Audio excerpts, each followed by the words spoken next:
Haha, what's up, kid?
Time to wake up.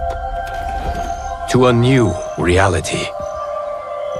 To a blank canvas that I have painted in with warmth and peace. In my new era, choice is yours. Whether to live in quiet serenity or bloody strife.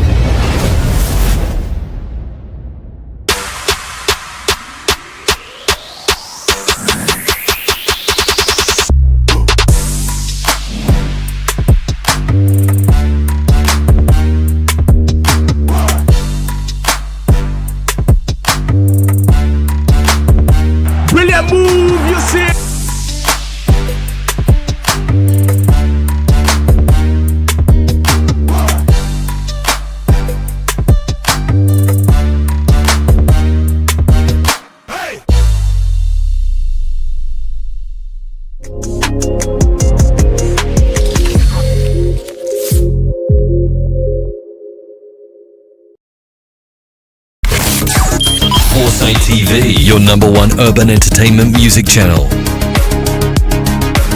Follow us on Twitter at official Foresight TV, Instagram at Foresight TV, and like Foresight TV on Facebook. Foresight TV, #1 urban entertainment music channel.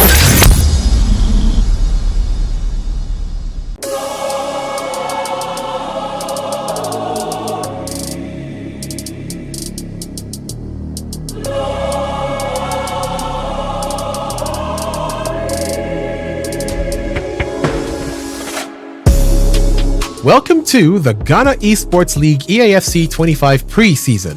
This is the stage where it all begins, the foundation for Ghana's most competitive EAFC League experience.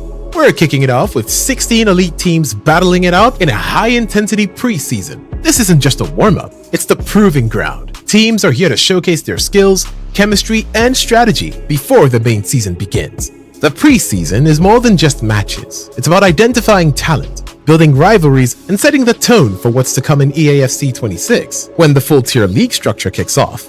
Each motion counts. Performances here will influence team rankings, seeding, and visibility for the big season ahead. This is where the underdogs rise and champions make a statement. Get behind your favorite teams, follow the drama, and witness the passion as Ghana's top EAFC talents fight for recognition. This is only the beginning. EAFC 25 Preseason is setting the stage for Ghana's next esports giants. Are you ready? The road to greatness starts now.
Time to wake up. To a new reality. To a blank canvas that I have painted in with warmth and peace. In my new era, choice is yours. Whether to live in quiet serenity or bloody strife.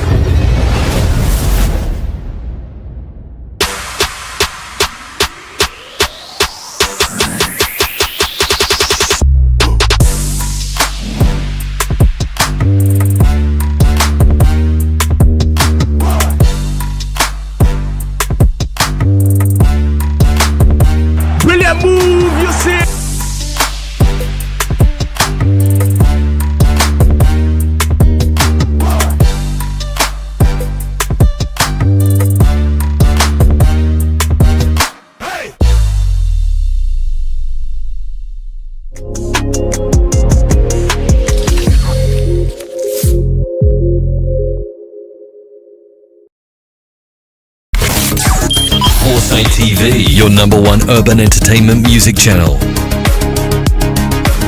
Follow us on Twitter at official Foresight TV, Instagram at Foresight TV, and like Foresight TV on Facebook. Foresight TV, #1 urban entertainment music channel.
We've enjoyed trial picture. League. Right behind me are all the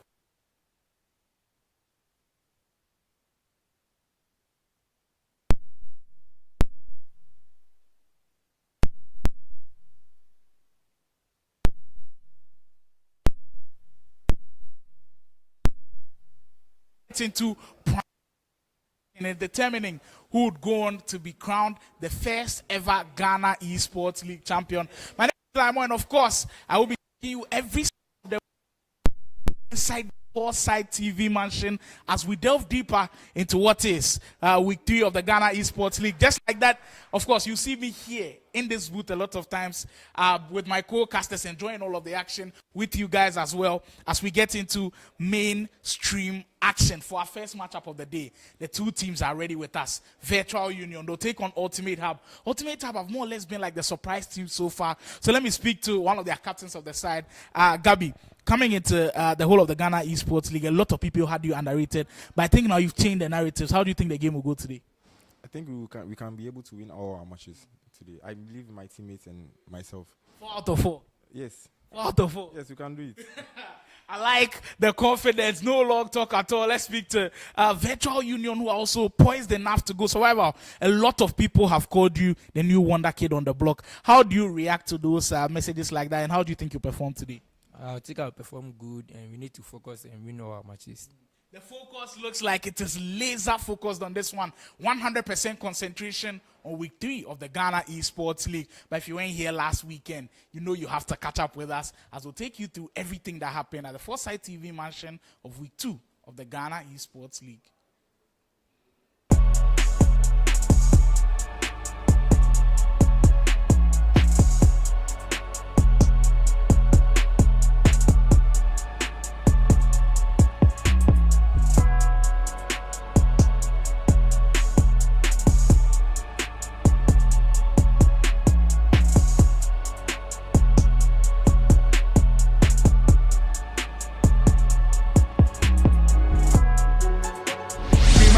Again, there's one that kid dancing through the area as he gets extremely comfortable. It needs to be able to play at a very high level. Hard saying true space is important. A lot of games today to break clearly for Mayweather. Oh, dribbling at his finest for you. With the script of this game, it looks like we haven't closed the chapters at all. And Kalu might write another version of it.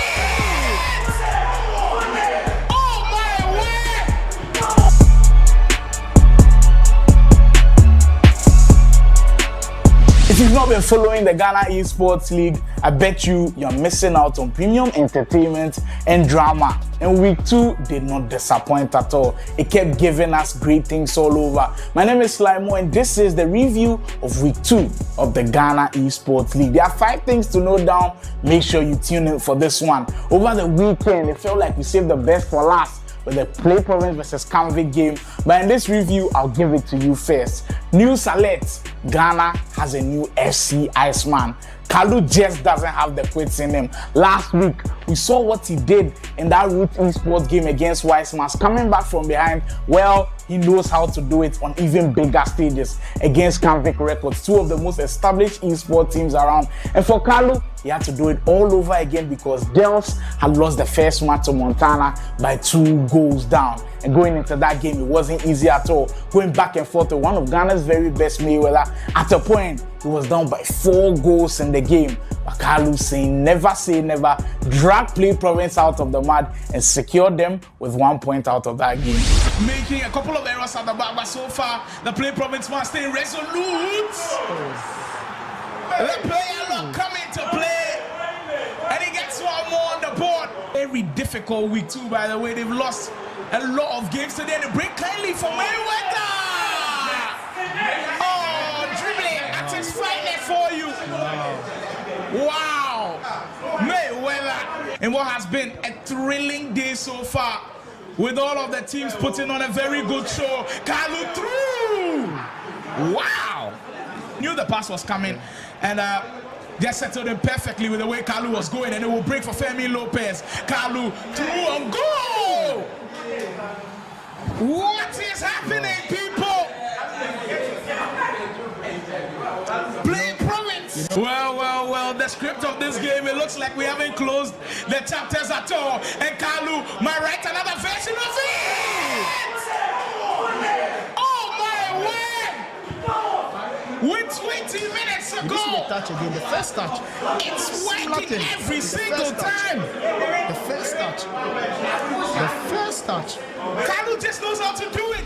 You know when a friend hypes a movie or some type of food to you, where you have high expectations for it, you go in and try it and you're like, that's not the case. Well, we had a similar situation in the Ghana Esports League. There was hype around one certain player, Toby of Ultimate Hub, and I must say, the results showed class. He showed that the hype is indeed real. They went up against Showtime, already going in with a 2-goal lead after Gabi beat Faculty. Toby meant business. His dribbling is just something else. Silky smooth, bamboozling the defense. His first goal just keeps ringing in my head. Step over into the short cancel, into the finesse, into the top bins. Mario just couldn't do anything to stop him. He won that game by 8-1. What's some Ghana FC action without a little bit of nostalgia sprinkled on it? We had a matchup that we've been seeing for ages, but we needed to see it on the big stage once more. Wonder Kid, Virtual Union, Guy Kobe, Osmos Esports. That was actually the game that started us off on Saturday, and my word, these two pros went at it back and forth. The goals were going in, kind of reminding us back to the good old days. Wonder Kid versus Guy Kobe, you know it's not a battle that you just can't miss. And two of them, they show that they still got it. Maybe the defending a little bit questionable, but they all felt truly on fire, with Wonder Kid edging him on that one and providing a huge advantage for survival going into the second leg. Virtual Union picking up 3 huge points over Osmos Esports. Breakthrough once more. It looks like he's settling into more of a groove and he might be in. It's an excellent sequence from Wonder Kid, who was down early. It might be a shot to some people, people, but I tried him. Oh, there's Wonder Kid distracting his stuff once more. That's the attack I'm talking about. What you think in the comments? I will be going through them later on today. Henry might be in space again. There's Wonder Kid dancing through the areas. He gets extremely comfortable. Wow. That might be the best of the 4 we've seen so far. It needs to be able to play at the very high level. Hands in, true space is important. Kobe, and in that bracket, you know this one is surely in there. Kid, with about 3 minutes to go before this half ends. Great, tell me your savior. What a 10. Oh, it's SC at its finest. What? In the whole African FC scene, because we don't have too many highly competitive tournaments, it's always difficult to that the repair is good or not. This time he opted for power for the near post instead of placement. Near post finish from Kobe. Mark Tomine through ball into his hip. Is that onside? He actually is. Wonder Kid will constantly get goal number 3 and seal the deal. He has more players in the box. There he goes. And you win a penalty from it controversially. But the VU man won't care at all. He's on the verge of possibly putting this game to bed. Henry for Wonder Kid to make it 3. He will. Big goal in the tie.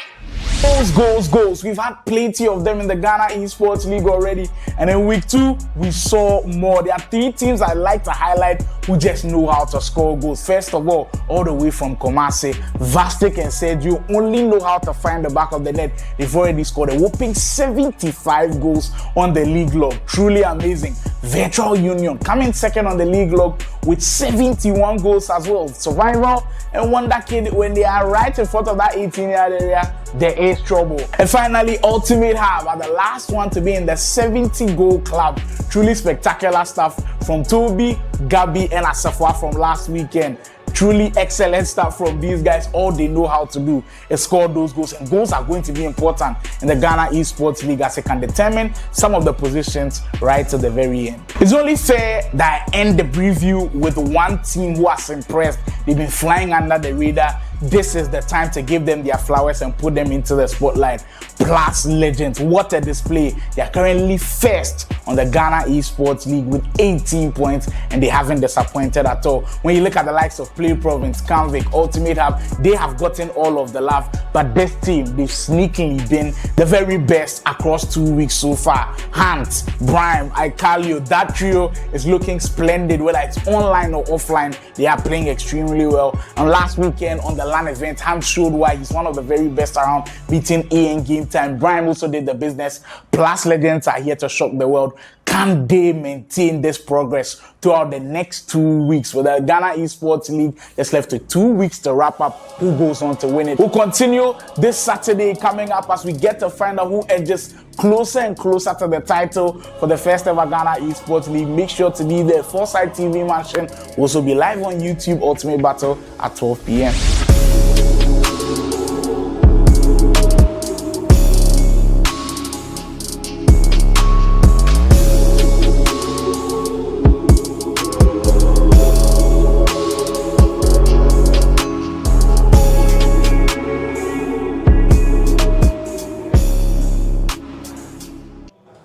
2 weeks down, 2 more to go. Live from the Foresight TV mansion, and welcome to week 3 of the Ghana Esports League. Joining me for the first bit of the action will be Mbappe, Canvic Records Esports. Well, now he's not familiar to the microphone anymore. And welcome to the broadcast. Thank you. Yeah, we've actually got a nice one to kick us off with. Virtual Union will be taking on Ultimate Hub. I know you're very familiar with both of the teams as well. Survivor, he's been on everybody's lips saying he's the next big thing to come.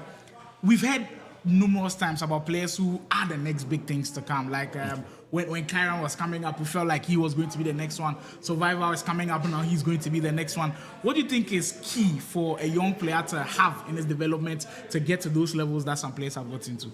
Yeah, I think the first is to be consistent and never give up because like the challenges gamers face in Ghana is like numerous. So you see that with time they start to like give up. So I think the key thing is for him to be consistent and never give up. If that's what he truly wants to do, then he should follow it. Consistency is indeed key. And you know what? One thing that I'll say about the Ghana Esports League is the consistency, because this is not like a normal tournament where we play in 1 weekend and we are done. You actually have to play and be consistent throughout the whole of the 4 weeks to be able to go on and actually win the whole of the tournament. For Virtual Union, they're in a very tricky spot. They are still in a top 4 position. Don't need wins on the board. But a team who have been blazing ever since the start of the tournament, like, every single time that they've been on stream, they've won their games. Ultimate have beat Canvic Records. They've beat teams that they are supposed to beat. They've beat teams that people didn't expect them to beat. Yeah. But without one of their talismans today, Toby, you think they still got what it takes to be able to get a job done? Their lineup is so incredible, So like Asafwa, Gabi, like I think they're in the form of their lives. So Charlie, it's interesting. And I want to give a special shout out to the Godfather and Sons from Adotemengo Streets. I know they are watching now, so I just want to. Yeah, shout out to everybody who is tuned in. We appreciate all of your support, and of course, Mbappe doing this with me, a big privilege for him to join me as well. The fact that all of the players are hoping to also join me on the broadcast is pretty important. They are able to notice a couple of things that maybe I do not see on the blind eye sometimes. As we do kickstart this one, Ultimate Hub are in the all blue as they might get the first chance of the game. And it didn't take them no introductions at all. Gabi knows how to warm himself to the stage. Early goal for Gabi. This particular matchup is like, I think, one of the best games we'll have yet in this tournament, because like, speaking of Survivor earlier, like you said, very good player, very gifted player. And Gabi is not also like a rest in the park. So I played with Gabi several times. I know how he plays. I think the style of play Gabi is bringing into this game is going to pose a lot of threat to Survivor. So let's anticipate and see. I mean, indeed, and that's what I love about the Ghana Esports League so much. You play so many different players. You have to be able to adjust on the fly. So if your usual is not working against the player, you've got to be able to switch it on the fly. And I feel like players who are able to adjust in that sense always have an added advantage. And right now, Ultimate they currently look like the team to beat. I do believe that after the updated scores being put onto the table, they are currently at the very top of the table right now. Team in red hot form, and I'm sure they'd love to start today in a big positive fashion. Gabi already looks like somebody who's comfortable, has posed a couple of problems already in the first 6 minutes, and as expected, Survivor has taken things slow and will be looking to build up from the back early on. Yeah. No, one thing about Gabi is that when he feels comfortable, like, he's very dangerous. So I think what Lamar should be telling Survivor is to make Gabi feel uncomfortable, because if Gabi feels comfortable, like, it's game over. Yeah, those things are pretty important in games. We'll see a little bit of the directional matchmaking coming. Survivor through the goalkeeper, and it beats him with ease. Incredible. And 8 minutes in, we've had 2 of the best players around throw sucker punches at each other. Incredible. And everybody with heavy jabs. Lovely goal there from Survivor. Big composure at the end. Yeah. Like, at its peak. Because like most players who like rush the shots or something, they'll miss. So. Indeed, in moments like those, you've always got to be as composed as ever. It was that a shot cancel, just a normal left stick dribbling. Because it felt like a little bit of the shot cancel, or maybe even the fake shot a little bit. But I think it was a left stick dribble, because I didn't see the arrow on the position arrow. Exactly. So. It didn't really pop up to give you the just the clue that it was indeed a shortcut. But either ways, Gabi is not going to think about that at all. For Survivor, very important goal for him to get back into the game. This is week 3 of the Ghana Esports League. If you just joined, we've already had 2 weeks of brilliant action. If you haven't been a part of it, you can check our other streams, of course, when we do finish today, to be able to be in the loop of what's happening elsewhere as the 16 teams do go battle in our pre-season matchups. Here goes Rafinha. Survivor won't be in again already this time. Gabi, close to the action, within proximity of danger, and is able to clear, but he can't give the ball away there. He might be in trouble. There's Ginola. Put it on a plate, and he's already turned it around in just about 5 minutes. I really have no words, but this is like incredible from Survivor. Like, he presses so well. Like, I think Survivor has like one of the best presses so far in this game. So yeah, I think. And how important is pressing? Because look, sometimes we say it for just saying sake, and you almost feel like when we say press, just put on team press and be able to press. How big of an advantage do the best guys who know how to really press have over guys who don't know how to press well? So first of all, one major advantage is that you make your opponent second guess himself, because he's like, okay, I can't hold the ball so long for a long time because my opponent is coming aggressively at me. So like it shifts the opponent's gameplay or changes the opponent's gameplay.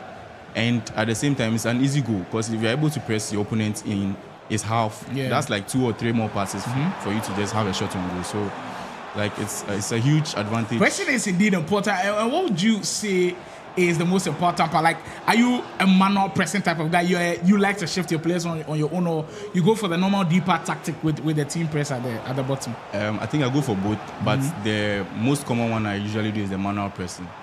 Yeah. Well, Gabi might have space to play the through ball. Surely, Arnile is not missing from there. And just like that, we've got a 4-goal thriller just within 60 minutes. One thing that we've seen from the Ghana Esports League is defense has looked non-existent at times. Do you think it's at the state of Ultimate Team that we're at, where we have multiple 99 rated cards, where you almost feel like the defenders just can't cope with how good the offense is? You just reminded me of something. Remember I told you that I play with Gabi several times. Just watch the movements of his R9. His R9 moves differently.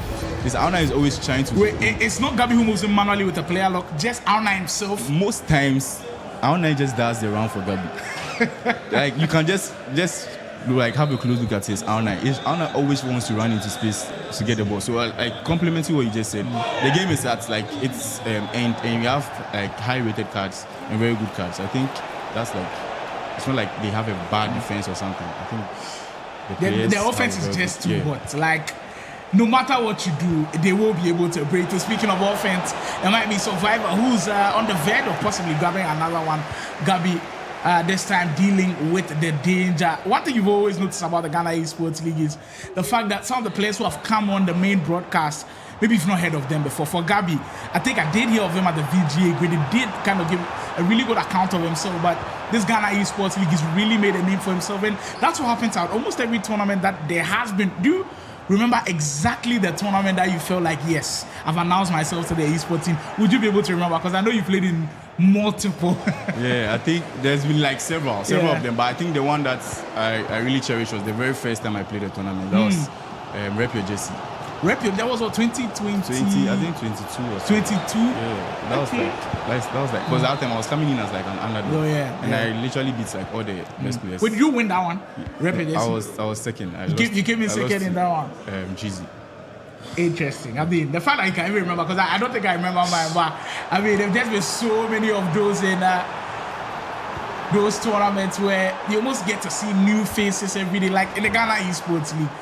We've gotten to see new faces around the hair coming up big for Survival on that occasion. Like every single tournament that I've been, I've met somebody new. I've met somebody that I didn't expect to play extremely well, and they always go on to surprise Survival. Yeah. I've heard the name so many times, but I mean, seeing is believing. Actually, like there was a time where everyone, wow, what was that? A speed boost into the far post shot. Mohamed Salah gets on the score sheet as well. That's why we've been reading about how good he is. It's scary. It's because like you have players with 5'5", Now you are thinking, okay, this is Salah. He's a left-footed player. Like naturally, you're supposed to be defending where he's supposed to turn to the left. There's no way you are telling me you are moving the keeper far post. It's Salah. So I don't. The near post is like look at how wide. The logical angle. Wow, that's crazy. Yeah, like right now, to be able to defend, you have to be one of the very best at defending.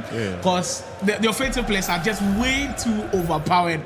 And you kind of understand why there are so many high-scoring games these days. And it's no surprise with the Ghana Esports League as well. This one, as back and forth as you'll be able to have it, Survivor has led, Gabi has led right now. The VU man holding on to the fort, leading once more. And I'm sure Lamar will be there thinking to himself, he needs Survivor to be able to win this game, just to give him a little bit of breathing space against Asafa when they play later on today. And I think like we were making a point earlier about Survivor. So there was a time he was making waves, like, but I didn't really think he was that good. So like this tournament is a tournament that he has like really proven that.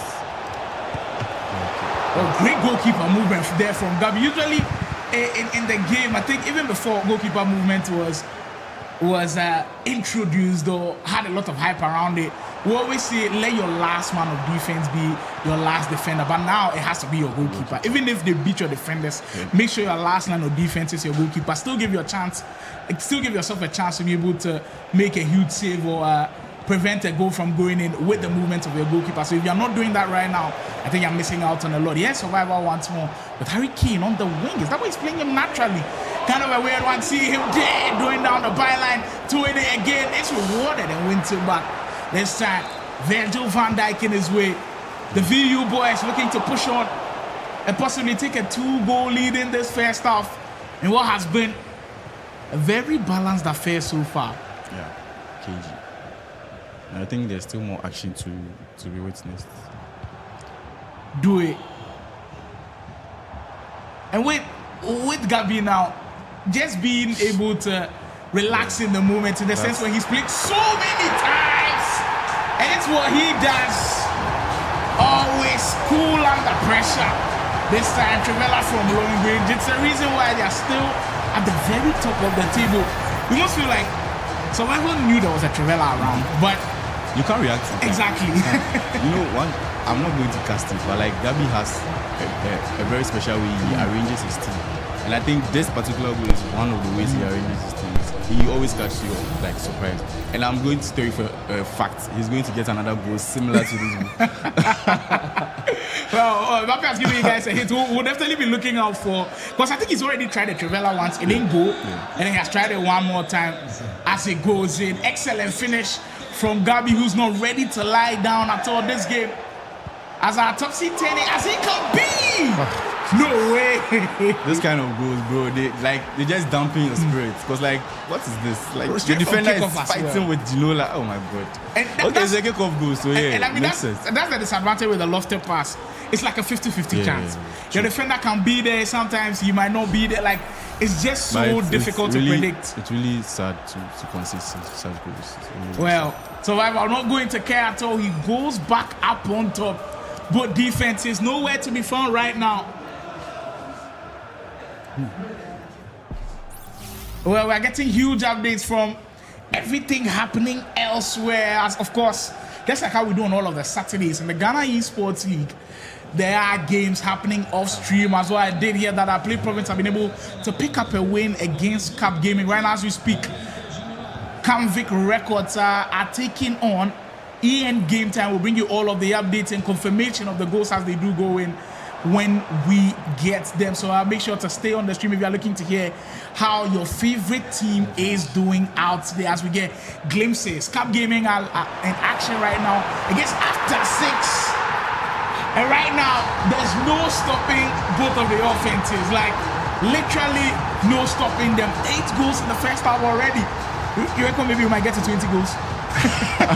It's possible because with the way they are attacking and the level they are showing, I don't think it's out. Indeed, a wonderful finish from Gabi once more. This time, just a little bit of a step over variation getting in R9. Now, you think the debate has ended as to how good R9 is in the game and if he is actually the best striker in the game. Because I see people still put Henry in that equation, maybe put Fotis Mbappe in that equation. I see people also mix maybe Son or something, or even a Ginola in that equation. You think it's supposed to be consensus R9? No, I don't think so. I think it's just.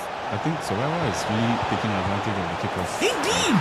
And what's happening to Gabi right now? He just can't seem to keep a hold of it. Asafar should be telling Gabi something right now because the kickoff goals are it's getting ridiculous. There are way too many. Like, this shouldn't be happening. Don't know what's happening to his defense, but he needs to show it up. He can't be conceding every single kickoff goal. No way. Even when you start conceding those kind of goals, psychologically, it affects you.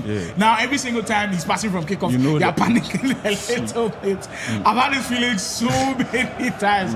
And I remember, I think, is it the previous FCs, like 2 years ago, where everybody knew the kickoff glitch, where he just passed, triggered and ran over the top through ball. But that time, I feel that time was better than this time because really? that time you really knew that this is what the opponent is going to do. So you're waiting for him. Yeah, so you just drag your last defender and chase. But this time, it's like the game is like centered around that. So you're always going to make a mistake if you're not like 100% cautious. You're always and exactly. And I think what makes this time worse as well is the kickoff glitch can happen in so many ways. Just look at the kickoff from this. You see how back the defenders went. So if Gabi like had a little bit of composure, it's a goal. Well, I think sometimes scoring from kickoff is also maybe a mental thing. Because if you are locked in your brain and you know that is what your opponent wants to do, you have to be able to drag sometimes your DMs, especially back forward. Because if you press with them high up the pitch early on, you will be in trouble. That's great pressing from Survivor, but that one is deemed illegal as there are just 3 minutes of added time before the first half comes to a close with Virtual Union up by a slender lead. Keep the comments coming in. We will be reading them as the stream goes on. Big Ups is supposed to be playing the video game, but right now he's on the comments saying Mbappe no go learn the gameplay. He just sits back the shoutcast, make he go take control. Wait, so far have you played in the Ghana Esports League? No, not yet. What's the primary reason? Because we know you're still good enough. Yeah, but this is the thing.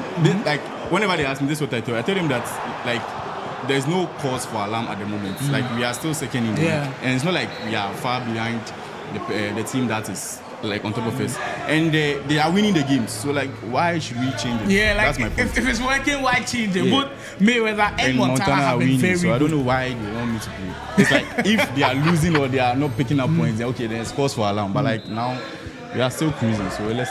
I mean, Mbappe says they are cruising, so no cause for alarm for Team Canvic at all as we go into the second half of the action. Akwesi is asking what the position of Modern Row is. I'll actually give you the update right after this game is done. We'll see how Modern Row is doing in the tournament as well. I think they've also been good. First time in the series. Survivor gets a 2-goal lead, and this might be very important. Was that another kickoff goal? I don't know who made the first. I don't think it was direct. I don't know if you were the one who actually passed first. I don't know if it was another kickoff goal, but we're getting ridiculous. This time, the driven finish near post, and it will sail into the back of the net. We're speaking about how broken the driven finishes are, and the fact that everybody has it in their locker right now. And Survivor using that one to perfection for the first time. He leads by 2 goals in the game. You think this is the indication that he might go on and win the game? No, I think the game is still like very early to be called. So there's still a lot of time to be played, by the way. I think Gabi is not going to take it lightly. He's going to come at him. But I mean, this is the time we are going to see like the real qualities of Gabi. So let's. I mean, usually the best players, they like to be comfortable, but this is not a comfortable position. Like, I told you right before it happened. I told you expect more of this. At this point, Mbappe forecasted this one way earlier. He knew another Kevela was going to go in, and right now they just can't seem to handle each other. From kickoff, Gabi right back in the mix again. Look, my prediction for 20 goals might be coming. My prediction for the 20 goals might be it's still on. Coming. It's still on because like the first half was about 4-4. I think it was 5-4 in the first half. That was 9 goals. Okay. I've already had like 2 more already, so we're on 11 goals. 9 more to 20. With about 40 minutes. Don't stop the count, people. We're enjoying the goal. If you're a big fan of defensive games, then I'm not sure you'll be happy about this one. This is not your game. You should relax. I think you will have more defense. Both offenses, I mean, there's been too much. And I mean, we have to criticize the defense a little because it has been shambolic at times, especially from kickoff. I know it's difficult defending from kickoff, but you've got to find a way to do something about it. Here goes survival. I think Gabi has learned from the kickoff goals he has conceded. I think as of far or Gabi has changed something because you see that the players are closer to. Survivor's just cooking. This is crazy. Well, that one might be the best of the 7 he scored so far. The commentator's case, right? Yeah. Intricate passing coming in. As sleek as you get it, and he slots it home perfectly. The virtual union man restoring the 2-goal cushion. Let's look how he did it. Baiting the pass, and Rafinha slotting the home right down Van der Sar's side. And Gabi has it all to do again. But like you said, there's still more time, and you feel like there's still more goals in this game. And there's still a lot to be seen from Gabi. Like, I don't know. I'm not really seeing the Gabi I know. Though I showed some glimpses, but I'm not really seeing what I know Gabi is capable of. He has shown some of the glimpses, like you said, with the Trivela goals and him being able to break down your defense. But with the intensity that he played against the likes of Montana on the first day of the Ghana Esports League, we haven't seen that type of Gabi yet. But there's still a lot of time for him to, tap into that type of Gabi. But the thing is, the player that he's playing against, you cannot. No small slouch. He's no slouch, and you cannot afford to rest on your laurels saying there's still another. Speaking of the player that he's playing against, Survivor almost threw on goal once more. Look, I've had conversations with multiple people about how important it is to have somebody by you when playing. And I think this is something that has only been recently introduced to our gaming culture here in Ghana. Because usually when you're playing the big stage like this, it's just you there. And if the frustration is getting to you, you are feeling it all by yourself. But how important is it to have somebody? What has happened there? Red time finish, Gabi. We'll still have it, unfortunately for him. Survivor wins him, but talk to me about how important it is to have just somebody by you, even if the person is not giving you tactical advice, like the mental side of things, the emotional side of things. So we are players, right, and we are human. So like sometimes the anxiety gets to us. So I think if you have someone who can calm you down and be like, yo, you still got it. Just relax. There's still time on the clock. Relax. Take some extra touches on the ball to get to really calm down. Then it's really a game changer because most players are good but don't know how to control that aspect of their game. Besides the tactical analysis of the game, you have someone who can calm you down. That's like a really. And for example, I'll give you an example. Mayweather, for example. Like Mayweather has played, though I'm not saying Mayweather is someone who allows pressure to get to him, but like he has played twice on stream, and all the times that I'll say I've not sat by him to say all these things. Oh, that's a brilliant finish by the way. Gabi, right back within arm's reach of this game. It's at 7-6 people, 13-goal thriller, and we've been here for every step of the way. This time, so 7 more. 7 more to go. They come back into Desiree doing. You know what? It's kind of weird seeing the driven shots from this far out. We are used to like if you've come back, just hit the shoot button and you get like normal 3 bars of power. But the driven shots are working so many times, you just can't ignore it. Yeah. Well, I was getting to the comments a little bit, and Maureen has actually put on a bet. She says if Survivor wins, he gets 100 CDs from here. Wow. Well, I don't know if the VU one has heard. I don't know if he's hearing me right now, but there is something on there. Maureen backing Survivor to possibly go on and win this game. Henry for Salah, VU still pushing to be able to, pick up a very important win in this first leg. Mind you, Lamar and Asafwa will be continuing from where both of these players finish off. Henry still dancing through. I mean, let's stick dribbling. We've spoken about how important it can be. And the cutback this time. Some good left stick dribbling over there. I think the game is now more balanced and open because Gabi is now realizing that he has to come into the game. Chawenga. What's with this new Chawenga item and everybody picking hair in their squads. Because I think the first person that I saw actually use Chawinga was Baron on broadcast. Baron used Chawinga. Now all of a sudden, Gabi has also introduced her into his lineup. Salah on the break for Survivor. Always dangerous in these positions. Has a cool head as well. Doesn't panic at all. Is that onside? And it looked clearly like it was going to be offside. Gabi very alert to the danger, but Survivor rushing things a bit. Look, for Virtual Union, they have impressed in this tournament. That one I can't take it away from them. They've been extremely good. But like we said, it is not a sprint. You can't be good for the first 2 weeks and not be good for the rest of the last 2 weeks. If they still want to maintain a top position in the Ghana Esports League, they will have to play all 4 weeks. They have to play impeccable FC from here on out because the games are getting as difficult as ever. Vitinha, Kane. For Rafinha, once more, great defending from Gabi. Just like Mbappe said, the game has settled. Chawinga, does she have the pace? And look at the bruiser play style come to play. Incredible. Big block coming in with about 15 minutes to go. You feel like the next goal is going to be crucial in this one. Very, very crucial. Because if it goes for survival, he can have the last 15 minutes to, you know what, sit back, soak a little bit of the pressure and go for time management. Yeah. And if he goes for Gabi, and it changes this phase of the game. Dembele. I think Gabi is now playing with a bit higher tempo than I expected. Yeah, like the passes are coming a little bit quicker, and I might signal some positive stuff from him. Ronaldo into the croqueta. Maybe a brilliant goal coming on board. I mean, just took way too much time. He overdid it. But he was trying to cook something, but he overdid it. You feel like at that point where he just stood still, a lot of things came into his mind and he just couldn't figure it out. But speaking of figuring things out, Survival doesn't have time at all. He knows the spots he wants to pick. Finesse into the far post. And the Virtual Union boy is indeed cooking. Oh, we see some great goals already in this game.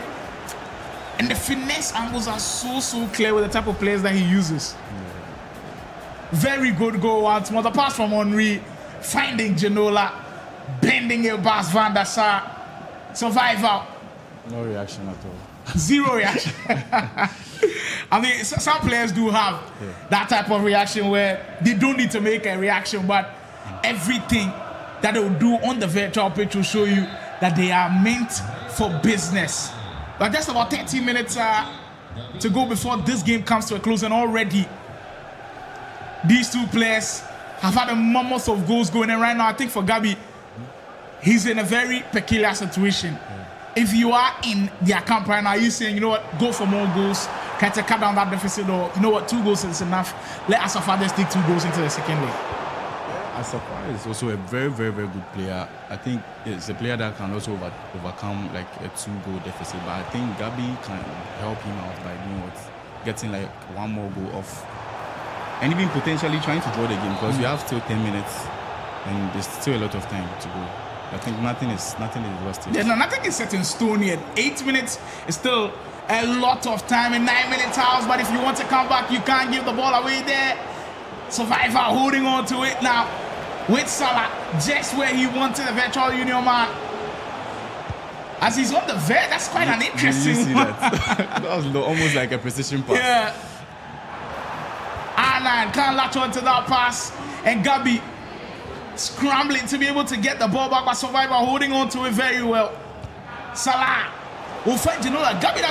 Survivor doesn't look like somebody who wants to hold on to the lead at all. He wants more, and he'll get it. That's 9. Oh, this guy is truly on fire right now. And he's put his team in pole position to possibly to go on and grab all 3 points. He doesn't look like somebody who wants to go for time management at all. No, that's one thing about Survivor. He doesn't know how to delay the game or try to. He always wants to attack. So it helps. At the same time, it has its negatives. So I mean, it does have its negatives because if you take risks like those and you do lose possession of the ball, you could be punished on the other end of the spectrum. But this time, he has turned out to work to perfection. As he puts 1 more in 9 goals to 6, 15 goals, I think. Goal number 20 is certainly not coming. No, not at all. It did slow down a little bit when you said you almost feel like the game has settled a little bit. But with 5 minutes to go, Survival has put on a very, very good show. I think both of them have. But I think Gabi is now allowing the pressure get to him. Oh my God. Survival through on goal, possibly one more. And surely referee. But I don't know why he didn't go the for penalty. I thought it was the extra pass there. Yeah, I mean, he has been awarded a penalty, but that was an easy one to finish off. Maybe number 10. Wow. That's incredible. To be able to come on this stage, your first ever LAN event, and perform at such a level is truly stuff made of dreams for Survival. And for him, I'm sure he's watched the Ghanaian scene and he's been back and saying to himself, when I get my chance, I will prove to everybody how good I am. And he has indeed proved that. That's 10 goals to 6. If you're in Lamar, if you're in Lamar's shoes, you're in dreamland. Yeah. Who wouldn't want a 4-goal lead heading into his game? That's like a dream for every player. I think Lamar, I don't really know how he plays, but I think I've heard he is also very, very, very good. So 4 goals, it's like to me like a done deal, but it's still 90 minutes to play. We know the craziness of SC. Anything can happen. Yeah, and Asafwa is like one of the best players in the country right now. So it's going to be a very, very interesting game to watch. It is indeed going to be interesting. As Survival has surely put this game to bed. Statement performance from Survival in the mix. Wow. This kid truly has a bright future. Maybe Gabi one more goal to possibly. Definitely. He gets it. Do it. I think the press is on. I mean, for Survival, all he has to do now is try to defend and keep that 4-goal scoreline or possibly even go for 5. We know he's one guy who loves to attack so many times. That time, the first time through ball, unable to break down that defense. But already, this is a performance to remember. Putting his teammate in a very strong position to go on and pick up all 3 points. Like I said, they are in a title race. They are on the upper bracket side of things in a top 4 position right now. And we'll be looking to push and go on to be the #1 team in the Ghana Esports League. Milinkovic Savage for Gabi. Possibly one more goal to go down. There's Dembele, but Theo Hernandez says we've seen enough. We are good with the scoreline. It finishes 10 goals to 6 as Survival picks up a very strong win on the first leg side of things. If you're Lamar, you would be happy about going into it, but you have got to also be cautious that in the first 20 minutes, if you concede like 2 goals, you might be under serious pressure. Did you see the joy and the excitement he used to take the part to sit? Yeah. I just saw that, but I think the game is still not lost yet. I think Asafwa should take the game like one at a time, try to get the first goal, very important, like as early as the 20th, 25th minute, and like you see where the game takes you. Yeah, you indeed see where the game takes you. You see crazy comebacks. Yeah. Kalu has been the subject of them like multiple times across multiple weekends as well. So nothing is impossible in the Ghana Esports League. But Lamar, well, he just has one job on his mind. Go on and defend the league. Can he do that? We'll be right back to find out all of those details.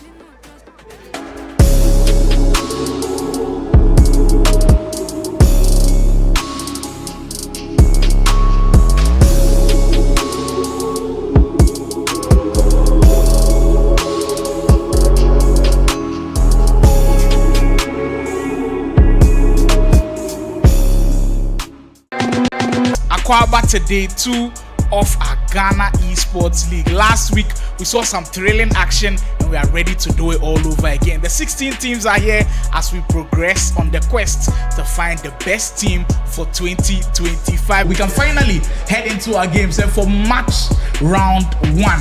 A very, very fun one. It just gives me a lot of nostalgia thinking about this game.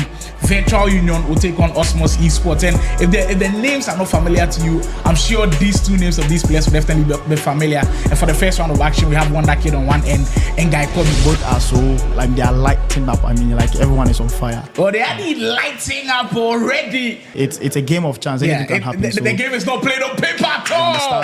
Yes, I said it. And speaking of Kid trying to break through once more, it looks like he's settling into more of a groove and he might be in.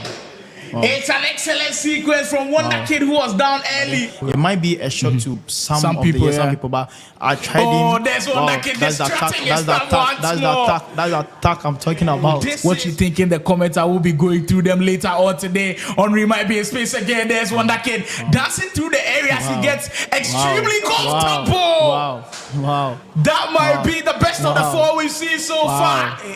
It needs to be able to play at the very high level. Hands in through space is important. Kobe, and in that bracket, you know this one is surely in there. Kid, with about 3 minutes to go before this half ends. Great tell me your savior. What a 10. Oh, it's SC at its finest. In the whole African FC scene, because we don't have too many highly competitive tournaments, it's always difficult to that the repair is good or not. This time he opted for power for the near post. Instead of placement. Near post finish from Kobe. McTominay through ball. It seems that onside. He actually is. Wonder Kid possibly get goal number 3 and seal the deal. He has more players in the box. There he goes. And you win a penalty from it controversially. But the VU man won't care at all. He's on the verge of possibly putting this game to bed. Henry for Wonder Kid to make it 3. He will. Big goal in the tie. The great Wonder Kid showing everybody how it's done. He says, I'm not done yet with competitive FC. Excellent performance from him.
It is time.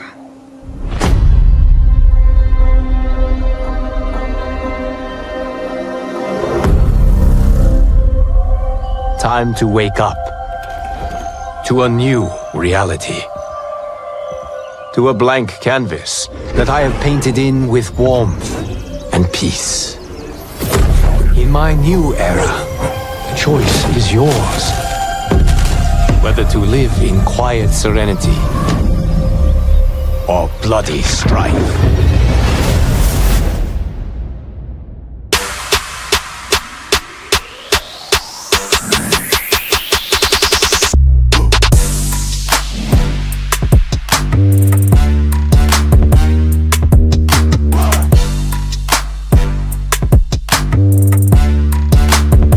Brilliant move, you see.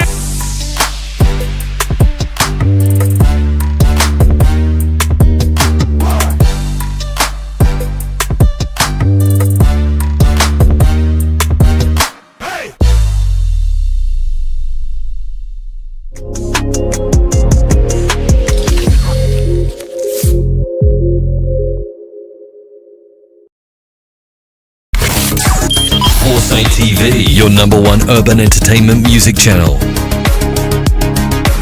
Follow us on Twitter at official Foresight TV, Instagram at Foresight TV, and like Foresight TV on Facebook. Foresight TV, #1 urban entertainment music channel.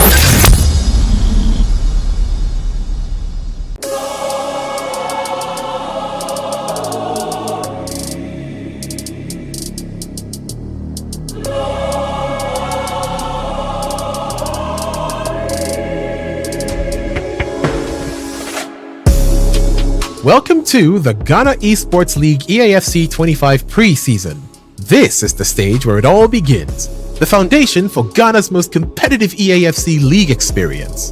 We're kicking it off with 16 elite teams battling it out in a high-intensity preseason. This isn't just a warm-up, it's the proving ground. Teams are here to showcase their skills, chemistry, and strategy before the main season begins. The preseason is more than just matches. It's about identifying talent, building rivalries, and setting the tone for what's to come in EAFC 26 when the full-tier league structure kicks off. Each motion counts. Performances here will influence team rankings, seeding, and visibility for the big season ahead. This is where the underdogs rise and champions make a statement. Get behind your favorite teams, follow the drama, and witness the passion as Ghana's top EAFC talents fight for recognition. This is only the beginning. EAFC 25 Preseason is setting the stage for Ghana's next esports giants. Are you ready? The road to greatness starts now.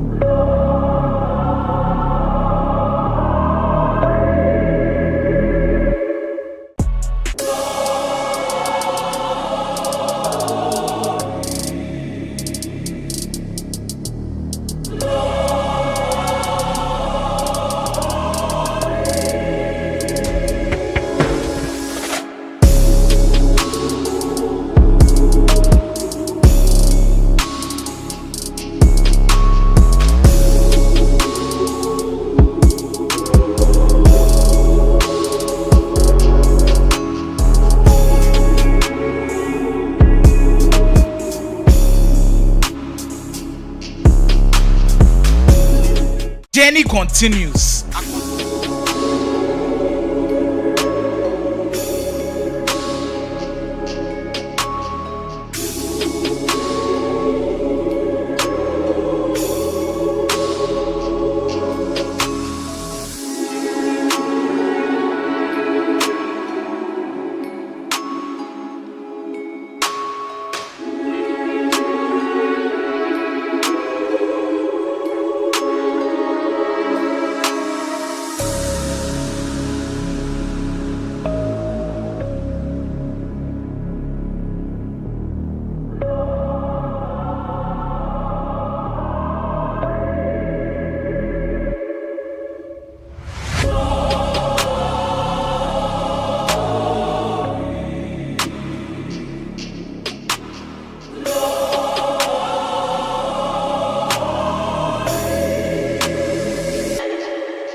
Alright guys, leg one of that action done and dusted. Survival putting themselves in a strong position for Virtual Union.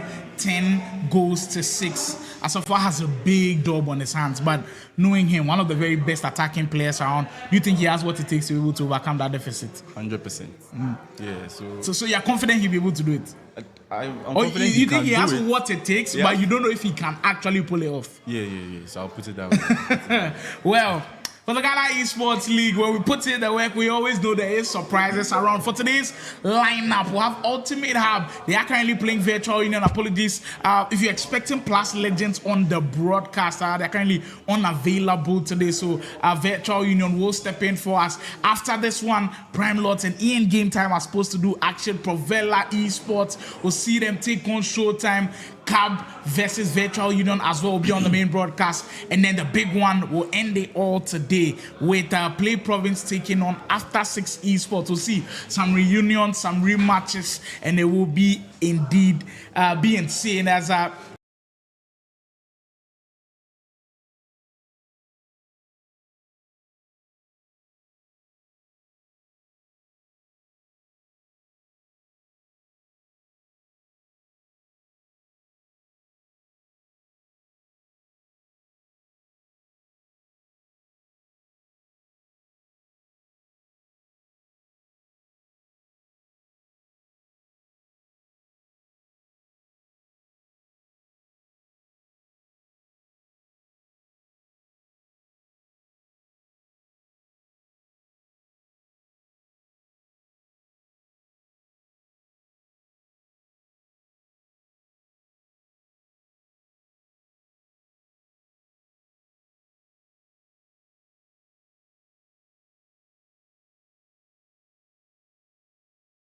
creating their whole gaming up, backing the Ghana Esports League. I'm sure next season you'll see even more vibrant stuff from them as well. OSK Travels, we couldn't have done this without them. Foresight TV, our brilliant hosts who are currently live from inside the mansion. FOP, Factory of Production, responsible for everything production you are seeing. And of course, we need Clear Eye View, and that one will be brought to you by Aegon by AOC. Well, we're going to second leg of the action. Mind you, the aggregate is at 10-6 in favor of Virtual Union. And like Mbappe said earlier, he knows Asafua can do it. The only thing is, can he bring it to reality? He's got the capabilities of doing it, but can he pull it off will be the big question now.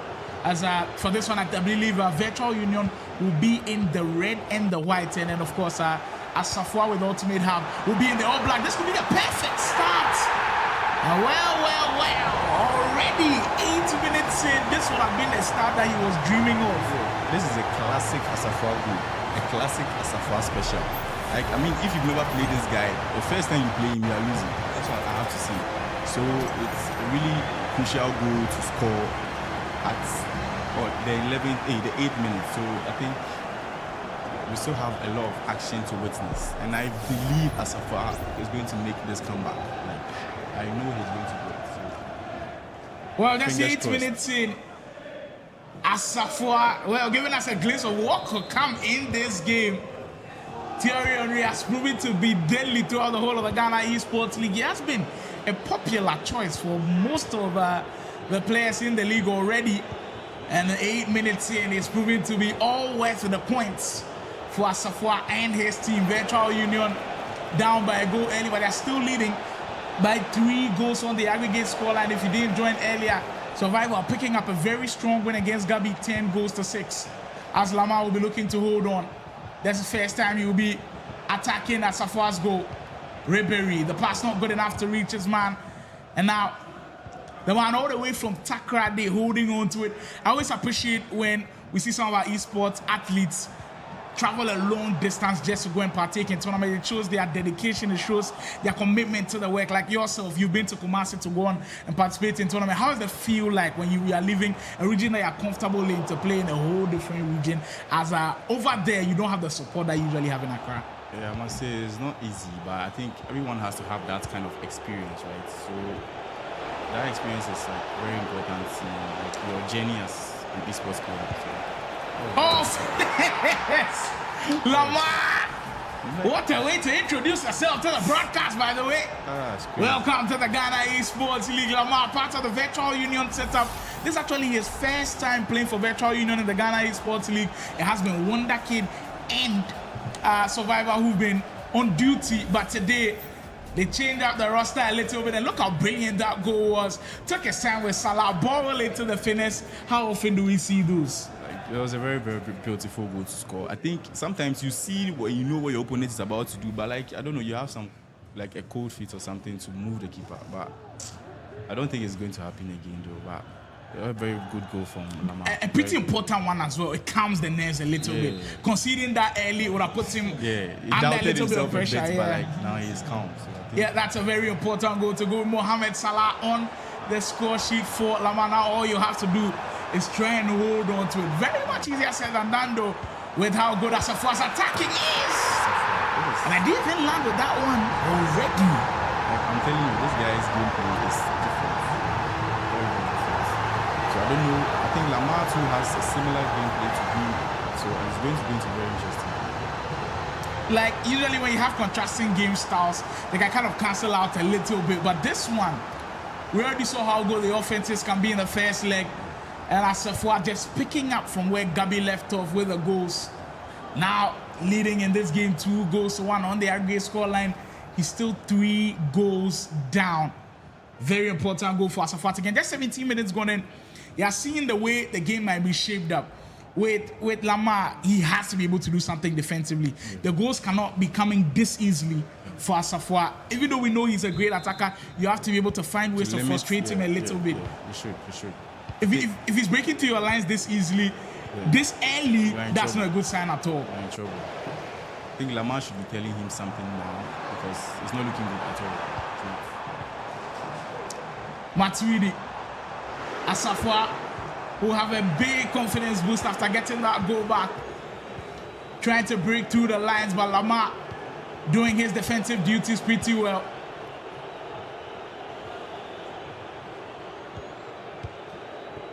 Kane in that midfield area. Speed boost and he gets away from Van Dijk. Lamar through a goal. There was a pass option on, which I thought he was going for, but I felt like he was in two minds there trying to bait his opponent into thinking he was going for the pass. Mostly they don't like to go for the obvious ones because they know that mostly the obvious ones are not so obvious. So they always want to go for the difficult one, if I put it that way. Well, tried to go near post, that one just hit the side netting. But you see the idea with which Lamar was trying to go into there, just missing out by inches in that one. All of the goals going in are pretty important as to how you will finish on the table. Mind you, if you finish on the same points with another team, it will be the goals that will separate you. Speed boost. There's Henry, big save, goalkeeper. Lamar under serious pressure right now. And his goalkeeper bailing him out on that one. Do you think it's a great save from the goalkeeper or poor finishing on Asafwa's pass? Very messy and this kind of saves are saves that gives you heart attack. You don't know if he's finally going to make the save or he's going to mess it up. So gladly he was able to. Well, Lamar will take that all day, every day. Wait, how much pressure is on him to hold on to the lead. Yeah. He knows any save that he gets from a goalkeeper, it's a blessing at this point. And I think there's no cause for alarm because like the way the game is going is the way it should. In the 25th, 27 minutes, you are leading by a goal. There's no rush, right? So there's no rush on Asafwa's path or on Lamar's path. On Asafwa's path. If I'm beside him, I'm telling him, yeah, you are playing a very good game. Because by first half, then we know that, okay, we have to do this or we have to change this. But for now, I think the game is going very, very perfect according to their game plan. Well, part of the plan is them trying to get more goals in the game. And the goalkeeper, all of a sudden, is the new Superman in game. Cross will come and can they score from this one? Van Dijk's header just by the post. Now, when you're missing chances like this, can it get to your head? Yeah, it gets to you because now the next time when you get it, you don't know whether you are going to shoot and maybe the hesitation starts to come in. But I think that's what people like the safe bet with the low driven and the green time finishing. Exactly. Gives you a lot more assurance that maybe it will go in. Lamar missing two huge opportunities. I think I'm starting to feel like Lamar has watched a bit of Asafwa's gameplay because with what I'm seeing, it's looking like he's someone who has gone to the drawing board to analyze what his opponents can do. And this is another brilliant. Like I said, the game is not far from over. Like, not at all. I know Asafwa, I know what he can do. And like, it's not over at all. It's not over at all. Not at all. Well, there's still a lot of time to be played. And ultimately, they're just round the corner. Wanted to overturn this one as Asafwa gets one more. This time it will be Eusebio. And how many times have we seen the finish from this angle where there's a defender right in front of the attacker, but he's able to bend it round? I think that's like the sweet spot. If you're in that position, I think you should always go for the finish shot.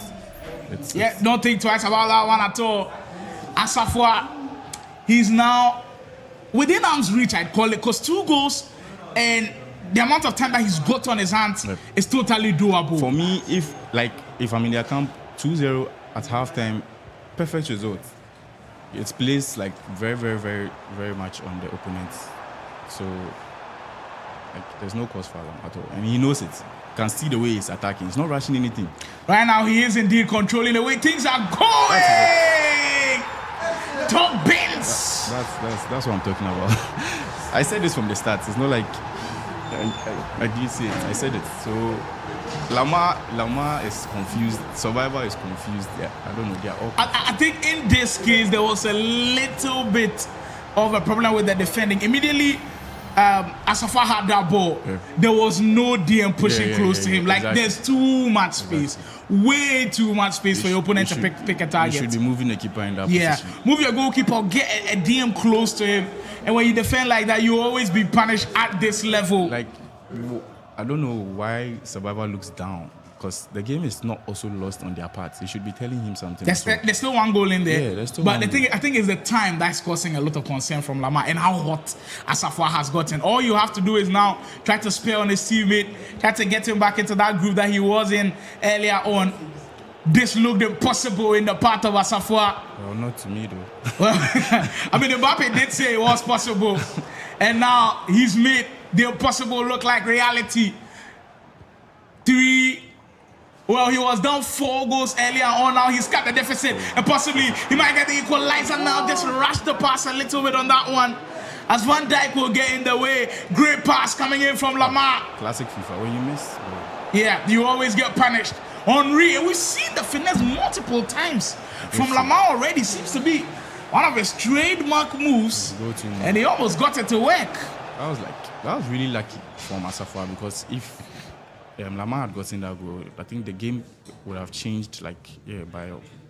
So it's a crucial save from Konate, very crucial. And you can see that Lamar is confused now. Yeah, his players are all over the place. No proper marking of the ball. Yeah, the arrangement is kind of difficult in these situations. Like we said, when the offensive player gets hot, it's always difficult to keep up with. And right now, Asafwa is the man with all of the momentum in his corner, and he's in the mix again. He's where he likes the ball onto great awareness and anticipation on there. But you've got to finish the defensive job. And the referee. Lamar needs a pause right now. Yeah, I mean, he needs the halftime whistle to come right now. He desperately needs one where, if he goes on that, I'm not advising him to rush and go into the second half. Take your time, speak to Survivor a little bit. I'm sure Survivor has seen things that possibly he can change, and maybe it might benefit them going into the second half. Just a minute to go. And in this game, being good at the game is different from knowing what you have to do to stop your opponent. Because you can be good at the game, but if you don't know what you have to do to stop your opponent, this is a very dangerous attack. And I think Asafwa will play it very safe because he knows he has a final attack. Well, indeed, always the final attack is very dangerous. Asafwa in the mix, maybe on the verge of grabbing the equalizer. Just 45 minutes in. Ooh. And he almost did it. Well, Mbappe thought that one went in. That's wide of the post as Lamar survives the first half. That's crazy. A bloodbath on the part of Asafwa, pouring in the goals. With a 4-goal deficit, he's already cut it to 2. Well, already actually 1 right now, and he's within reach, totally within reach. 45 minutes to go. You've watched Lamar's game closely. What do you think Survival is telling him right now? I think he's telling him, yo, I know what you are capable of. Why are you not playing to that level? Calm down.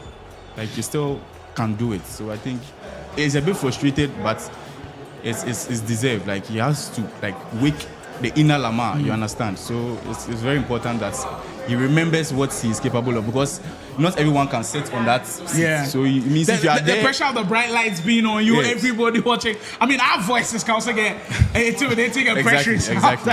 So if you are there, it means you are good. It means there's something special about you. So why not let the whole Ghana and the whole world see it? So come back to life, Lamar. That's what I think he's telling him.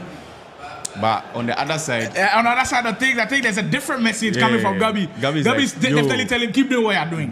It's coming.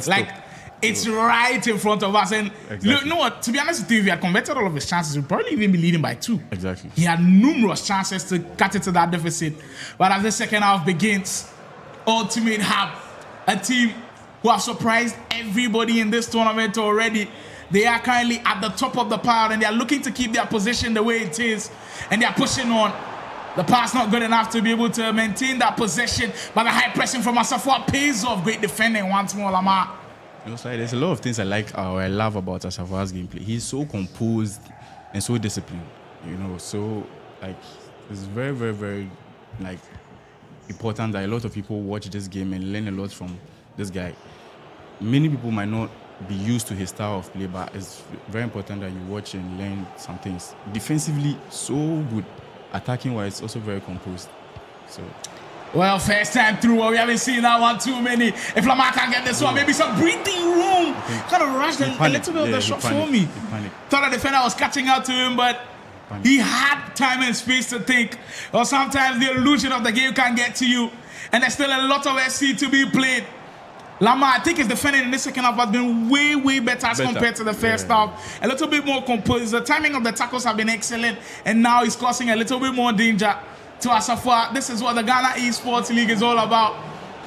The drama, the entertainment, the moments. Oh, what a block. If that had gone in, that would have been insane. What a block. That was going in, actually. It was? It was. You felt like the trajectory was going in? It was, actually. It was. That timely block was so crucial. Huge save from the defense. As Ultimate are holding on. And you know what? This second half, you feel like Asafo has cooled down a little bit, just a little bit of the stint. And that's what I say about the 9-minute halves. You can't control the whole of the 9-minute half. Exactly. You have to be able to take your moments when they come. If it's a 2-minute spell that you're playing your best, score as many goals as you can. And I think that's what's worrying Asafo right now, because in the last few minutes of the first half, it was his moment. He had to score all of the goals that came his way. He managed to score a lot, but not enough to equalize in this game. There's still time though, but right now, it looks like Lamar is playing the better of the two. He's getting into his groove. I think he's getting into his groove, and it's not looking good, but there's still time.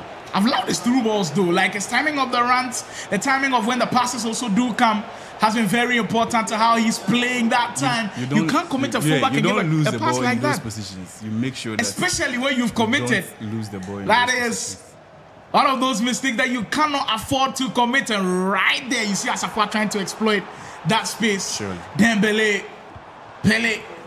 Look how composed this guy is. Like, he doesn't rush any pass at all. Not panicking at all. Is that onside?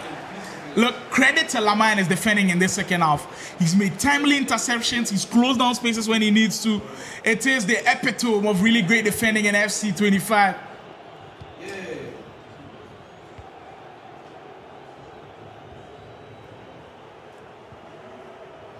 I think the tempo of the game has really dropped, but it's needed, actually. It is part of the nature of playing in a 9-minute half. You don't expect it to be high tempo throughout, but immediately it turns on slow. You have to be able to be the one to adjust it to what you want. A great defending once more. The number of times I've spoken about Lamar's defending in this second half has truly shown how good he has been on that end of things. I think his tracking has truly been elite. He's not panicking anymore. You feel like Survivor's words is playing a part in how well he's playing now. Very, very, very important. I think he has said like the most important things he can say to him, and it's really telling in the game. Like, with how rapidly the goals were coming, I'm quite surprised that we've gone this long on a goal drought. I think what happened is that he should have gone into a pause, because if you continue with the tempo, in the first half when the goals were going in, he should have gone into a pause and try to like calm down. I mean, Lamar is his best friend, right? So you can tell him something, maybe a joke or something, to calm him down.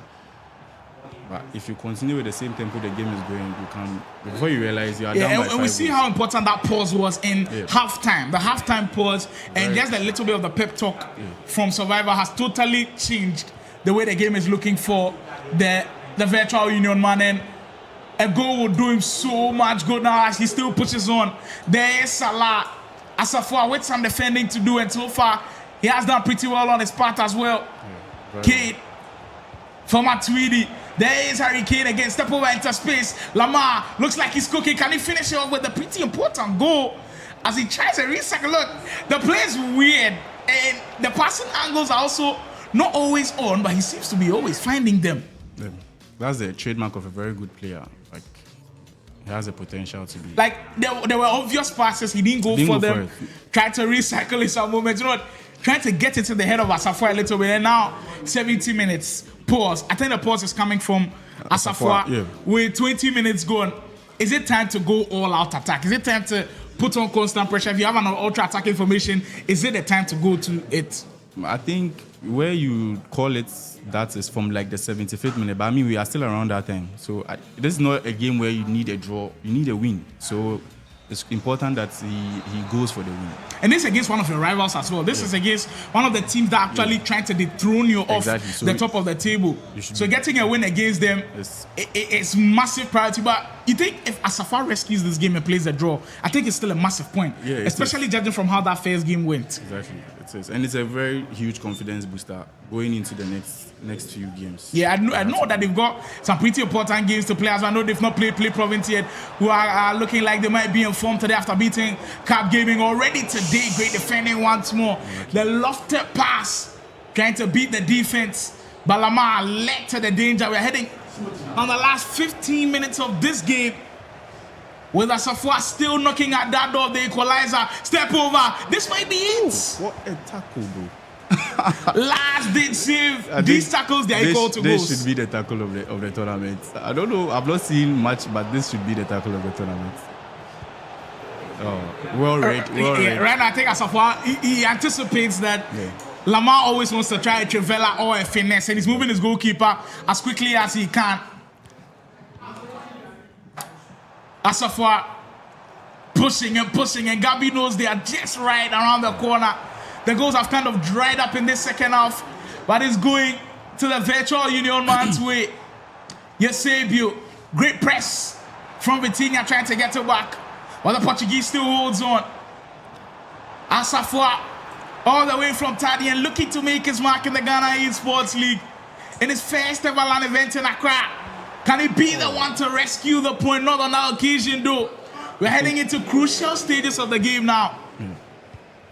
I think earlier when Gabi and Survivor were playing, we said that was an attacking masterclass, but now we are watching. Yeah, both teams behind on defense. Oh, no, I said it credit earlier. To the goalkeeper. I said it earlier that to me, I feel like Lamar has watched or has heard a lot about Asafwa, because Asafwa likes to shoot near post, and I think that's what is hindering this result now, because I think Lamar moved the keeper to the first goal. Asafwa always wants to shoot to the first goal. And we saw how things unfolded in that first half as well. There were numerous instances where Asafwa got a chance, Lamar moved the goalkeeper. You think he has got into his head a little bit? Yeah. That on Asafwa's part. I said that as well. So I think maybe the next shot is going to overthink it. And look, we're speaking constantly about how the mental side of esports is always going to be important. The mind games are very important, because there are serious mind games going on with the goalkeeper movement. He's got Van Dijk in space. Ball not gone out of play. And Asafwa can't put the pressure on. They're down to the last 10 minutes of the game. He's been pushing for the last 45 minutes. It's still no way. But there's still some time to play here. Great defending. Oh, pushing on with the press and getting back a goal kick in this situation. Now, this is where you have to prove your mettle. Your hands are sweaty. You're getting nervous. Have you ever been in a situation? Look, I think you've been on both sides of the spectrum, where you're the one chasing and you're the one being chased. Which parts do you like to be in? There's Lamar. A goal goes in. And surely now Virtual Union might put the game to bed. My. Totally against the run of play. You can see the self relief from Survival. Lamar's composure in scoring this goal is very, very applaudable. So, wow. And look at how long he took to even pick his spot. Yeah, because he knew definitely. He knew the goalkeeper would be moving. So he just had to relax and pick his spot. It's the mind games we are speaking of. And when the moment came, Lamar grabbed it with both hands. That's a full push and push. And now with 8 minutes to go, the deficit is back to 2. But how composed Lamar has been in the second half seriously deserves some massive credit. You don't do this if you're not a great player. You don't do this if you've not got the defensive prowess to do it. I think credit to both to Lamar and Survivor. I think Survivor's words have really told on the second half of the game. Even if you're playing a game and nothing seems to work for you, just go into the post, talk to your friend, your coach or something. It calms you down. Look how long he took to pick his spot. Perfect finish. Now the perfect moment for Lamar. And Virtual Union now on the verge of knocking down the Giants of Ultimate Hub. The Giants who have been at the top of the table for some time now. This is where might relinquish their position. You have to throw everything now, because this oh my God. 5 minutes to go. It is not impossible, but it's not looking probable at all. With how well Lamar has been defending in this second half. You would say he's got what it takes to hold on till the final whistle. And maybe even more goals might go in. Salah, this is where he'd want the ball. Take some time off the clock and just try to possibly frustrate Asafwa a little bit. What resilience.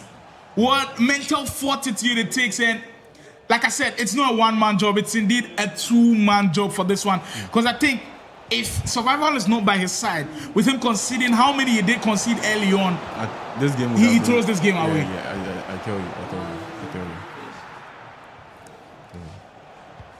Having someone right by your side in your ear is always going to be important, as Mbappe has stressed on it throughout the whole of the broadcast in our first matchup. And it's proven to pay off for the Virtual Union side, a team who are looking to be among the very best at the preseason of the Ghana Esports League, and are a minute away from picking up a huge point in proceedings. Virtual Union, and what a roster they've put together. What a game. They have put on a spectacular performance in the way, leading on 2 goals on the aggregate scoreline. Lamar must be proud of himself for the kind of job that he's been able to put in. Most times when you have this kind of results, you are going hard on yourself and you're like, I should have won this game. But come on, you won the game. And it is not easy to go into a game where your opponent feels like he has to chase some number of goals. It's always not easy. So I think he has really done well. And I think if it started on a 0-0, he might have played differently. So yeah, I think kudos to the 4 of them. They actually played They did give us a lot of goals to enjoy. Actually, I think across both legs we had like 20 plus goals to enjoy. Credit to both teams, but there's still more coming. This is just one part of the action in week 3 of the Ghana Esports League. Mbappe joining me for this one. We did enjoy ourselves here. There's still more to come. Don't go anywhere.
Again, there's one that can dancing through the areas. He gets extremely comfortable.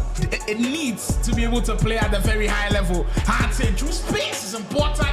A lot of games today to break clearly for Mayweather. Oh, dribbling. That's exciting for you. With the script of this game, it looks like we haven't closed the chapters at all. And Kalu might write another version of it.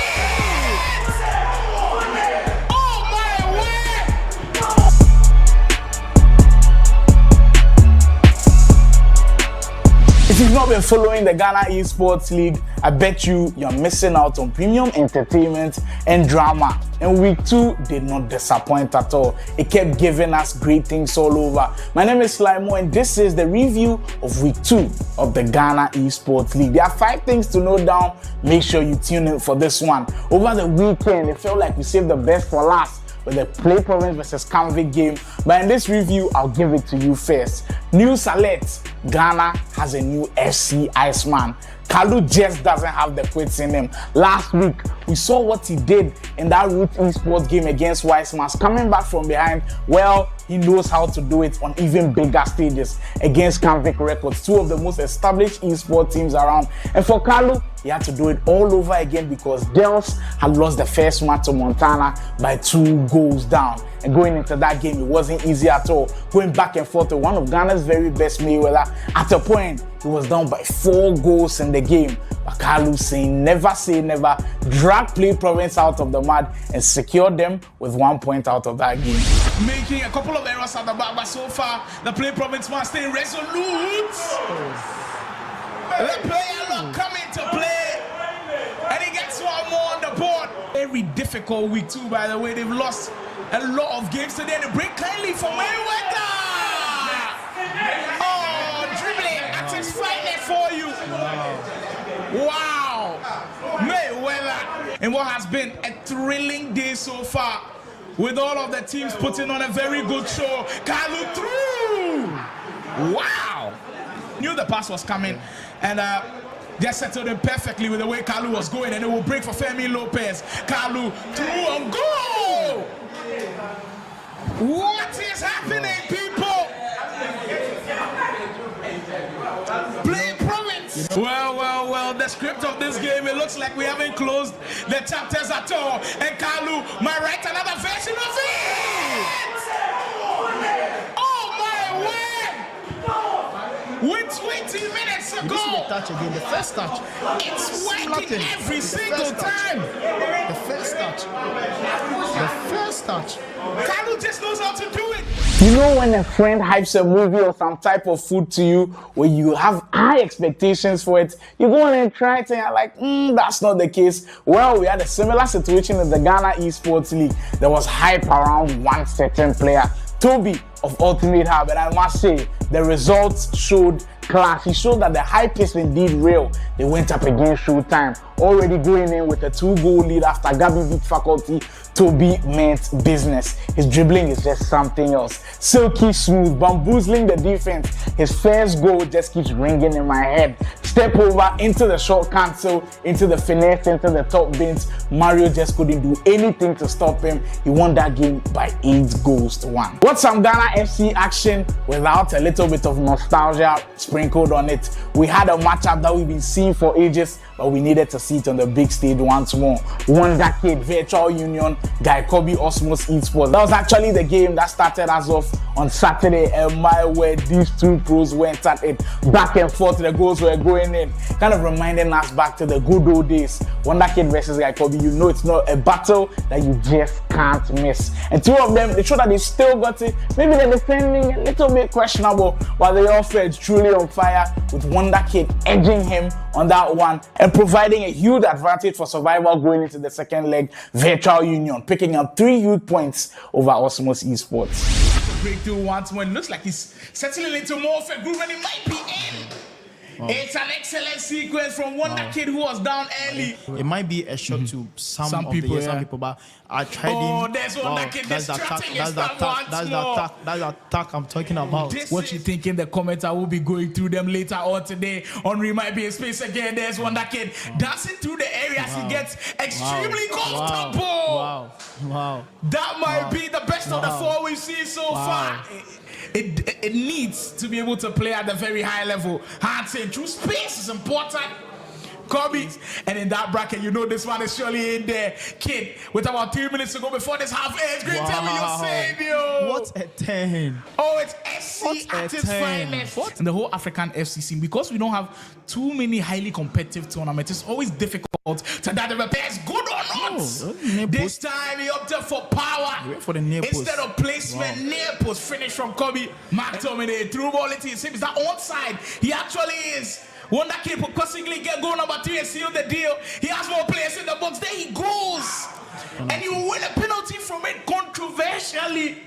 But the VU man won't care at all. He's on the verge of possibly putting this game to bed. Henry for Wonder Kid to make it 3. He will. Big goal in the tie. Goals. We've had plenty of them in the Ghana Esports League already. And in week 2, we saw more. There are 3 teams I'd like to highlight who just know how to score goals. First of all the way from Kumasi, Vastic and Sergio only know how to find the back of the net. They've already scored a whopping 75 goals on the league log. Truly amazing. Virtual Union coming second on the league log with 71 goals as well. Survival and Wonder Kid, when they are right in front of that 18-yard area, there is trouble. And finally, Ultimate Hub are the last one to be in the 70-goal club. Truly spectacular stuff from Toby, Gabi, and Asafwa from last weekend. Truly excellent stuff from these guys. All they know how to do is score those goals, and goals are going to be important in the Ghana Esports League as it can determine some of the positions right to the very end. It's only fair that I end the preview with one team who has impressed. They've been flying under the radar. This is the time to give them their flowers and put them into the spotlight. plus legends. What a display. They are currently first on the Ghana Esports League with 18 points, and they haven't disappointed at all. When you look at the likes of Play Province, Canvic, Ultimate Hub, they have gotten all of the love, but this team, they've sneakily been the very best across 2 weeks so far. Hans, Brian, Ikalio, that trio is looking splendid, whether it's online or offline. They are playing extremely well. And last weekend on the LAN event, Hans showed why he's one of the very best around, beating AN Game Time. Brian also did the business. Plus legends are here to shock the world. Can they maintain this progress throughout the next 2 weeks? With the Ghana Esports League, it's left with 2 weeks to wrap up. Who goes on to win it? We'll continue this Saturday coming up as we get to find out who edges closer and closer to the title for the first ever Ghana Esports League. Make sure to be there. Foresight TV Mansion will also be live on YouTube Ultimate Battle at 12 p.m.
It is time.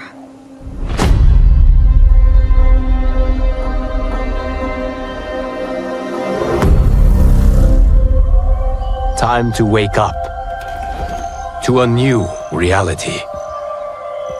To a blank canvas that I have painted in with warmth and peace.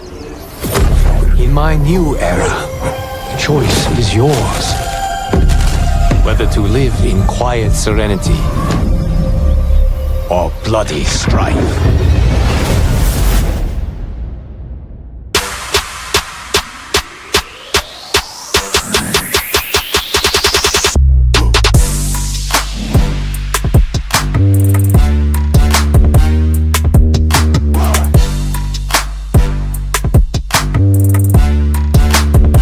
Brilliant move, you see.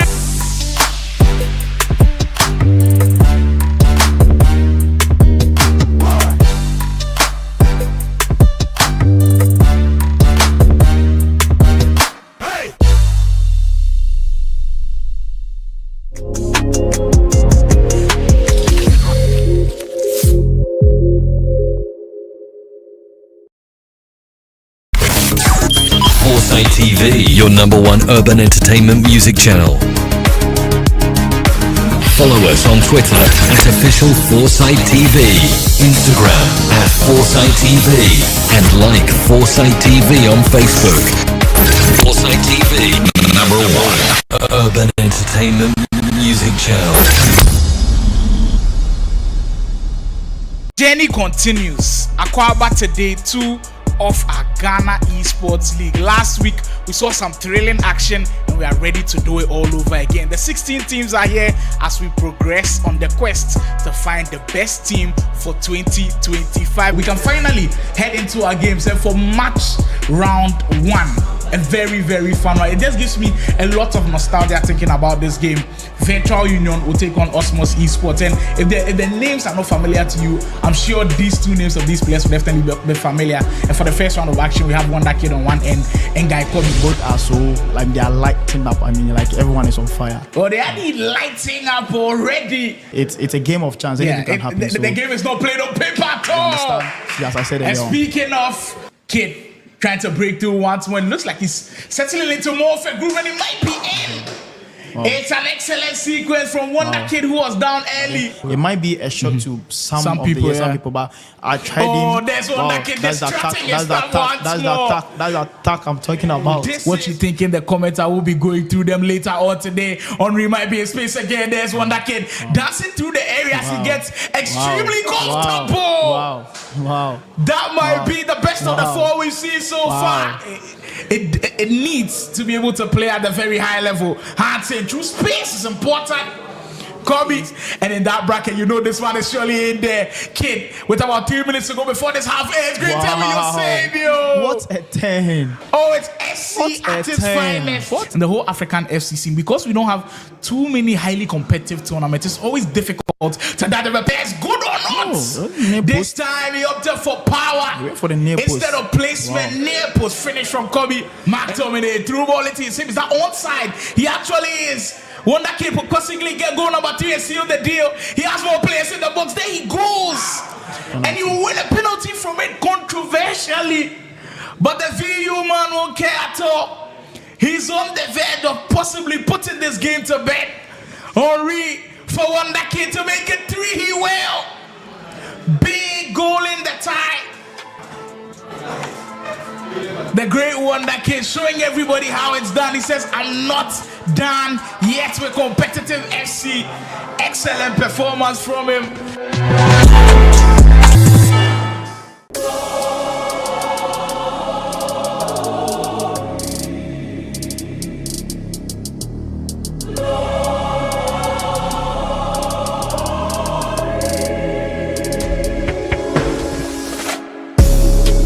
Welcome to the Ghana Esports League EAFC 25 Preseason. This is the stage where it all begins, the foundation for Ghana's most competitive EAFC League experience.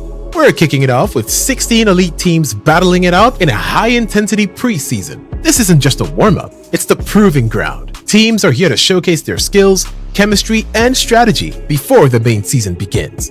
The preseason is more than just matches. It's about identifying talent, building rivalries, and setting the tone for what's to come in EAFC 26 when the full-tier league structure kicks off.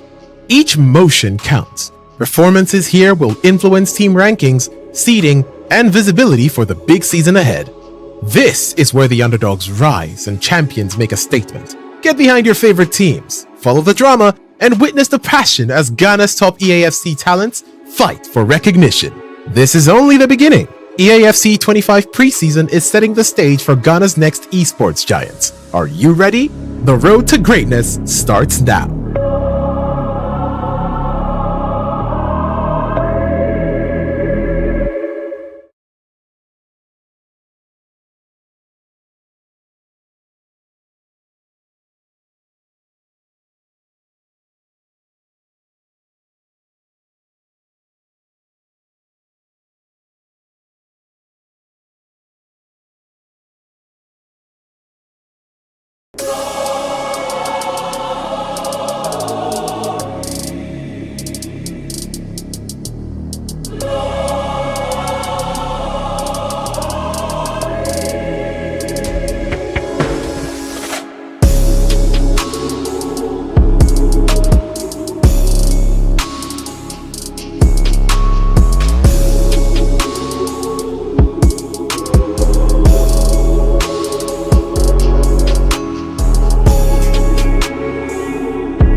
place again. There's one that kid dancing through the areas. He gets extremely comfortable.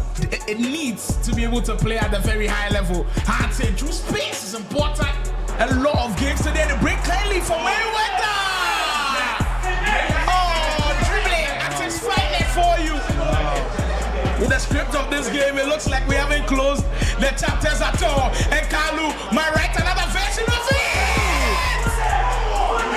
Oh my word!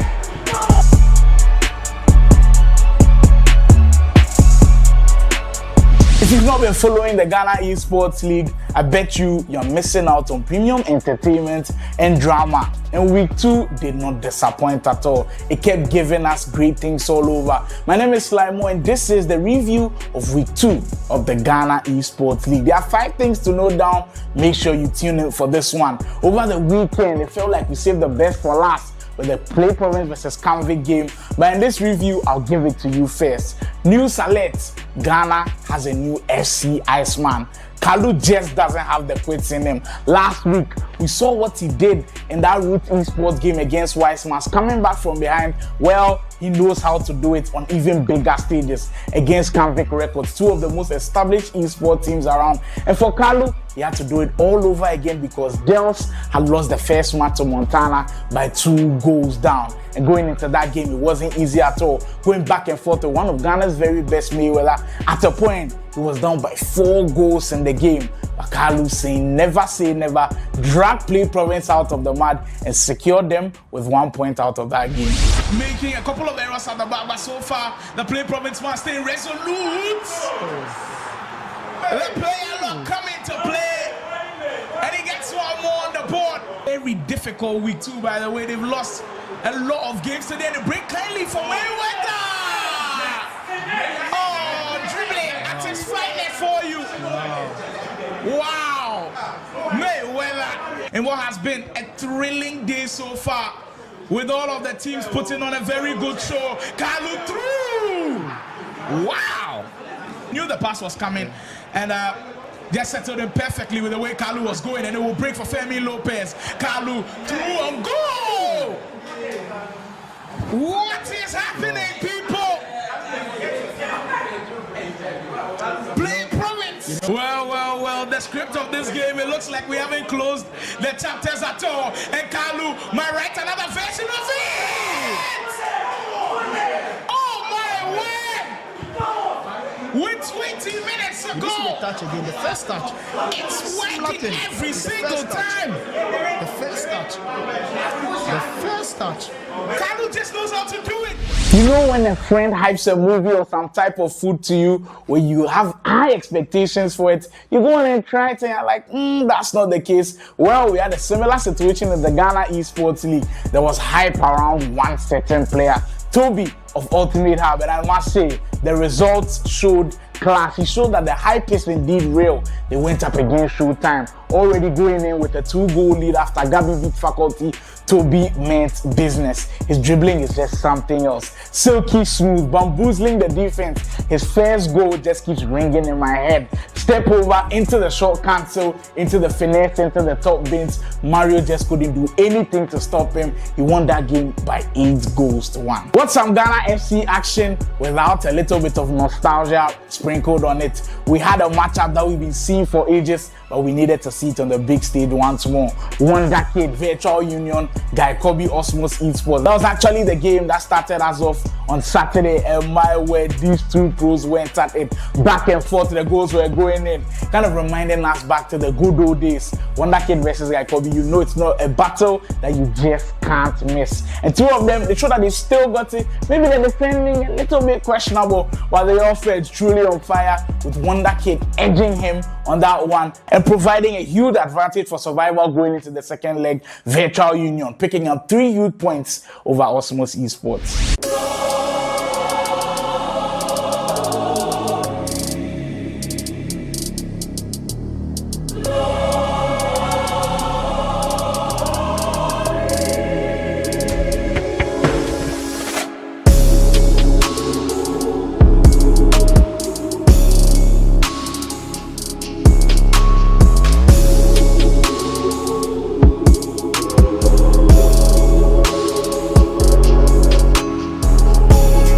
fight today. As we get closer to determine who wins this league, all 3 points. In fact, all points are valuable, and Virtual Union, like we saw earlier on, have picked up valuable points. Well, from top of the table clash, we'll move to mid-table clash now with Provella and Showtime in action right now. Joining me for this one will be Pretty Boy Dels from Play Province in this one. Play Province, we hear you start well today. How far? Oh yeah.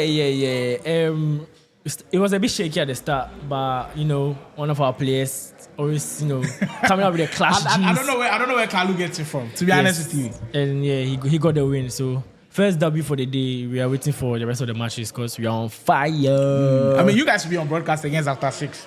Good match as well. Yeah. After 6, the likes of Baron and Big Ups. That should be fun. But before we get there, we'll have to deal with this one first. Provella Esports taking on Showtime as well. Provella, which will feature Jonah and Pounds in this matchup, with Mario and Faculty also looking to do damage. For this matchup, it will be Jonah and Mario, with Jonah being in the white kit, I believe, and Showtime's Mario in, what do we call this one? A violet or a purple and the green? I don't really know the jersey, but let's I feel like Jonah is a patriotic person. He's wearing already the Ghanaian jersey. Jonah looking to make Ghana proud with that jersey. And he just needed one instance to break through that defense, and they're up and running already. You guys played Provella a couple of days earlier, and you showed how competitive that game was. Talk us through a little bit of how the experience was like playing that Provella team. Yeah, so I think it's a strategy. They normally go with Jonah most of the time. They make Jonah play first. I played against Jonah in the first matchup. How that one end? I won, but GG's to Jonah as well. He played very, very good because at the start of the game, I think he was attacking more and I was a bit laid back. As time went on, I just got into the game and I made a comeback, 6-5. So yeah, GG's to him. They are very, very good as well. The likes of O2 and Pounds joining with Jonah is a very good team. You shouldn't be sleeping on them. Provella have looked like a team that always in games. They find themselves in games, but usually when the results come, you'll be like, how did they go on to lose this one? And I think if that situation happens in this matchup, particular stream matchup as well, it will be quite surprising because they have started 4th minute in already with an opening goal. And for Mario and Faculty, a team put together as well for Showtime, I don't think they're a bad team at all. They've got very, very good abilities amongst them, as well as Jonah, always looking to start early and push on for this Provella team. David De Gea and the way we're seeing. A lot of people buy into the finesse. Yeah, I think the finesse is one of the most meta shot selections in the game. We are almost down with the game. The power curve has shifted a bit. So I think, one of the best shot selections you should be using. And driven as well. Because if you could see, the first goal was driven. I think in that position, if you play finesse, you won't score. Driven is a little bit fast. So I think the good shot selections right now are finesse and driven. And he's making good use of it. GG to him. The more you play the game, the more you know the angles and what to use at what time. Very good. When to go driven, when to go Travella, when to go finesse. All of these things count. And in this game, you take advantage of the chances and the detailing all in there. Jonah looking to start well for Provella. That pass intercepted by Vieira. As Mario will get on the break. I mean, that Vieira item, not a lot of people have him in their team. I want to know the Vieira he's using because I've not seen any Vieira card so far. I'm sure it might be an Evo. Yes, there was a shapeshifter Vieira that was actually a striker. Yeah, but then after the shapeshifters era passed, not a lot of people have bought into the idea of using Vieira. So that's quite surprising to see Vieira in the mix. Do you know the funny thing? His CM card, that's 92 rated, I think football day, is 2.3 mil. Still? Yes. Even at the end of the game? Yes. It's actually crazy. That's actually so with 99 rated cards out there, 98, 97, and 92 rated item. And the funny thing is, his 97 rated card is below 50k. I think it all has to do with play styles and maybe some of the abilities. I think with the CM, it has ping pass and intercept.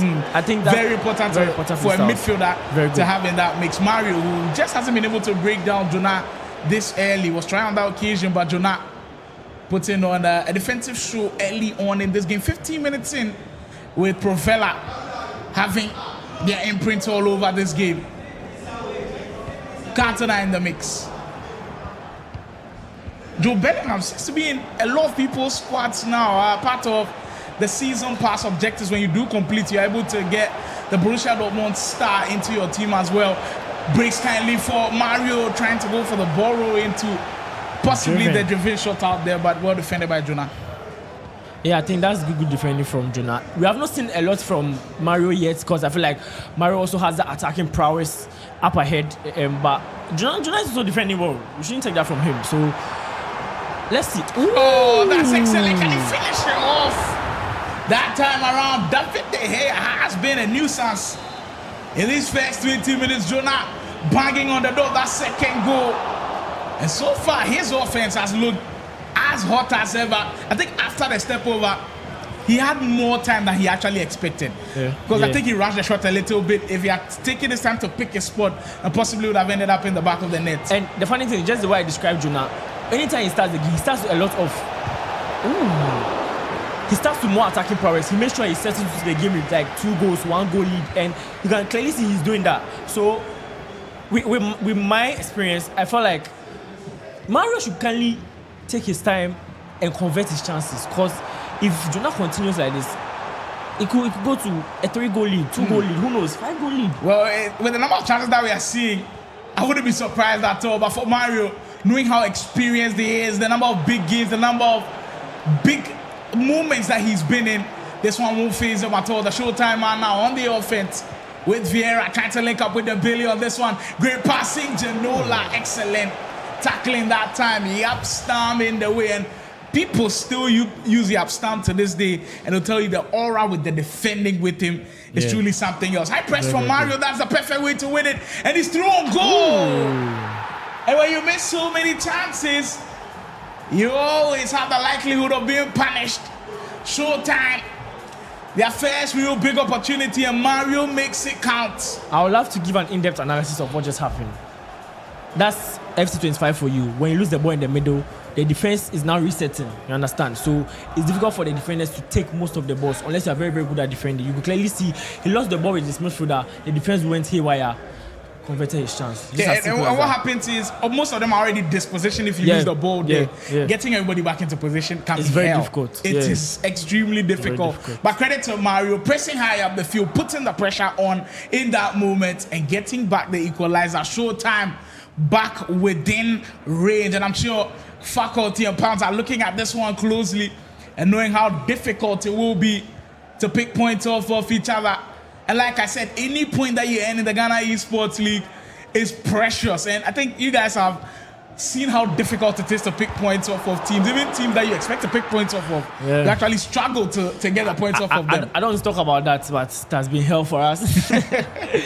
It has been hell for us, but yeah, we are keeping our heads up high. We are not done yet. You know, I think there are more matches to do, so you have to just keep on pushing. It's not over, man. As you always say, the great philosopher Sly Moore, it's not a sprint, it's a marathon. Yeah, indeed. You just have to find a way to lock in. Even when it's not going your way, if one game doesn't go your way, you can't afford to put your head down at all. Just keep going and keep grinding, and the results will certainly pay off. And right now, it looks like Mario wants to keep grinding. He's in with Genola, dancing in the air. That might be beautiful. The Magini Spain cancel into the shot. It's one of the chain moves that you usually enjoy, and he just couldn't finish it off. But you can tell the Provella man is under a little bit of pressure. Has got to find a way to relieve this pressure a little bit. Yeah, playing with Jonah, you have to also get into the game as quick as possible. I feel like attacking-wise, you shouldn't rest on your laurels. You should also have that attacking prowess, or match his attacking prowess as well. And I think Mario is doing very, very well with that. He's defending good as well. Oh my God. Messi. Oh my God. Jonah almost feel like it gives a run of play as well with Mario. Feeling like he's turned the game on its head. Jonah picking his movement, picking his spot as well. And Provella Esports back on top again. I feel like it will be going this way a little bit throughout the whole of the game, where Jonah leads at a point. I don't think Mario's scoring is done with how good he is as well. But Jonah picking his movement, picking his spot. And this Lionel Messi item, the footies item, I've heard a lot of people rave about it. I know he's also in your team. Very, very good. He's short, so you feel like you can bully him, but you can never bully him. When he gets ahead of you, he's able to hold the ball. He has good play styles, tiki-taka, technical, finesse, and driven. Very, very good play styles. I play him on the right wing because I feel like calm-wise, because he doesn't have the incisive. So although I know he has 99 passing, I feel like it's still not good enough because the incisive takes to another level, you understand? So yeah, he's very, very good. A very good card. Indeed, a very good cat to have in your mix as the Argentine will get back. Oh, Mario! Oh, Super Mario right there. Super Mario. Wait, and insane finish. Near post, and I think at that point, Jordan was caught between two minds because Mario could have gone either ways. Far post or near post, chose the latter. And it was perfectly dispatched this time. Humanson, step over variation. The shot cancel to find Humanson was so good. Made good use of the kickoff glitch as well, and he converted his chance. First pull, beautiful goal, man. Beautiful goal. Indeed. And we surely have a scoring barrage on our hands, just like in our other game as well, Virtual Union. And after 6, actually Ultimate Hub, can you imagine that the first leg ended in a 10-6 thriller with Survivor picking up those 10 goals? So like 16-goal thriller in one game. It's actually insane. I don't think we are getting 16 goals here, but maybe something close to 10. Or you said the 16 still be possible? Right in the first 30 minutes. 30 minutes of the game. I don't think they have enough time to get 16 goals. Unless all of a sudden the defense goes to shambles just offside on that possession.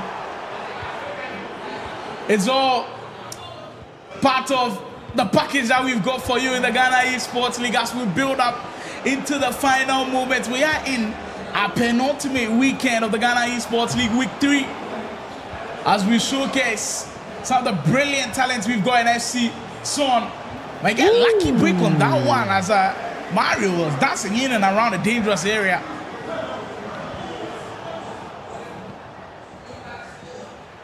Joe Bellingham is so good. He has, I think, the perfect play styles for a box-to-box midfielder and a DM as well. With the intercept and finesse, it goes, two ways. In 2K we say two-way. Where my goodness! Jonah from distance is always lethal. He knows the shots to pick. Do you think if he had gone low driven there, he would have been able to score? With the distance, how? Oh, I think he could. There is a possibility because he could. It felt like the goalkeeper had shifted towards the right a little bit, had the space to be able to operate. But the Provella man looks as locked in as ever. And I think one thing we both admire, that Provella shirt is looking really nice. Yeah, I think we should be ranking the jerseys. The jerseys. Play Preseason last. Wait, are you sure? I don't think so. There's nothing. It's just. I mean, the newly branded black. Yeah, okay. Yes, with that, it's really nice. Here. But the one reason for this league, meh. I think if we are ranking, for me, possibly Virtual Union number 1. Thank you. Let's check out. We agree on that one. Yeah. I think Virtual Union, that just is pretty incredible. Yeah. Provella Esports, that jersey looks really nice as well. Really nice, credit to all of the teams that are putting in effort to make the jerseys really nice. Look, Ultimate Hub is not bad as well. Like with the black and their logo in the middle. Their logo stands out a lot. It does indeed stand out. Shouts to all of the team owners, team managers, making sure that the players look good. That's a low-key shot. Yeah, Convict has a good jersey. Team Convict, I think they've got different variations as well that they put just together. Like Progress. Every year they bring out a new jersey and it's so nice. Hopefully Provella, Virtual Union and other teams, just copy the flow. They keep updating us. Yeah. Credit to all of the team owners, the team managers, making sure their players look the right way in tournaments like this. Your appearance always counts. And we appreciate every single one of you for putting efforts into that. Messi, for Thuram, Jonah now, just at the end of this first half, looking to get back into the groove. I think just overdid it. Oh, no way. Jonah. Some Joga Bonito down on the far side. Indeed. Well. I thought he had missed the opportunity there. I thought he had. With a little flick that he had. But all of a sudden, it just broke right into his path. I don't want to discredit his goal, but I feel like it was the 45 minutes glitch as well. Anytime the game is about to end, those kind of things happen. Because for Pele to be shooting the ball against Van Dijk. So he said for Ghanaian language, we'll call him Intoms. Kakrebi. But I mean, in the Ghana Esports League, you need a little bit of luck on your side. Yeah. And you take that all day long, and you see the deep breath taken by Mario. He knows how difficult it will be now. Pele, considered one of the greatest of all time, making sure they have a 2-goal cushion heading into the second half. I think with how the first half has gone, it has shown that Mario's also good enough, but Jonah's taking his chances when they have come. He's not had numerous chances, but if he's had like 6 taken 4 already. It shows you that being clinical is always rewarding in the Ghana Esports League. And Mario, if you're in this camp with faculty, I think all you're telling him is just keep doing what you're doing because he's not played badly at all. I can't lie, Jonah is also doing well with the defense because he's really nullifying every attack Mario is putting in. So GG's to Jonah, I can't lie, but Mario, I feel like he has more in his portfolio, attacking portfolio. He should be attacking more. I should see more of Trivella, I should see more of finesse, I should see more of time driven if you want to. But yeah, GG's to Mario, he should just come back. I know I feel like you always have to have a counter. If they block the style in which you are most familiar with, always find a counter. Always have a plan B. And right now, Mario needs to find a way to tap into that plan B because right now the plan A doesn't seem to be working as Jonah's defensive masterclass is being put to play. As we get a glimpse of how things are happening elsewhere, we see Cap Gaming in action. We have Convic Records also in action a little bit. Virtual Union in the mix after they picked up a huge win against Ultimate Hub. They are playing Cap Gaming as we speak. And we also see a lot of Roots Esports also in action. I believe Ian Game Time also getting ready to be in the mix. Genola for Showtime. Oh, that's excellent. Beautiful goal. Took his time really to find that pass. I thought you go for the far post, but he took his time. Was waiting for the goalkeeper movements. Jonah did not move his goalkeeper, but still got rewarded. So GG's to Mario. Big goal in the context of this game. Showtime, a team in desperate need of points. In fact, both teams in desperate need of points. And they know this one is going to be key and how the whole of the tie ends. Usman Dembele. Will you win the Ballon d'Or this year? Or if like there are players that Look, if we are talking players' achievements team-wise, I think he deserves it. And personal Champions performance League, as well. Yeah, I think he has put in the work. Like the goals, assists that he's got. Champions League title, domestic cups as well. Come on now, the guy deserves it. But we are looking at Super Cup. I mean, Super Cup also in the mix. But we are looking at individually who really set the world alight. You can't look past Lamine Yamal. Lamine Yamal? No. No. He did well, but, GG's too. I mean, maybe you can also consider Rafinha. Rafinha, I'll give Rafinha that. The numbers kind of back Rafinha as well. League title with the way Barcelona were playing. I feel like we should be tipping Rafinha more than Lamine Yamal. Really? To be fair, yeah. Who's the talisman of that team? Who's the best player on that team? If we are being honest, Barcelona looked at Lamine Yamal. PR-wise is Lamine Yamal. PR-wise is Lamine Yamal. Well, if football is all PR. The thing is, when Lamine Yamal, when you need him, he's there. But when you're talking about someone who gives them the mental push, that resilience to keep on pushing, it's Rafinha. You understand? So I feel like I tip Rafinha more, No disrespect to Lamine Yamal, that guy is cooking. Bro, he's 18 years, 17 years, and he's cooking at the biggest stage. Come on, that's crazy. But Rafinha, is crazy. That's giving us a take on the Ballon d'Or debate, which I'm sure will be going on a lot in the football world. The Ballon d'Or is awarded to the best player in the world. Yeah. Well, if we have to leave the traditional pitch and we go on to the virtual pitch, where they just ended Esports World Cup, Manu Bashir doing something that has never been done, winning 2 FC Pro World Championships, does that make him the greatest of all time? I can't lie. I'm edging towards giving it to him. I think it's him. You feel like it's him? No, it's not like he won it this year and next 2 years he won. Back to back. What's back to back? Back to back. Last year who won it? Last year was Andes. Last year Andes won. The year before was Manu Bashir against, I believe, what's his name again? I think it's in footways now. The Australian, Mark 11. The controversial penalty shootout. He won, you to win, Sorry for my statistics there, but but I mean, 2 within a space of 3 years is actually mental. That's so mental. It is indeed insane. So credit to Manu Bashir on that one. The team Hullet, team Liquid One being part of history. But the reason why people don't tip him is because he doesn't assert his dominance in every tournament. It's just like the way Yomas and this, they normally do. But he has the most important, I don't think he usually goes into tournaments as a clear-cut favorite. Like Yomas in the Champions League, everybody knew the guy was good enough. He was top 3. When Anders was going to win the World Championship, everybody saw the writing on the wall. Anders tried to explain the Team Holy's players, he gave Yilmaz more of an attack. Ooh! Mario right there with a beautiful driven down on the far side. I think that's a beautiful goal. I feel like the goalkeeper should have done something about it, but EA Sports. It is indeed in the game. So on bursting to pace, low driven, near post finish, big one. We got a comment on the Ballon d'Or stuff. Joby Gaming says Rafinha saved Barca, but PR messed up. Yes. Thank you very much. Feel like Rafinha saved Barcelona? Yeah, Rafinha.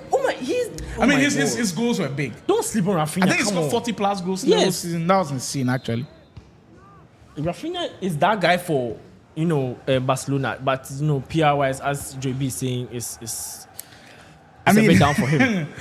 That's definitely a conversation that will go on and on and on till the Ballon d'Or is actually handed. But in our space, I think this year the best FC player clearly goes to the FC Pro World Champions. So credit to Manu Basho on that end. Yeah. But if you're looking within the Ghanaian landscape, with how this year has gone, we've had possibly one of the biggest tournaments around the grid. We saw the Mashhada Gaming Up Loan tournament, which I believe Big Ups won. Yeah. We saw the one at I think one of the hotels where I believe Mayweather made a comeback to beat Montana in the mix as well. So Montana has been in multiple finals. Do you think if Canvic go possibly like top 3 in this tournament, we have to crown Montana as the best in FC for this year? I don't need Canvic to go to top 3 for me to like solidify me calling Montana the number 1 in Ghana. He deserves it. I can't lie. He works hard for it. Bro, he puts time into the game. That's what people don't understand. Like when he puts in time, I think I have to give you that respect, you understand? And he has been doing that and it's rewarding him. The recent Weekend Wednesday tournament, he won it. So GG's to him. I think he's the number 1 in Ghana. Well, indeed GG's, but someone like Kalu can sit from afar and say, yo, I've actually won 3 tournaments this year. In boxing, we say something. Fight styles make fight. Understand? We have the orthodox, we have the southpaw, we have some players, boxers who like to go into the body. We have players who also go for the head. So I feel like match styles they make the match. And unfortunately this year, it hasn't set well with Montana against Kalu, because Kalu is also of place or a family plus. But yeah, he's also doing very very well. Well, Chad, who gets your vote as the number 1 player in the country? If you're looking at the 2025 calendar year, as we are coming to a close on SC25, you can drop your thoughts in the comments as well. Montana definitely has the big accolade. Winning the VGA grade, not easy at all. The VGA is like World Cup. Yeah, exactly. It's like our own version of the World Cup of 1v1 format. Yeah. Because this more or less like a 2v2 format, it's like shared glory. But if Canvic go on to actually win the league, then that will definitely cement it and nobody will be able to have any arguments about it. But credit to guys like Carlo as well. Won the Accra Esports League tournament. I think he also won another one, which I'm forgetting. As Son almost breaking away. Mario pushing, trying to lead for the very first time in this game. Dembele on the wing. Son, back post cross might come in. And Jonas now got to be careful. Phases in the game like this can always turn anyway with Messi now winning it back. The press from Mario is actually crazy. It's like the momentum has shifted. It's now on Mario. And I feel like Mario should make good use of it, because when he shifts back to Jonah, because we all know how good Jonah is attacking wise.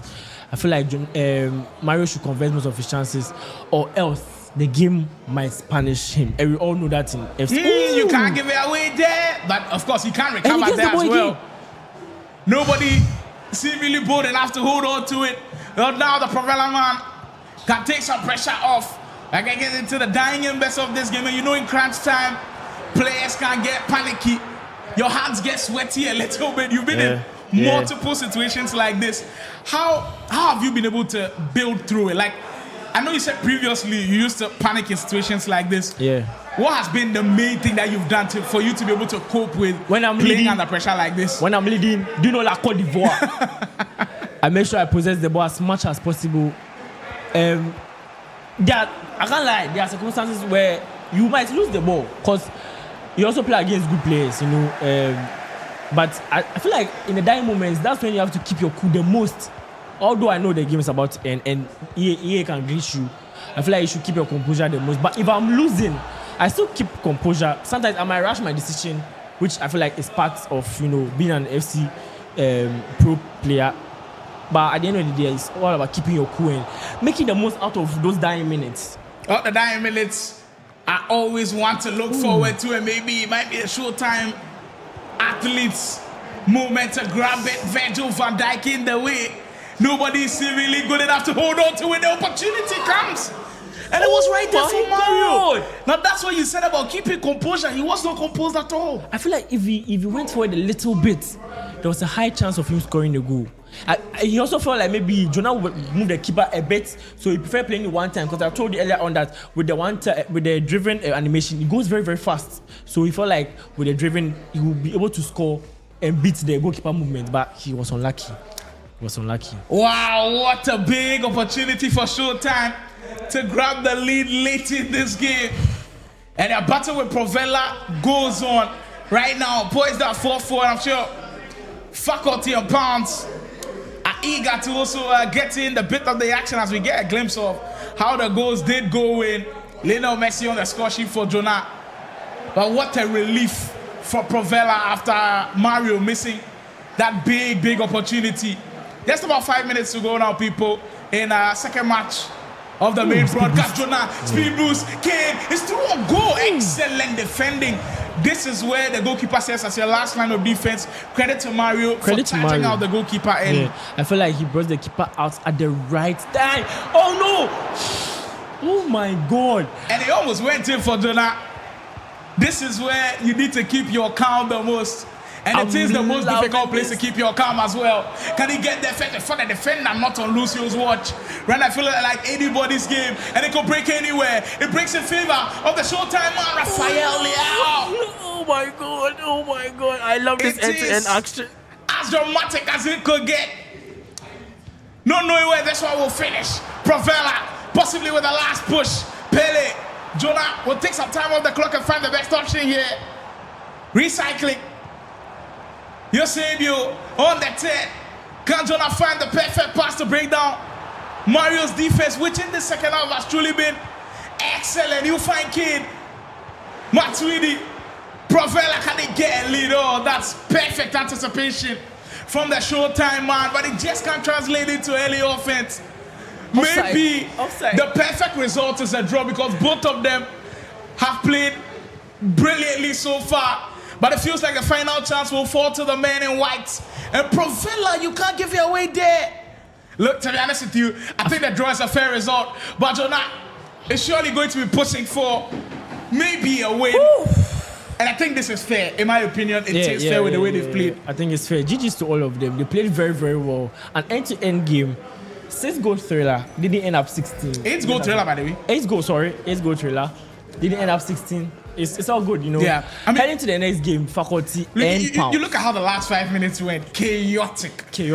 Nobody able to be calm enough to hold on to the ball for longer periods of time. It's always the pressure that comes with playing at a difficult level like this in the Ghana Esports League. This is only part one done. Faculty and Pounds will pick up the controllers for the second leg of Provella versus Showtime.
It is time.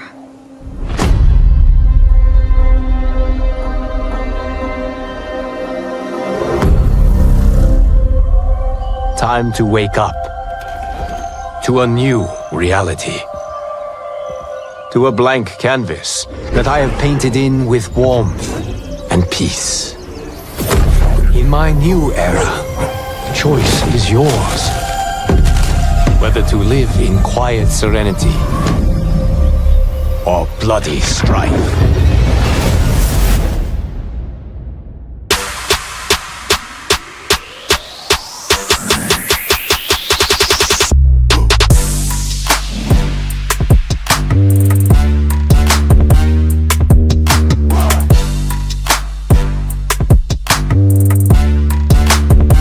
Brilliant move, you see.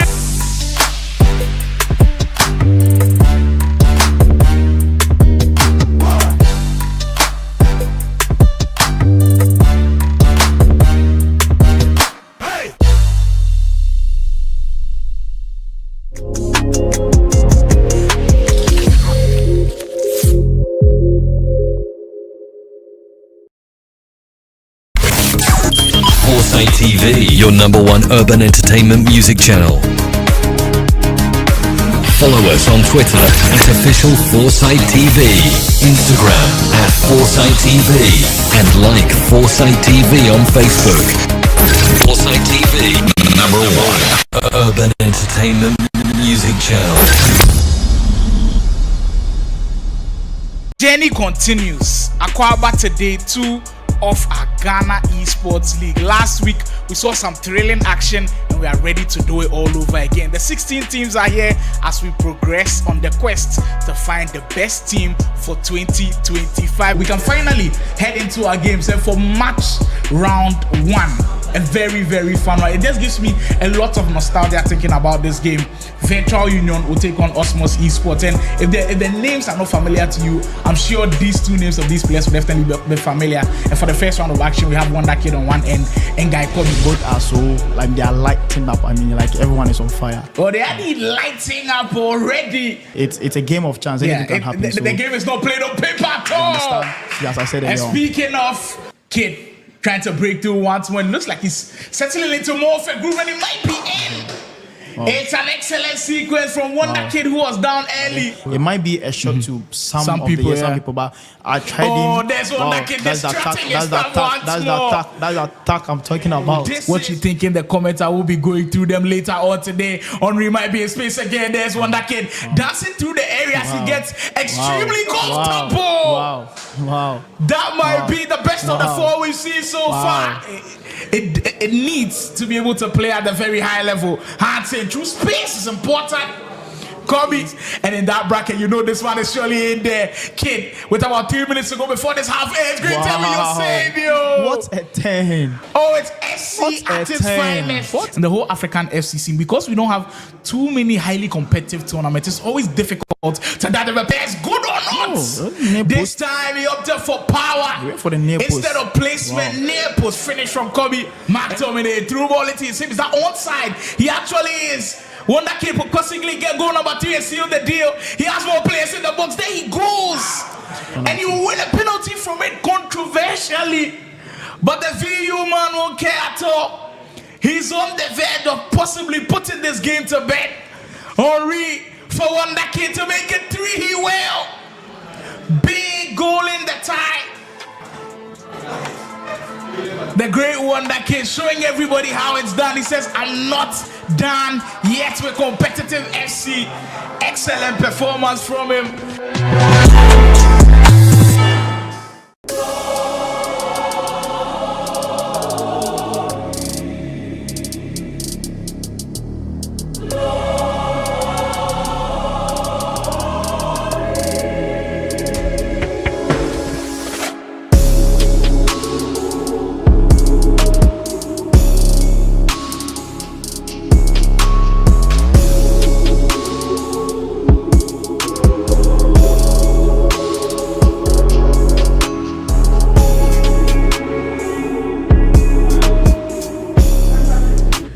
Yes, sir, what a game that was earlier on. ended 4-4. Jonah and Mario gave us a very interesting game. And now going into the second leg, we can only hope for at least something close to it. Yes, I'm expecting that. I feel bad that I'm about to say this. I've not seen Pound's gameplay enough, but I don't know Faculty's gameplay. Yeah. Silent Assassin, I call him. I don't really know. I don't sleep on Pounds as well, but. And the last time we saw Pounds on the mainstream, they were playing against Osmos Esports. He was playing against Samuel, who was one guy, Kobe's team, and Pounds missed a lot of chances in that game. Yeah. The one thing about him is he will create chances. It's sure. about how much of them he will be taking. And it is going to be key here because it's on a balance level. Nobody has an advantage at 4-4. You're basically playing at 0-0 now. So if you do take your chances, you will grab 3 points. And like I said, both of them they are close to each other on the league log. So trying to leapfrog each other should be the main motive. As we see Faculty logged in action like Dels calls him the silent assassin. Doesn't speak too much. But when it's time for him to do the job, he always does the job. I spoke to him after my race match. He was like, he has to win this. He's ready to win this, ready to do this for showtime. And I'm ready to see results. And I feel like he can bring the W back home. Well, speaking of results, there are results going elsewhere, which is pretty interesting. I think Convict Records did pick up a big win against Ian Game Time in their other matchup going on. I'm also hearing Plus Legends also be in action. They are actually playing Convict as we speak right now. So as we're leaving, it was 2-2 in there. Big chance already. Faculty. Oh my God. And by his reaction, he can't believe he missed that. No, there's no way he's missing that chance. Should be scoring totally. Showtime, who have surely lit up the Ghana Esports League in week 3 with their offensive prowess, looking to continue to do so with the Faculty opening up the defense perfectly, but just couldn't find the back of the net on that one. 5 minutes in already, and Pounds under serious pressure. Oh. Bellingham for Faculty, and with Faculty, you don't let him settle. You don't let him settle at all. Buffon rushing it, making a big save, spreading himself, making himself as huge as possible in that goal. And with Pounds under this type of pressure, he knows you have to soak in. There's always one thing about SC as well. Finesse. Put it on the plate. For man like Faculty, Showtime in the lead, actually for the very first time in the time. Because the whole time Jonah was leading and then Mario was coming back every single time. But Faculty, with the finesse angle being perfect. And one thing with the finesse as well, you being the defender of the finesse, how best do you defend the finesse? Are you closing down the guy who's shooting the ball, or you're actually moving the goalkeeper? Because Mbappe spoke about moving the goalkeeper a lot. It feels like it's an underrated side of defending the finesse, where that's what he leans into doing more, moving the goalkeeper rather than closing down the finesse man. The reason why we don't opt for closing down is because the only people that have this playstyle, Block Plus, are defenders. And usually the DMs don't have it. Thank you very much. And that would have been finesse number 2, by the way, if Pounds had gotten that one to go in. And we haven't seen any DM have the Block Plus playstyle. Also, the finesse is taken outside the box. There's no way you'll be pushing your defender up top to block that finesse. So I feel like the best way, just as Mbappe said, is to move your goalkeeper. Those things are pretty important. And with how games are going, you know, you've got to take advantage of the Pounds now. Trying to take a little bit of refuge. Great defending. R9 trying to bully his way through. Saliba says, no while I'm here. No while I'm here at all. And a big block to get back in the mix. 12 minutes in and Showtime. One thing Faculty has always done is he always knows how to play under a little bit of the pressure. Not panicking at all. Making the tackles when he needs to make those tackles. And so far, he's been the better of the two. I was looking at his lineup. I'm not seeing Doué. Faculty, and he's not using Doué. That's actually crazy. Because you all know how he loves Doué so much. For you to evo a card to a 97 rated overall, it shows how you dearly love the card. Pass. And Number 2 on the board. Faculty. Beautiful goal. With a big goal now. feel like he's running away with things, but this time, this is the deal with the lofted pass. You clearly see he's so locked in. Like, his shot selection is a bit meh, but he's getting more. You would have preferred maybe like a driven shot. A driven shot in some situations. Because if you want to play first post most of the time, I think driven is actually the best. Because when you play normal shot, the goalkeepers can react with their hands. But with the driven, it's so fast. That's the thing about driven. The animation is so fast that the keepers can't catch up. With even 99 reflex, you understand? So driven is. What would have been the best? But yeah. I mean, it's the result that matters. And thank you very much. If the result says it ends up being a goal, Faculty will take it all day, every day. But going back to that goal, if you saw the lofted pass, I think there are different variations of the lofted pass that people fail to understand. Usually what people want to do is just hit the triangle button twice for a through ball. But that time, what he did was just hit the X button twice for a lofted normal pass. Not a through ball, but a normal pass, landing into Janola's feet perfectly, setting up the angle. And let me give you props for in-depth analysis. Actually, doing so. Getting it to go. I think all of these things are quite interesting because when you speak to people who like using a lofted pass, I think one that kid was seeing it on his stream yesterday. I joined for Ghana vs Ivory Coast, which unfortunately we lost. I don't want to go into it too much. I don't want to. Je n'ai pas travaillé. The thing, I don't know where Dale's going to get his French from, but I should say we're wrong. The thing is, tu parles français? What one that kid was saying is, if you've got a defender behind the attacker, well, that's interesting. Very interesting. I don't think that was intentional. I think I was going for a driven pass. Yeah. And that's quite surprising to make that type of tackle right there. Because I don't think it was under crazy danger at that point. But going back to that driven pass, like all he was saying was if the defender is at the back of the attacker, go for the X-driven pass. If he's in front, then try the triangle lofted pass, I mean. And just noticing the difference between the two is always pretty important in that mix. Hold it. With Pound struggling in this game, he desperately needs to go back, trying to go near post on that one. Look, I felt like he should have used the 5-star weak foot of Messi, where he could have played driven his right foot, but he thought Faculty will move his goalkeeper. It's all about mind games, you understand? And Faculty is getting the best of Pounds. Yeah, he is getting the best of Pounds in that department, both in the numbers department and in the mind games department as well. He's on the break, and we know how good he can be on the counter-attacking situations. Your savior will send bodies up front. Faculty can smell dominance in his path. Bellingham, great pass. There is Son. The intricate passes, the detailing of how quickly he wants to catch you off guard is always key for Faculty in his games. A very heavily underrated player within the scene. Look, I don't think you'd make any top 10 ranking and a lot of people will put Faculty in there. Yeah. But he's somebody who has been a fringe top 10 player. Like, he's always in the mix of being a top 10 player. Like, outside of the top 10, I think Faculty is so close to getting there that people keep sleeping on the ability of this guy.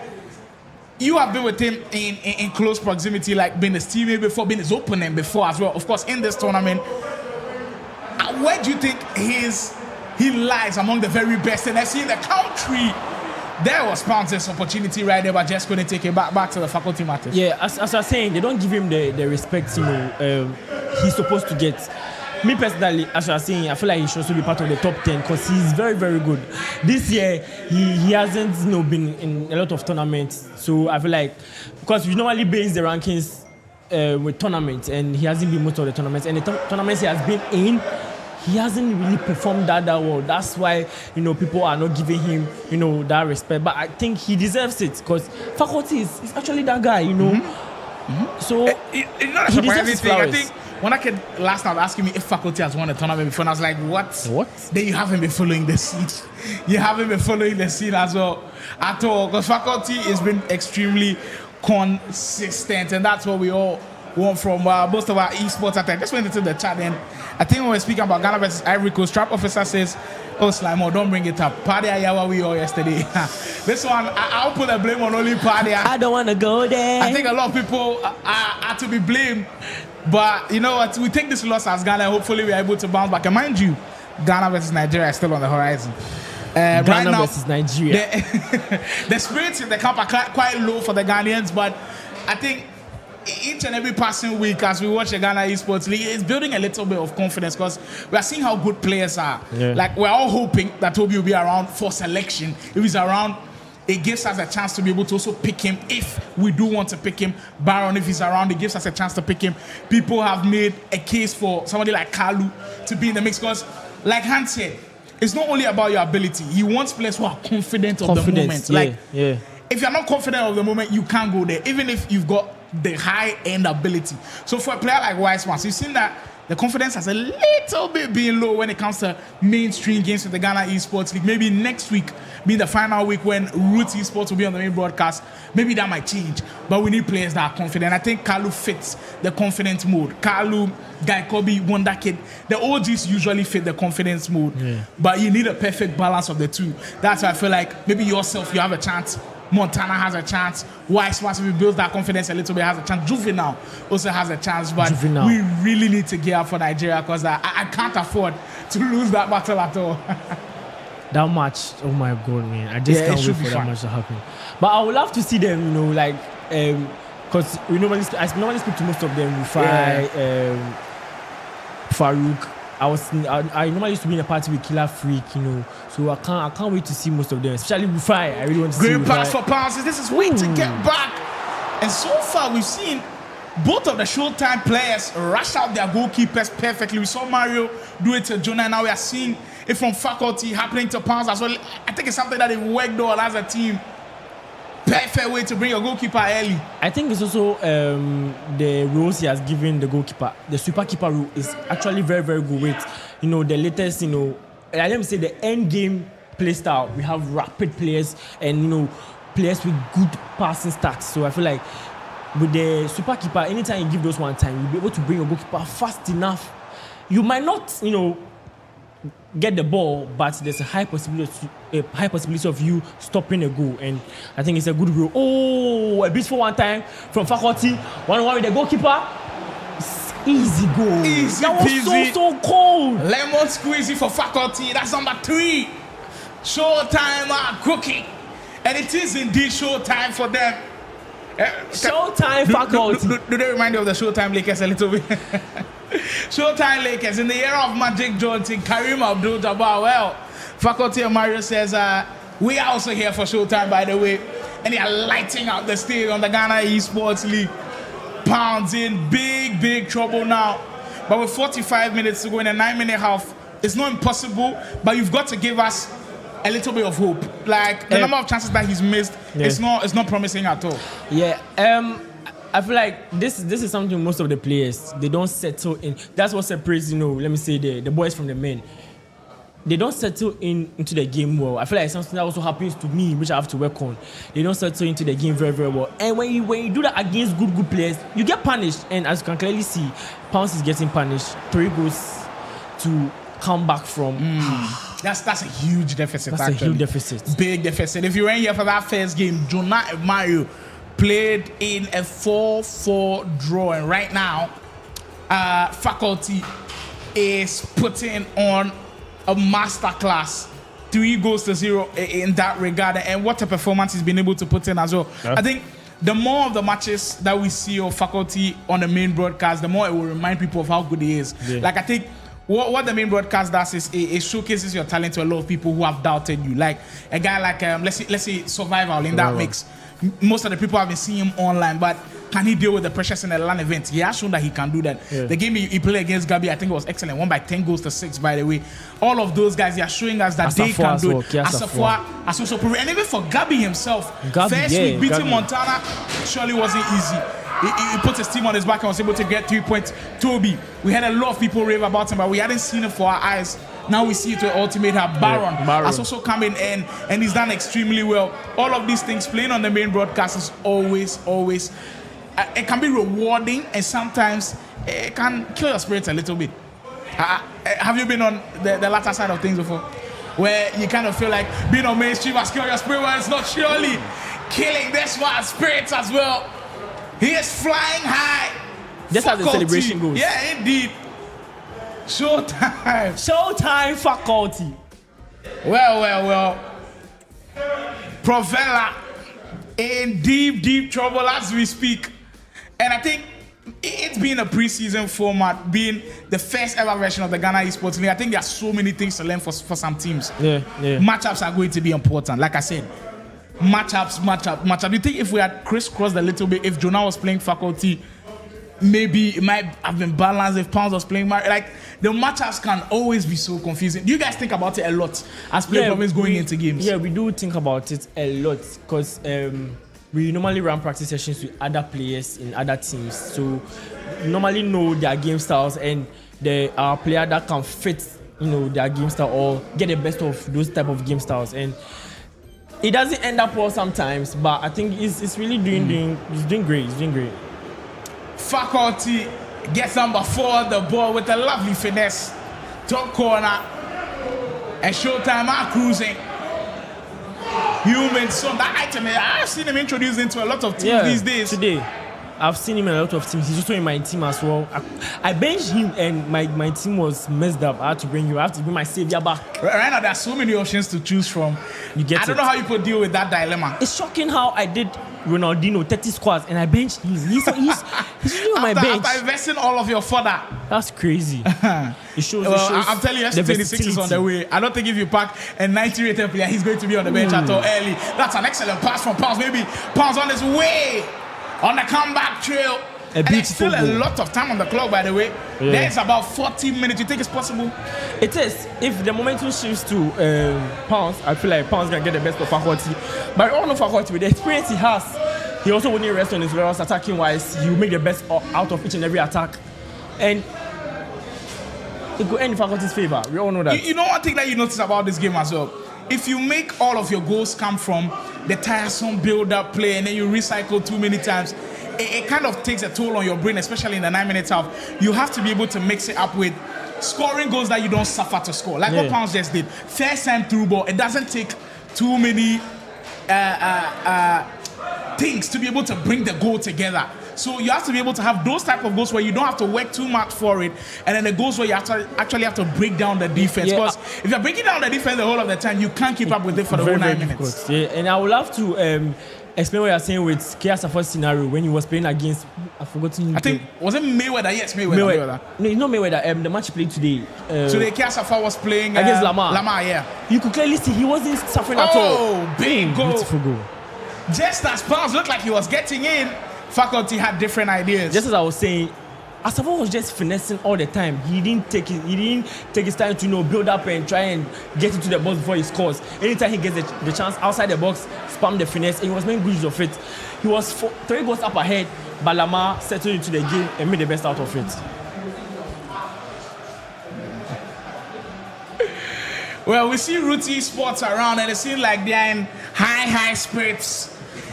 Looking like they've picked up wins elsewhere. Rooty Sports also a team that are low-key climbing above the ladder. Yeah, they're looking really like a team that could go top of the table once we finish. Yeah, I would really love to call Juvenile here and ask him his scores.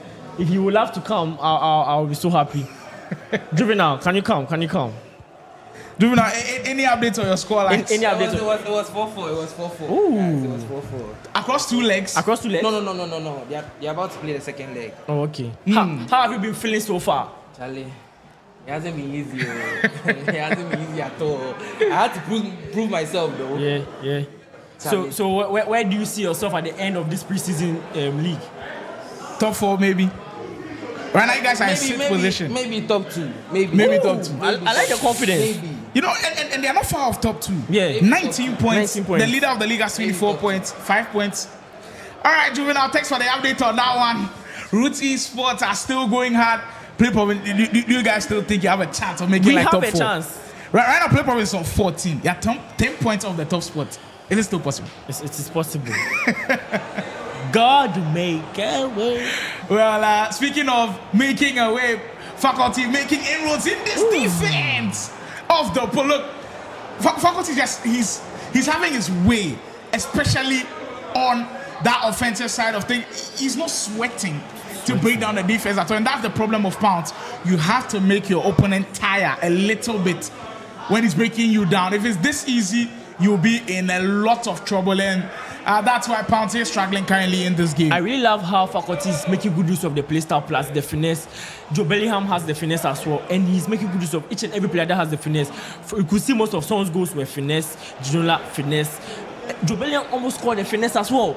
He's making good use of the playstyle, and it's working for him. as you can see, a ball finesse, but didn't work out.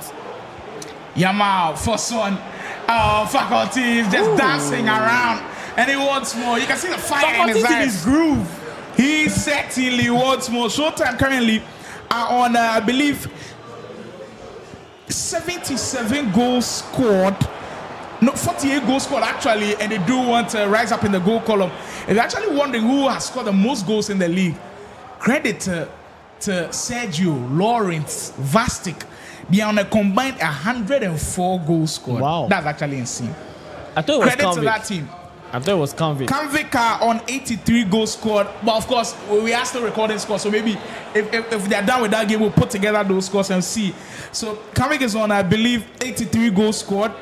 They are currently fourth when it comes to goals. Roots Esports, 92.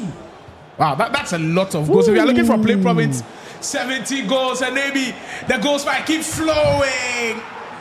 And just like the river, it never stops. Faculty, more and more and more. And this game, a lot of confidence going into their legs game. For sure. And of course, on the other hand, for Provella, it can be a little bit derailing when it comes to confidence. Yeah, but I think it's not over for Provella. I think they have a lot of matches up ahead as well. They should just, get back to the drawing board and just come back better, Yeah, so Provella, actually, after this game, they have, I believe, about 4 games remaining. They are supposed to play Modern Road, which is going to be tough. The Kumasi team, they've actually bounced back a little bit. Mulish and Mod are looking like a formidable outfit now. They'll play Root Esports, which we know is not going to be easy. Twice Master Juvenile, yeah. That's going to be a tall order. They play Ultimate Hub as well. Sheesh. That's tough. And then their final matches against Convict Records. Provella. Convict Records? Yes. Oh my God. Provella, their next 4, I don't want to be the bearer of bad news, but their next 4 fixtures are against heavyweight teams. If they're able to get results in there, salute to them, but it would not be easy at all, I tell you. At all. Not going to be easy at all. I'm trying to check the fixtures for, I believe, Showtime, if they've got maybe favorable fixtures coming up, because they've also been in battle. Showtime will actually play Convict next. They are supposed to play you guys as well. You guys haven't played Showtime. That is play Province. They also play Virtual Union and play Cab Gaming. So that's a difficult round of fixture they also have in store for them. Showtime.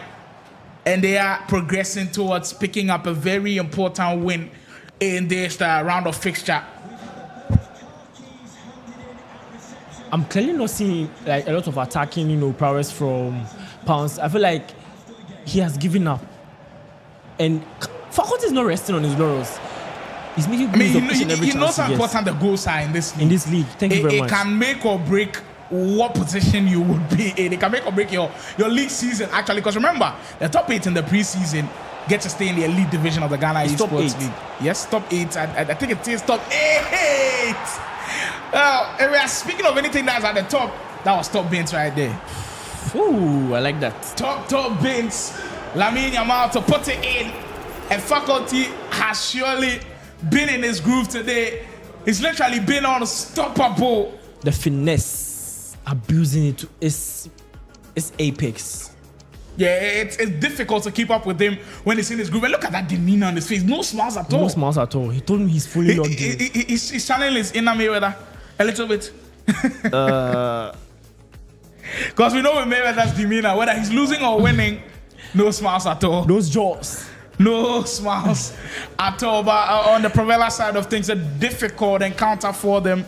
But just like I said, there's still more games to come. I know the games are difficult, but like with the Ghana Esports League, nothing is set in stone. No result is set in stone. Yeah. If you put in the work, the results will show. They still have an opportunity to climb up the league. 7 goals to 1. Still with about 15 minutes to go with Faculty surely putting the 3 points in the bag and making sure he seals the deal.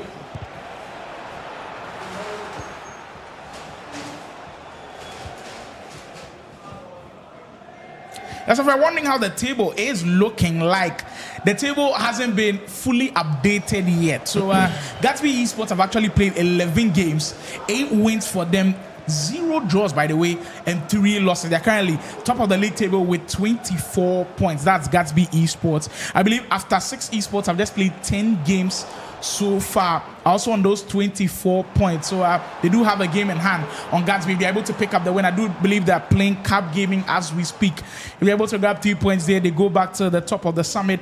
Canvic records on 9 games played, 7 wins, 1 draw, 1 loss. They are on 22 points. So actually, if Canvic is able to pick all 6 points out of the possible 6, they go straight to the top of the table. Impressive work from the likes of Mayweather, Mbappe, Choice Badger, and Montana. In game time, they shot up to 4th position. They've also played 11 games, 7 wins, 0 draws, 4 losses. Currently on 21 points. Virtual Union also in the mix, by the way.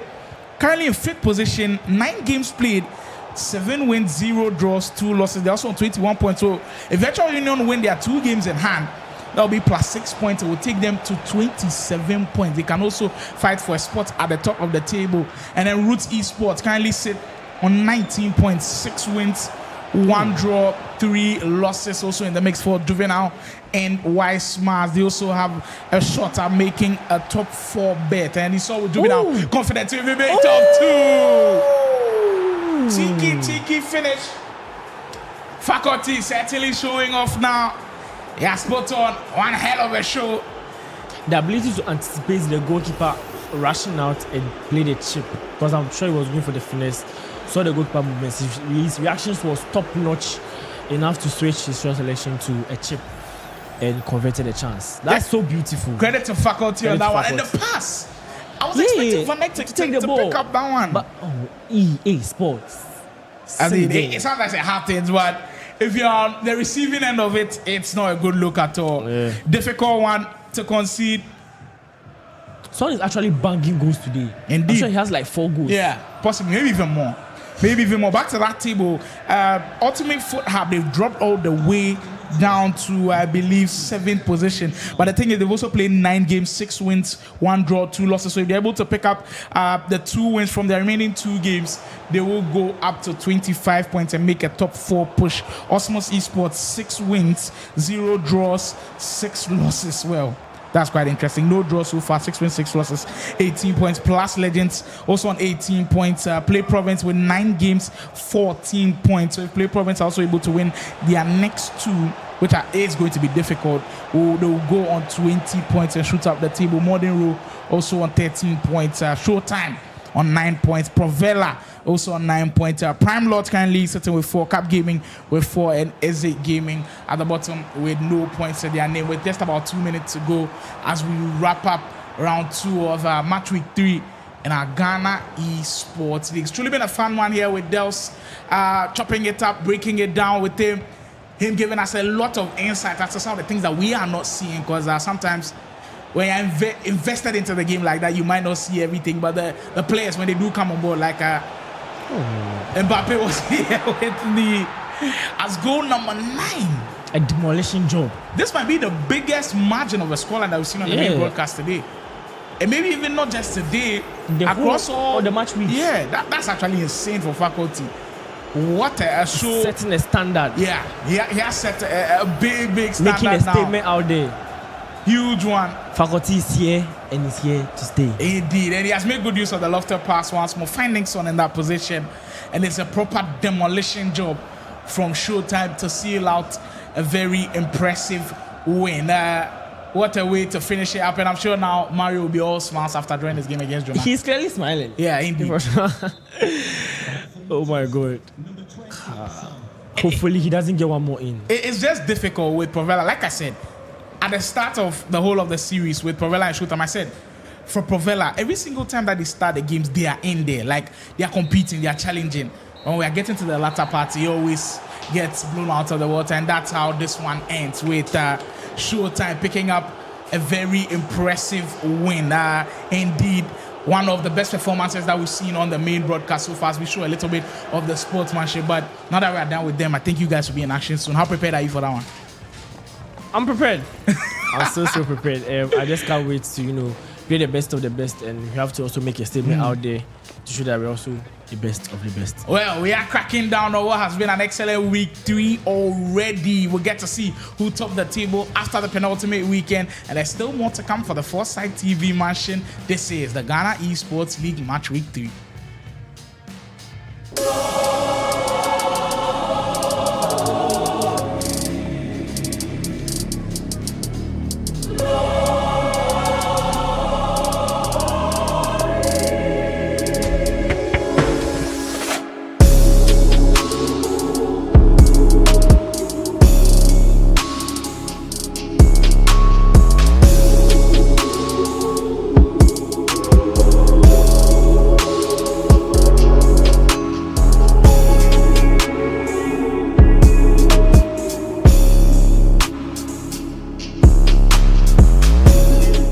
Journey continues. Akwaba today, 2 of our Ghana Esports League. Last week, we saw some thrilling action and we are ready to do it all over again. The 16 teams are here as we progress on the quest to find the best team for 2025. We can finally head into our games and for match round 1.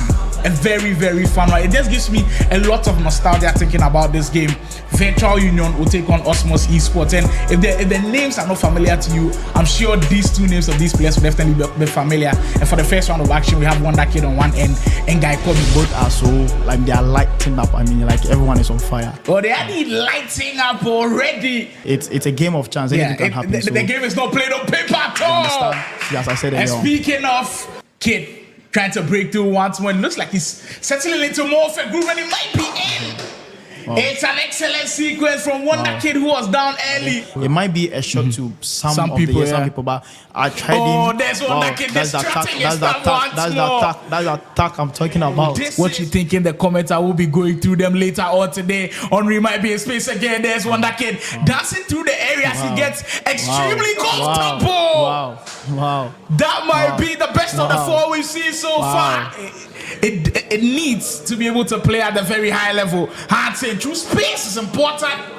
Kobe, and in that bracket, you know this one is surely in there. Kid, with about 3 minutes to go before this half ends. Great tell me your savior. What a 10. Oh, it's SC at its finest. And the whole African FC scene, because we don't have too many highly competitive tournaments, it's always difficult to that the player is good or not. This time he opted for power for the near post. Instead of placement. Near post finish from Kobe. Mark Tomine through ball into his hip. Is that onside? He actually is. Wonder Kid will constantly get goal number 3 and seal the deal. He has more players in the box. There he goes.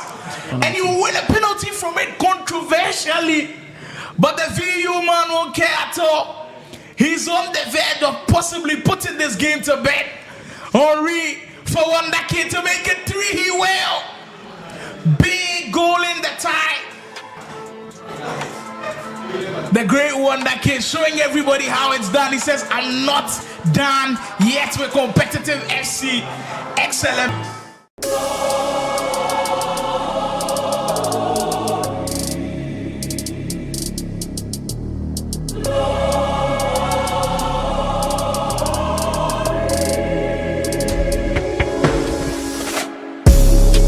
Welcome to the Ghana Esports League EAFC 25 preseason.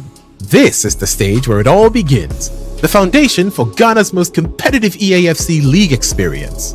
We're kicking it off with 16 elite teams battling it out in a high-intensity preseason. This isn't just a warm-up, it's the proving ground. Teams are here to showcase their skills, chemistry, and strategy before the main season begins. The preseason is more than just matches. It's about identifying talent, building rivalries, and setting the tone for what's to come in EAFC 26 when the full-tier league structure kicks off. Each motion counts. Performances here will influence team rankings, seeding, and visibility for the big season ahead. This is where the underdogs rise and champions make a statement. Get behind your favorite teams, follow the drama, and witness the passion as Ghana's top EAFC talents fight for recognition. This is only the beginning. EAFC 25 preseason is setting the stage for Ghana's next esports giants. Are you ready? The road to greatness starts now.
It is time.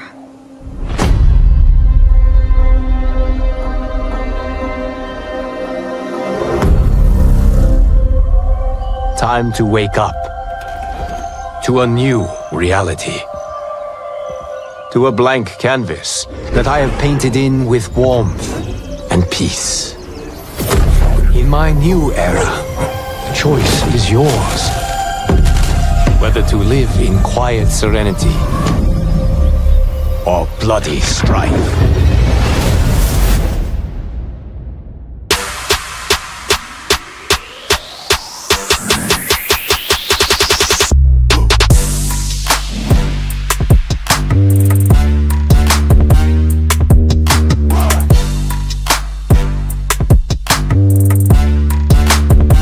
Brilliant move, you see.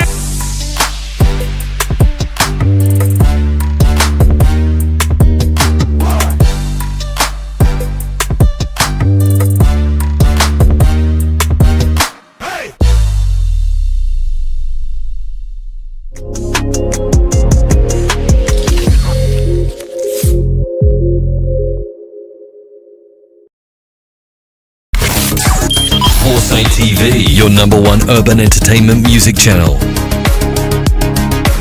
Follow us on Twitter at official Foresight TV, Instagram at Foresight TV, and like Foresight TV on Facebook. Foresight TV, #1 urban entertainment music channel.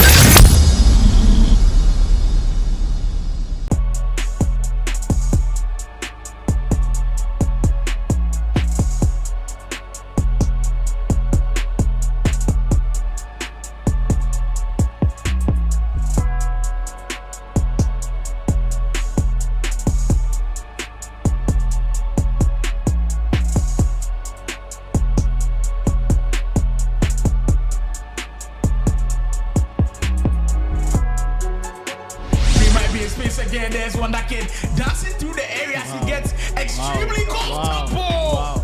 It needs to be able to play at a very high level. I'd say true space is important.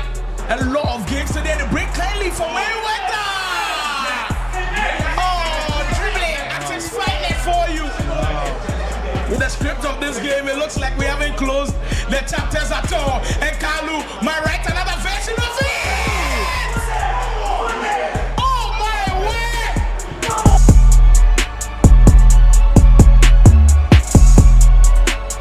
If you've not been following the Ghana Esports League, I bet you're missing out on premium entertainment and drama. And week 2 did not disappoint at all. It kept giving us great things all over. My name is Slimo, and this is the review of week 2 of the Ghana Esports League. There are 5 things to note down. Make sure you tune in for this one. Over the weekend, it felt like we saved the best for last with the Play Province versus Convict game. But in this review, I'll give it to you first. News alert: Ghana has a new FC Iceman.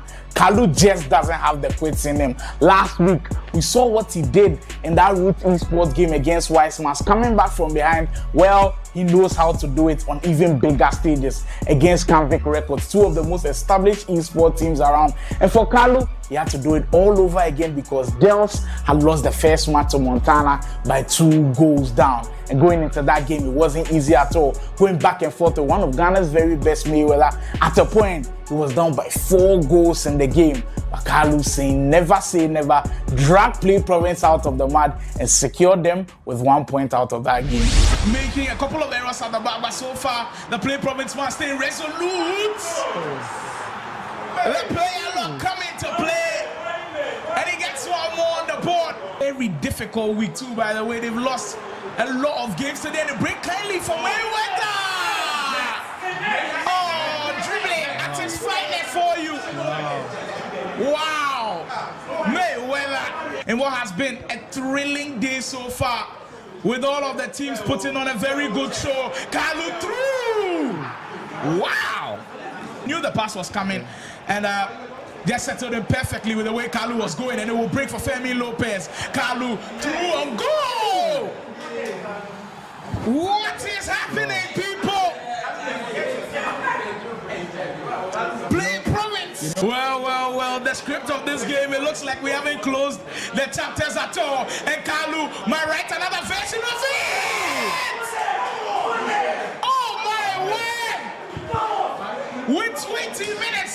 touch again. The first touch. It's working every single time. The first touch. The first touch. Kalu just knows how to do it. You know when a friend hypes a movie or some type of food to you, where you have high expectations for it, you go on and try it and you're like, that's not the case. Well, we had a similar situation in the Ghana Esports League. There was hype around one certain player, Toby of Ultimate Hub, and I must say, the results showed class. He showed that the hype is indeed real. They went up against Showtime, already going in with a 2-goal lead after Gabi beat Faculty. Toby meant business. His dribbling is just something else. Silky smooth, bamboozling the defense. His first goal just keeps ringing in my head. Step over into the short cancel, into the finesse, into the top bins. Mario just couldn't do anything to stop him. He won that game by 8-1. What's some Ghana FC action without a little bit of nostalgia sprinkled on it? We had a matchup that we've been seeing for ages, but we needed to see it on the big stage once more. Wonder Kid, Virtual Union, Guy Kobe, Osmos Esports. That was actually the game that started us off on Saturday, and my word, these two pros went at it back and forth. The goals were going in, kind of reminding us back to the good old days. Wonder Kid versus Guy Kobe, you know it's not a battle that you just can't miss. And two of them, they show that they still got it. Maybe they're defending a little bit questionable, but they all felt truly on fire, with Wonder Kid edging him on that one and providing a huge advantage for survival going into the second leg. Virtual Union picking up 3 huge points over Osmos Esports. Breakthrough once more. It looks like he's settling into more of a groove and he might be in. Wow. It's an excellent sequence from Wonder Kid, who was down early. It might be a shock to some people, some people, but I tried him. Oh, there's Wonder Kid distracting his stuff once more. That's the attack I'm talking about. What you think in the comments? I will be going through them later on today. Henry might be in space again. There's Wonder Kid dancing through the areas. He gets extremely comfortable. Wow. That might be the best of the 4 we've seen so far. It needs to be able to play at a very high level. Hands in through space is important. Kobe, and in that bracket, you know this one is surely in there. Kid, with about 3 minutes to go before this half ends. Great time with your savior. What a 10. Oh, it's SC at its finest. And the whole African FC scene, because we don't have too many highly competitive tournaments, it's always difficult to that the best good or not. This time he opted for power for the near post instead of placement. Near post finish from Kobe. McTominay through ball into his hip. Is that onside? He actually is. Wonder Kid constantly get goal number 3 and seal the deal. He has more players in the box. There he goes. And he will win a penalty from it controversially. But the VU man won't care at all. He's on the verge of possibly putting this game to bed. Henry for Wonder Kid to make it 3. He will. Big goal in the tie. Goals. We've had plenty of them in the Ghana Esports League already. And in week 2, we saw more. There are 3 teams I'd like to highlight who just know how to score goals. First of all the way from Kumasi, Vastic and Sergio only know how to find the back of the net. They've already scored a whopping 75 goals on the league log. Truly amazing. Virtual Union coming second on the league log with 71 goals as well. Survival and Wonder Kid, when they are right in front of that 18-yard area, there is trouble. And finally, Ultimate Hub are the last one to be in the 70-goal club. Truly spectacular stuff from Toby, Gabi, and Asafwa from last weekend. Truly excellent stuff from these guys. All they know how to do is score those goals, and goals are going to be important in the Ghana Esports League as it can determine some of the positions right to the very end. It's only fair that I end the preview with one team who has impressed. They've been flying under the radar. This is the time to give them their flowers and put them into the spotlight. Plus Legends, what a display. They are currently first on the Ghana Esports League with 18 points, and they haven't disappointed at all. When you look at the likes of Play Province, Canvic, Ultimate Hub, they have gotten all of the love, but this team, they've sneakily been the very best across 2 weeks so far. Hans, Brian, Ikalio, that trio is looking splendid, whether it's online or offline. They are playing extremely well. And last weekend on the LAN event, Ham showed why he's one of the very best around, beating AN Game Time. Brian also did the business. Plus legends are here to shock the world. Can they maintain this progress throughout the next 2 weeks? With the Ghana Esports League, there's left with 2 weeks to wrap up. Who goes on to win it? We'll continue this Saturday coming up as we get to find out who edges closer and closer to the title for the first ever Ghana Esports League. Make sure to be there. Foresight TV Mansion will also be live on YouTube Ultimate Battle at 12 p.m.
Journey continues. Akwaba today 2 of our Ghana Esports League. Last week we saw some thrilling action and we are ready to do it all over again. The 16 teams are here as we progress on the quest to find the best team for 2025. We can finally head into our games and for match round 1. A very, very fun one. It just gives me a lot of nostalgia thinking about this game. Virtual Union will take on Osmos Esports, and if the names are not familiar to you, I'm sure these two names of these players will definitely be familiar. And for the first round of action, we have Wonder Kid on one end and Guy Kobe. Both are so like they are lighting up. I mean, like everyone is on fire. Oh, they are lighting up already. It's a game of chance. Anything can happen. The game is not played on paper at all. Yes, I said it. And speaking of Kid trying to break through once more, it looks like he's settling into more of a groove and he might be in. Wow. It's an excellent sequence from Wonder Kid who was down early. It might be a shot to some people, but I tried him. Oh, there's Wonder Kid distracting his stuff once more. That's the attack I'm talking about. What you think in the comments? I will be going through them later on today. Henry might be in space again. There's Wonder Kid dancing through the areas. He gets extremely comfortable. Wow. That might be the best of the 4 we've seen so far. It needs to be able to play at the very high level. Hard saying true space is important. Kobe, and in that bracket, you know this one is surely in there. Kid, with about 3 minutes to go before this half ends. Great time with your savior. What a 10. Oh, it's SC at its finest. And the whole African FC scene, because we don't have too many highly competitive tournaments, it's always difficult to that the players good or not. This time he opted for power for the near post instead of placement. Near post finish from Kobe. Mark Tomine through ball into his hips. That onside. He actually is. Wonder Kid possibly get goal number 3 and seal the deal. He has more players in the box. There he goes. And he will win a penalty from it controversially. But the VU man won't care at all.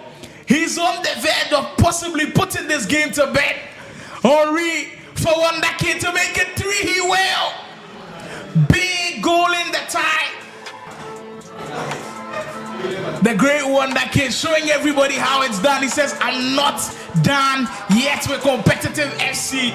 Excellent. The final showdown of week 3. It is a shortened schedule for today. We face a little bit of difficulties here and there, but of course we have to save the best for last. And joining me for this one will be Endless or Kofias. A lot of people call him from, right now we're going from Kanvik or AN Game Time. No, Kanvik. Kanvik still Kanvik. So we've got Kofi joining us with this one with a big game potentially. Not knowing where this one will go. Play Province after 6 esports. I know you know a lot of those players in there. I believe Baron and then Kalu will be starting off with their games. And for Baron, we've all heard about him playing online outside of Ghana. But of course, being Ghanaian, dropping out in the Ghana Esports League. If you've watched this game closely, how have you seen him so far in the Ghana Esports League? He's very impressive. Like, his gameplay is something I've not seen before. His defense, his attack is very different. Yeah, so I think he's a good player though. You think it's all with the diaspora players? Like him and Toby have a different style of players compared to those who play in Ghana? Yeah, I don't know how that's possible, but they play a different game as compared to the one we are playing here. Yes, so I think maybe today I'm here to see a different. You know what? That's quite interesting coming from me, because I don't think I've heard it from anybody else saying that they play a totally different style as compared to the Ghanaians. But on the other hand, he's playing Kalu, who has been someone who has been a revelation for the Ghana Esports League. Every single time it's been comeback after comeback after comeback. But all of the mainstream games that he's played, it's Dels that has played first. And now all of a sudden, Kalu is playing first. What do you think is in your mind? Why did they change that matchup? Like, do you have any insight as to why they changed that matchup? I don't know who Kalu is playing with. I think Kalu is playing Baron right now. Baron, okay. So I think Kalu wants the heat, so he wants to experience how Baron plays. I've not seen them playing, like, apart from today, I've not seen them playing like a trial match. So I'm here. Maybe Kalu is a very good gamer, so I'm here to see what he has for me. But yeah, indeed, it is a big game that we've got on our hands as we finish week 2 with Play Province taking on After 6 Esports. Like we previewed this one, 2 of the heavyweights around. It hasn't been smooth sailing for both of the teams. I think for Play Province, they have struggled. They are the ones in desperate need of the points as we speak right now. But for After 6 Esports, they are gunning for a top finish in the league. Big save early on already. Baron trying to announce himself onto the mix this early, and the first big chance of the game saved perfectly, but we know Kalu with his through balls. Son is in already. And this is not something that we expect from Kalu. He's usually clinical. Yes, he almost scores. Kalu usually clinical in these positions. Just couldn't find the back of the net on that one. Like, if you're in that position, are you still going for the finesse on there? I'll probably go for the driven shots. Just like that. Baron punishes him. I think it's the way FC goes these days. You miss your chance on one end, you get punished on the other end. As Baron, he actually missed an earlier chance. You feel like the game has repaid him a little bit in that sense. This time, he only had one thing on his mind: the cut back into Henry, far post finish. In our last match of the day, we expect that this one will have a lot of craziness around it. And with Baron's demeanor already, you can tell that he's very logged into this game. Yeah. Kalu should have scored the earlier goal. Yeah, it was clear. A very clear-cut chance for him to put the ball at the back of the net. But all of a sudden, the game turns around. And After 6 Esports lead very early on. Across all of the teams that we have in the Ghana Esports League, who do you think has the best roster? Because it's a conversation that is going on and on, and nobody can seem to put their hands on who has the best roster. Who do you think has the best roster? The best 2 players you would see.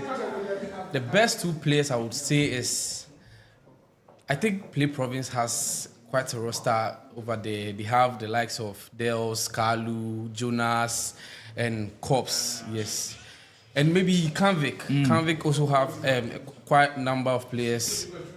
Oh, that's a really great pass. Baron is strutting his stuff. And that could have been 2 already in the first 10 minutes. Kalu under serious pressure already. Like we said, Baron and Toby play a different way as compared to everybody. Very unpredictable. And the unpredictability of his game almost paying off just 9 minutes in. They After 6 man looking to put on the pressure. And he is indeed causing so many problems for Kalu. Back post cross. There is goal number 2, Garinta. Baron with an excellent performance already. And the high pressing working for Baron early on. Yeah, Kalu is under pressure, I can see.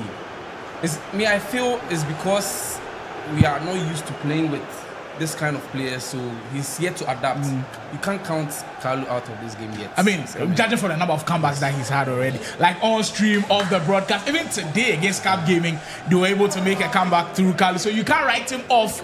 But the number of times that Kalu's in this situation, it's mind-boggling actually.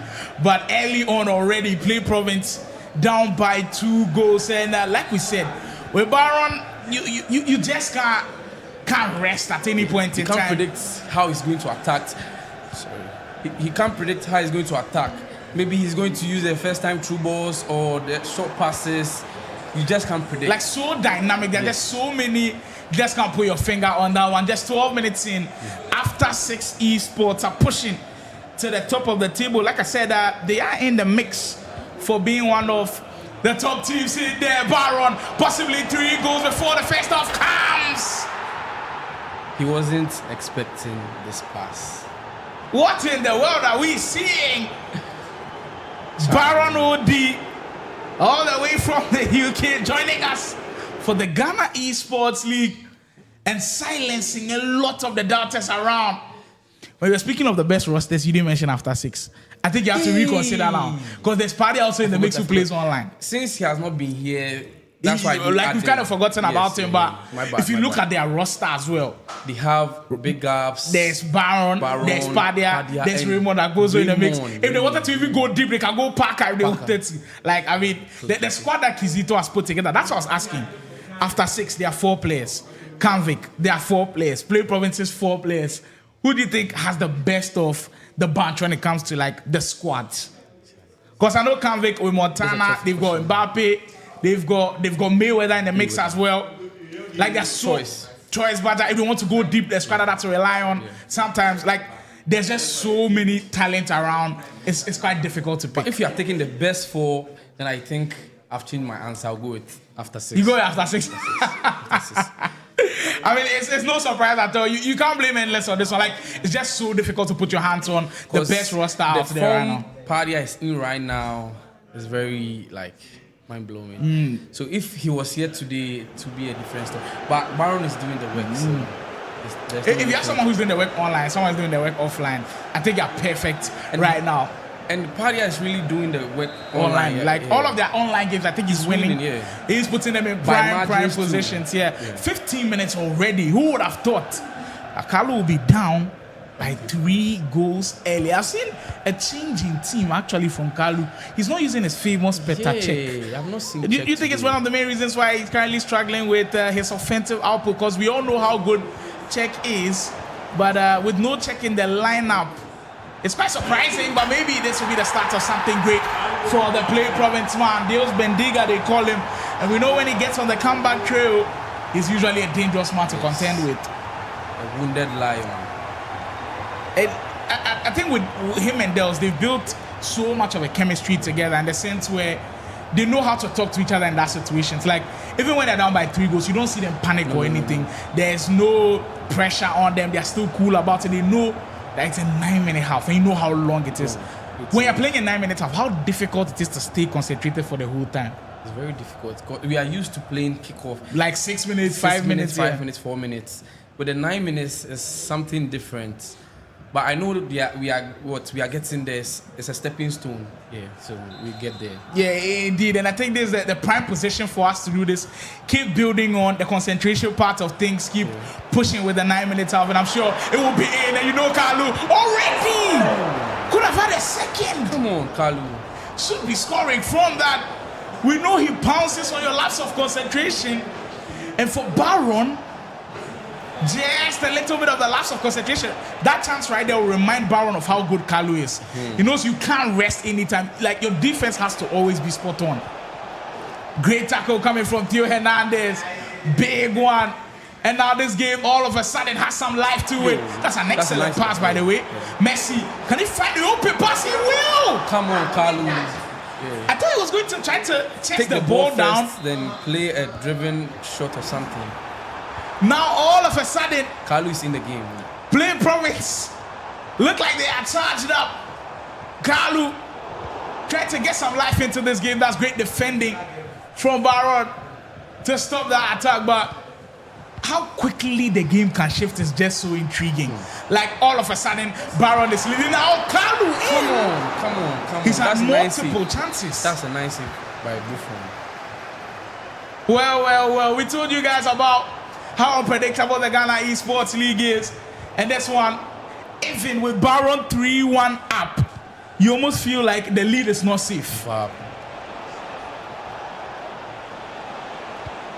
Baron, back post cross, maybe to get a 3 goals, push him back. Nice goal. That is again punishes Kalu. Again.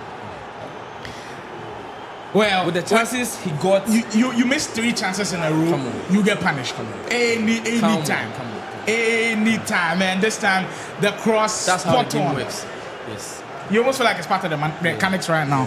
And And Kalu, back to where it all started, down by 3 goals. But all through it all, you can see Dale speaking to him, trying to motivate him, like tactical the way advice. They are composed, the way Dels is trying to motivate him into the game. You see the way Dels is motivating. So I know Carlo is going to do something wonderful. Let's just wait. It's a 9-minute half. So yes. And knowing Carlo, maybe he's got something up his sleeve, but there's a whole different beast of an opponent is coming up. I feel he misses check today because the trademark check, if it was in there, maybe he's finishing those chances. But that's why it's a league. You can always change your squad when you want to. Of course, just follow the restrictions that come with the squad rules. We have made a lot of noise about Ghana playing with other countries, and we all know of the upcoming Ghana vs Nigeria series. Everybody that's come with me on the broadcast has made a pick of the top 4 from their Ghana side of things that they feel like should go on to face Nigeria. If we put it in your hands and we say endless, choose for Ghana. Who's your 4 to face Nigeria?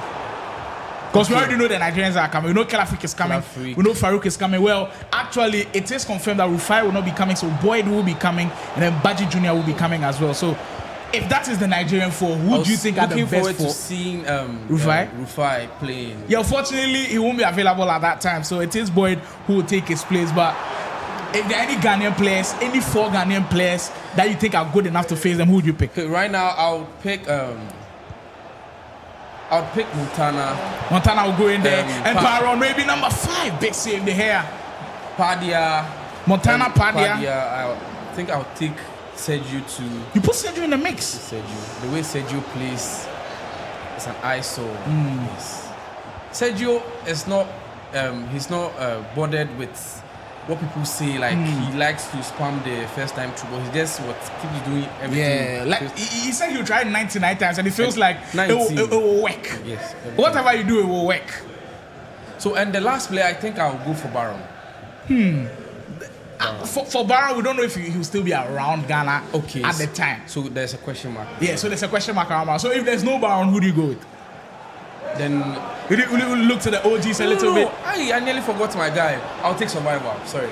You put Survival? Yes. You think he's good enough to face them? Yes. Survival is Charlie. He's just phenomenal. You think he's experienced enough? Like, has he played on big stages enough to have the confidence to deal with that kind of pressure? I've seen him playing champs with Killer Freak, and that day I felt the way he played the game. Like, he gave him a match. So I think Survivor is there, but not there. But like my 4, Survivor is there. Well, that is Endless's 4. You can drop your 4. We'll have a deep debate about it. Going into the comment, Trap Office has actually dropped his 4 players to take on Nigeria from Ghana. He says he agrees with you, Paddy, on that one. He agrees with you, Montana, but he's going the OG way, going Guy Kobe and Wonder Kid. Do you think Guy Kobe and Wonder Kid still should be in the mix? I think Wonder, but not Guy Kobe. Wow. Yeah. Interesting. Very, very interesting. I don't know. I just don't like how Guy Kobe plays. That's all. That's my preference. Yeah, I mean, everybody's opinion. But like we said, the choice is not in one man's hands. Yeah. Everybody will have an opinion as and it's based on the league too, right? Yeah, exactly. Like, how you perform individually in the league will count. Like, we see so many players who have played extremely... Like Survivor that you said, all of his games on the main broadcast, he has played well. And leading with... Like, more big goals margin, yeah, for sure. So, all of those things will count. And we're counting down the days when Nigeria will drop. But right now, Baron doesn't care about Nigeria at all. He cares about the Ghana Esports League. And he certainly... I just wanted to ask a question. How are they going to select the players? Is it going to be based on top 4, top 5, or they are based on performance? So they're based on... So let's say a team like Play Province doesn't play well. Like, doesn't place well. Let's say they finish outside the top 10 of the league and maybe they are 12th. But we've seen that all through, Kalu as an individual has been playing well.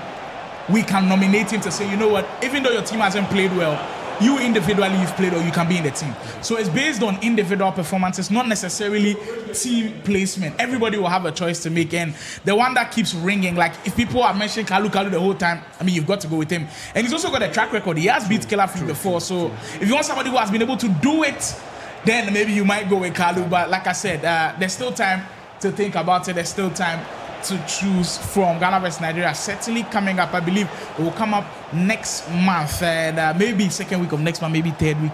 We are still deciding on the date. Everybody should just be there when the time happens. That's Baron looking for goal number 5. I just noticed something. Baron is not using the usual players we are using in the league. He's using Chawinga, Javi Simmons, different players all around. And I think he's been doing that the whole of the time. Even with last week, that's what he did. With the new restrictions, I thought he was going to chip in Ginola, R9s and all of those things. He's just using, I don't know. I think he's using players that he's comfortable with. Players that he's used maybe in champs or in rivals, like players that he's used so many times that he feels comfortable with. And that is what makes him different from us. So he's not using the players, the meta players. Yeah. He's using Chawinga. I've not seen anybody using Chawinga before. He's the first person I've seen using Chawinga. So yeah, I mean, if you're using a player that you are comfortable with, it kind of benefits you in a way. But then if they're using the meta players and it's working for them too, no problem at all. But as the first half comes to a close, it will be Baron who will be leading heavy, 4-1. Is it still possible for Kalu to come back? With how the game is going, with how well Baron is playing right now. Baron is dominating the game since the 4th goal. I've not seen Kalu create another chance progressing, and yet I feel it's the team with me today, because with the cup game he was kind of struggling a little bit. I feel he's not comfortable with this team yet. Yes, that's my point. Oh, the changing team. Well, sometimes does have an effect on how the player plays. It can have an effect positively and negatively. Today, looking like it's on the negative side for Kalu, but there's still time though. We can't write him off yet. And right now, for after 6, one thing will be on their mind, trying to keep the lead or make it as big as he can for Big Ups to just come in and complete the job. Carrying chat with a little bit of the player locking space, trying to find Chawinga, who was running into space. One thing you notice about Baron is he doesn't rush at all. He's very cool, calm, and composed, and under pressure a little bit now. Can his defense do a little bit of the work? Nice defending from Baron. And people don't compliment Baron enough for his defending. He's very good defensively. I don't know if you have studied his matches. I think we are so focused on the attack, offense, and like we are so surprised about how good he is on the offense. You kind of forget that even when he's good on offense, he doesn't let in too much goals. Exactly, like he always finds a way to keep the goal margins small. Yeah, like that's very, very important. And I just went into the broadcast. RTG kid, I say if be Kalu a new hairstyle with the cosam. I beg, so right now, you want me to fit in here? I'll be cool. I beg you. Play Province struggling in the first half of that action.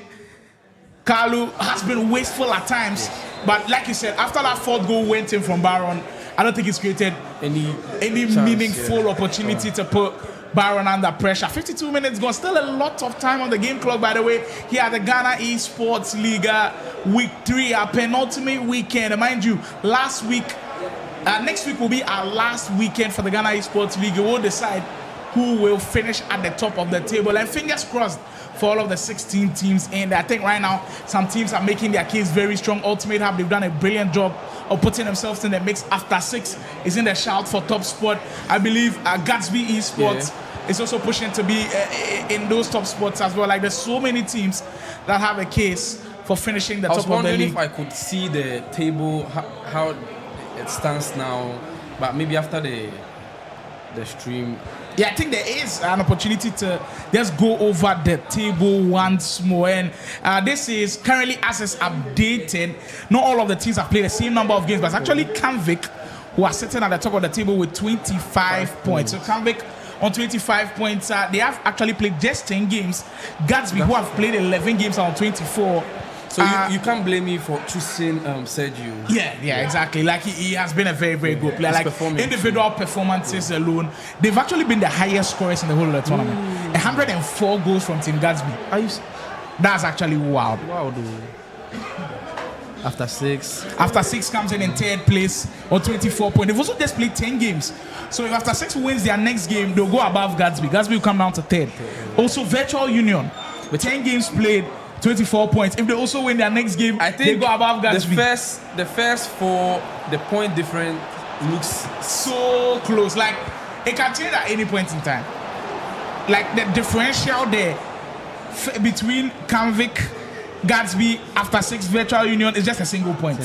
That's actually madness. So you can't afford to be dropping points right now. Yeah. And no, for Ultimate Foot Hub, they're also within touching distance. 10 games played, 22 points. If they win that next match, they go on 25. So they catch up to Kanvik. Yes, they catch up to Kanvik. And for your team, in game time, we were playing for them in this tournament. 11 games played, 21 points. Judging from the talent pool in the whole of the tournament, I think you guys have done impressively well. Not a lot of people expected you guys to finish where you guys are finishing. It is indeed spectacular where you guys are. Roots Esports, also 11 games played, 19 points. That's surprising. Even unless yourself is surprised, it tells you how impressive EN game time have been. You're about Osmos Esports as well. They've actually played one more game and on 18 points. Plus Legends, 10 games played, 18 points. Played Province, 9 games played. Well, they are behind in the games played with 14 points, but they needed 3 points in here right now. It doesn't look like it is going their way at all. Genola with space to work with for Kalu. He needs to go back and he needs it right now, maybe to put a little bit of the pressure on Baron as we speak. Cantona for Kalu now. Messi. Step over. Kalu, can he just find just a glimmer of hope in this one as this game keeps fading away? Look how tight the defense is from Baron. Like Endless was saying, we don't give Baron too much credit for his defending, but he is indeed a very good defender. The anticipation, awareness, the insights to be there at the very point where the pass about to be played. Yeah, perfect ingenuity right there from Baron. And I'm now seeing Williams Jr. Iñaki Williams Jr. Nico Williams. I've not seen anybody using Nico Williams before, so I'm just surprised. Yeah, Baron just likes to keep us guessing as to the type of players that he can use. Speaking of Nico Williams, there he is in action for Baron. And if you're in Baron's shoes, 17 minutes, you have a 3-goal lead, which could be 4. The hair keeps missing. Comes to the rescue. If you're in Baron's shoes, 3-goal lead, 20 minutes to go. You think you go for time management a little bit? No. With the chances he's creating, I think he should score more so that when big ups comes, he just relax and control the game. But I think the risk is if you are still attacking, then you leave spaces in behind for Kalu. That is the risk involved. But I mean, everybody has different strategies. Almost getting that one on side. As our Kalu still fighting, just about 15 minutes to go, needs a goal and needs it now. Play Province on the verge of suffering a heavy defeat in the first leg at the hands of Baron.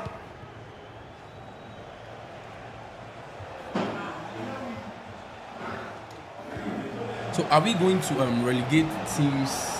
Well, there is no clear relegation, so mind you, this is just the preseason right now. But the top 8 teams will remain in the elite division of the season when it actually begins next year in FC 26. So watch out for those top 8 teams. They will remain in the elites here. I know there will be like a Division 2 system which we haven't announced officially yet, but keep an eye out for the top 8 teams. So for all of the teams that are competing, if you can't win the league, at least fight for top 8. And right now, it seems like EN game time, you guys have a strong position to be in the top 8 mix.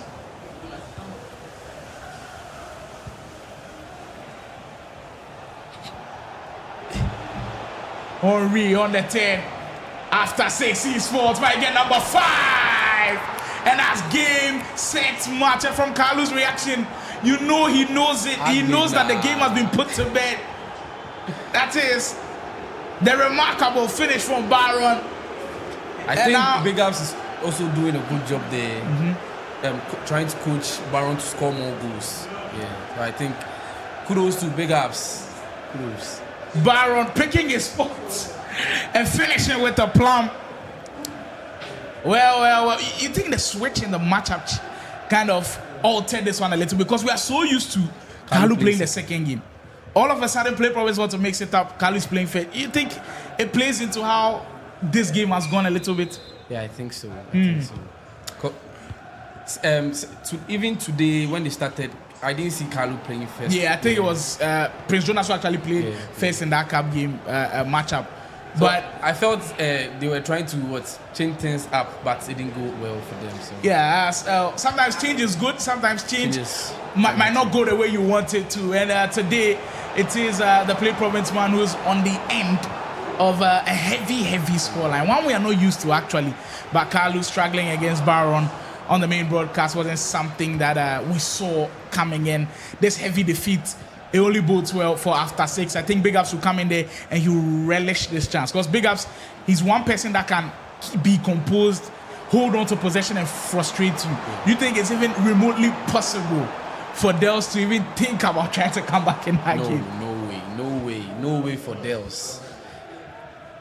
He might be able to cut the deficit, but you think in the first 10 minutes if Dels gets one goal, then it will cause a little bit of trouble here and there. Maybe two goals in the first 10 minutes will cause problems. Or maybe Kalu cuts it down and he will. We said 4 goals was impossible for Dels. It's 3 goals possible. Because now Kalu has made it 3. Okay. now we have you thinking. But I don't want to say, I don't want to predict, but I don't think Dels can pull off a comeback on Big Ups. Yes. But that's the thing. If it was maybe against any other player, I would have said maybe the possibility is there. But Big Ups of all people, somebody who can play in a frustrating way, somebody who knows how to keep possession of the ball. I think the matchup against Roots Esports, one thing that Big Ups did perfectly when he was playing against Juvenile, I believe, where Wise Mars lost early on to Baron, Big Ups had the lead. Juvenile was going back and forth with him, but Big Ups kept possession of the ball, frustrated Juvenile the whole of the way. He knows how to do it. This is not his first rodeo.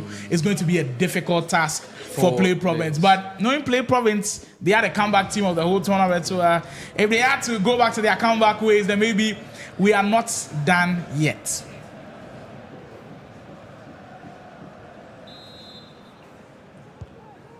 There's still 5 minutes. There's still 5 minutes. You think if you're in Kalu's shoes, are you going for more goals, or you know what? Say if I go for more goals, my back might be exposed, and Baron might score more goals.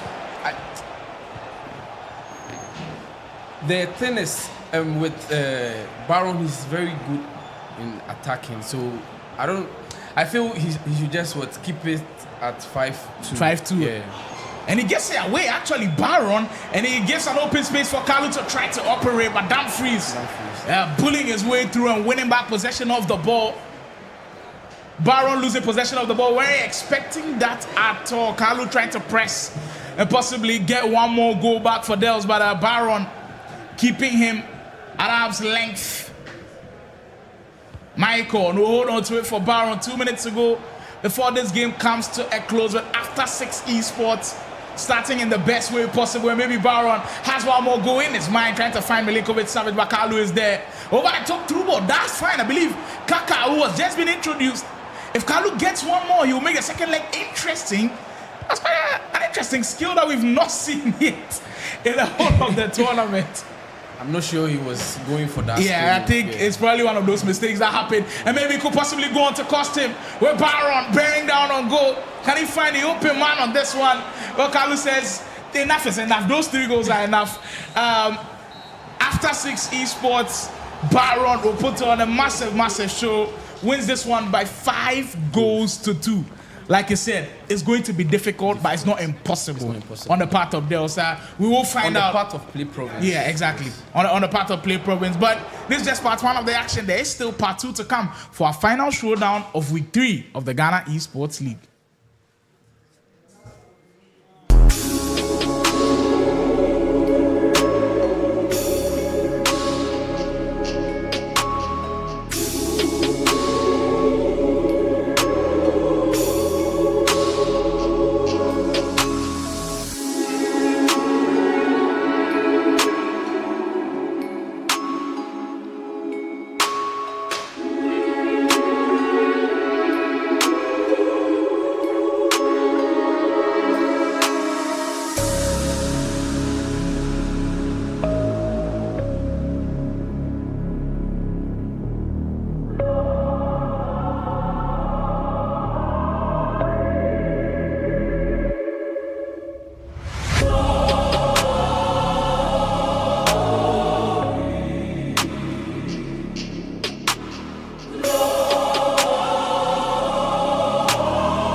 It is time.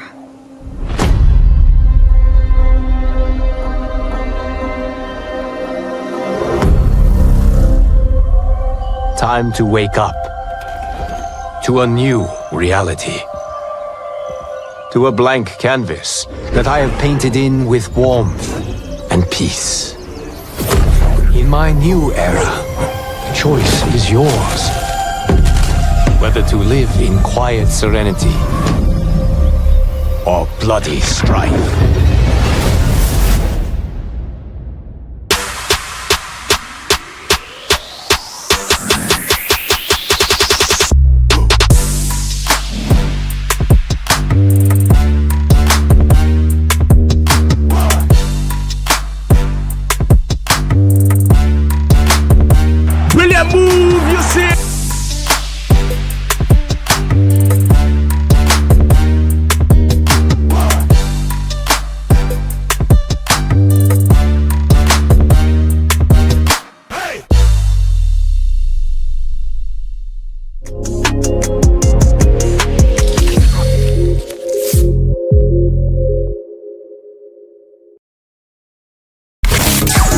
Foresight TV, your #1 urban entertainment music channel.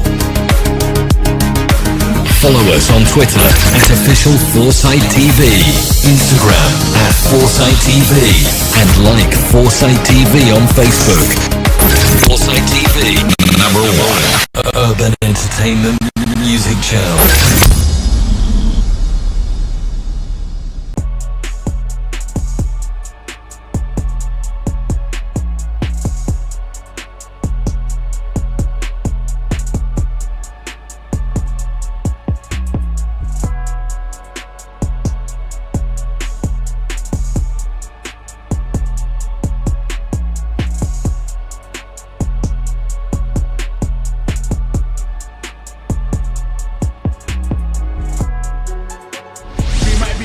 Again, there's one that can dancing through the areas. He gets extremely comfortable. It needs to be able to play at the very high level. I'd say true space is important. A lot of games today. The break clearly for Mayweather. Oh, dribbling. That is fighting for you. With the script of this game, it looks like we haven't closed the chapters at all. And Kalu might write another version of it.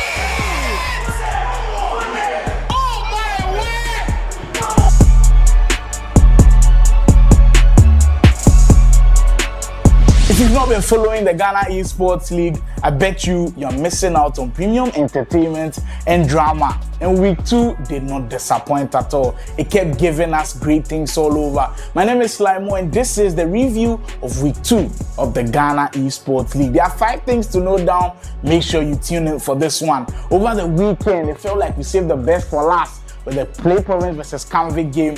But in this review, I'll give it to you first. News alert: Ghana has a new FC Iceman.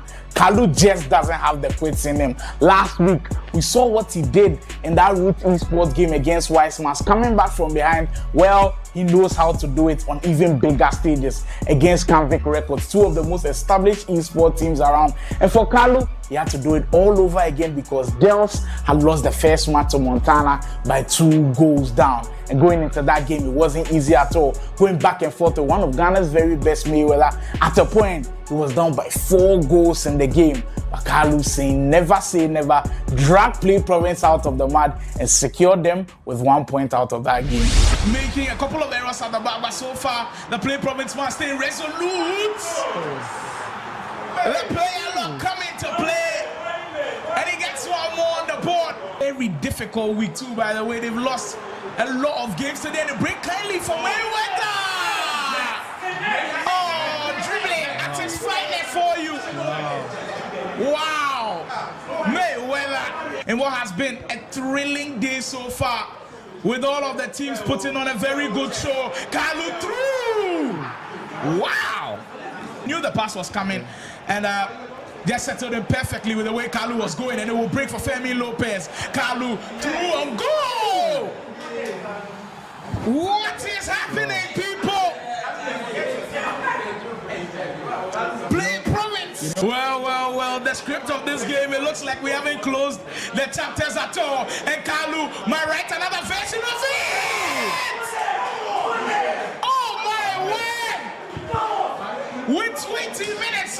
touch again. The first touch. It's working Flattened. every The single first touch. time. The first touch. The first touch. Kalu just knows how to do it. You know when a friend hypes a movie or some type of food to you, when you have high expectations for it, you go on and try it and you're like, that's not the case. Well, we had a similar situation in the Ghana Esports League. There was hype around one certain player, Toby of Ultimate Hub, and I must say, the results showed class. He showed that the hype is indeed real. They went up against Showtime, already going in with a 2-goal lead after Gabi beat Faculty. Toby meant business. His dribbling is just something else. Silky smooth, bamboozling the defense. His first goal just keeps ringing in my head. Step over into the short cancel, into the finesse, into the top bins. Mario just couldn't do anything to stop him. He won that game by 8-1. What's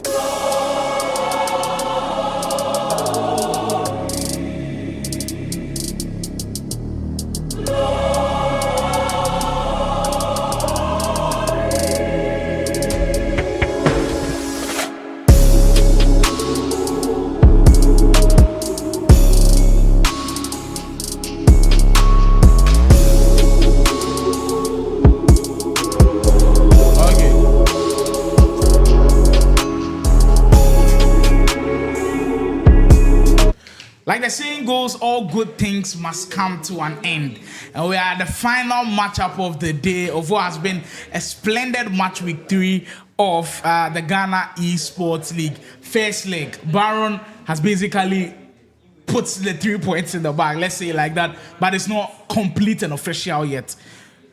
Dels has a job to do. The thing is, he has been on the other end so many times in the sense where Carlo has been the one doing the comebacks every single time. Right now, I feel like the onus is on Dels to kind of repay the favor of what Carlo has been giving him in the past weeks. He might be able to win the game, but not win the whole time. That's where it's going to be difficult because those 3 goals, I think, are a lot. As we are ready to go for the action, I believe Big Ups and Dels are in the lobby going into the setup as Baron winning that one 5-2. Pretty important. It was a hefty scoreline as well. It will be up to Dels. Look, if you're in Dels' situation, you are going into a game 3 goals down. If your normal formation is like a 4-2-1-3, are you changing something about it? Are you playing in a more offensive system? So I'll go with the 4-2-1-3, but with the depth, I'll just push a little bit higher, maybe 100 to play aggressive from the start. Yes, it's a do or die situation, so he has to go all in or out. Yeah, so. That's quite interesting. Actually, I thought maybe you were going to say I'll play balanced for the first like 20 minutes. If it's not going my way, then I'll push the depth a little bit. As it stands, he has to go for the kill shots. It's either you go in to win the game or you just sit so that and Big Ups cost you more. Yeah, so you just press Big Ups and get the results. I think that first goal will be important. Yeah. Whoever that first goal will go to will determine where this game will end. If it goes to Dels, we might have a crazy tie on our hands. I was thinking, okay, Kalu equalized. Yeah. It was 5-2, I believe. Yes, 5-2. So with the additional goal, makes Dels.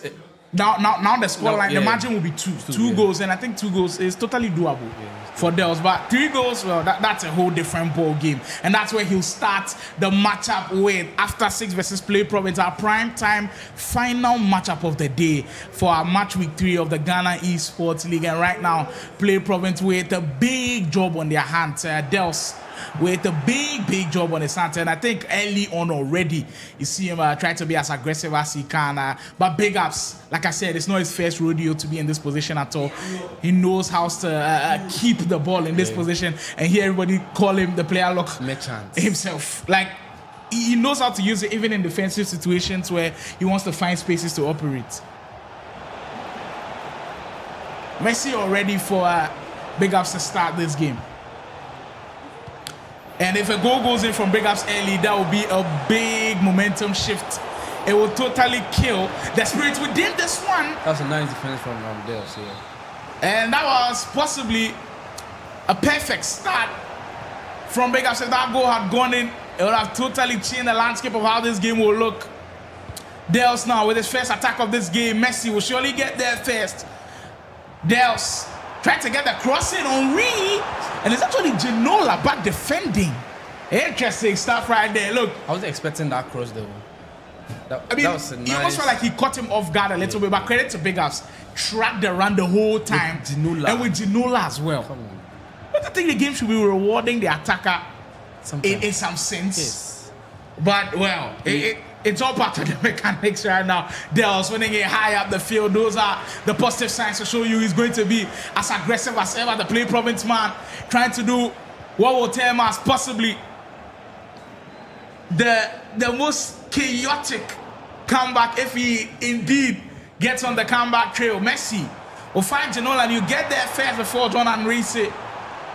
Dels pushing and knocking at that door. Messi for Lucy will step over. Dels with the finish. Nice goal from Dels. That's a nice goal. Oh, what a finish that was!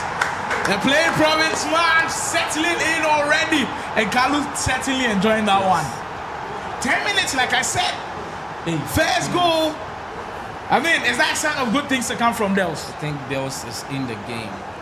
That was perfect finish. I thought Van Dijk was actually going to block that one, but Lionel Messi on the finesse angle is always going to be tough.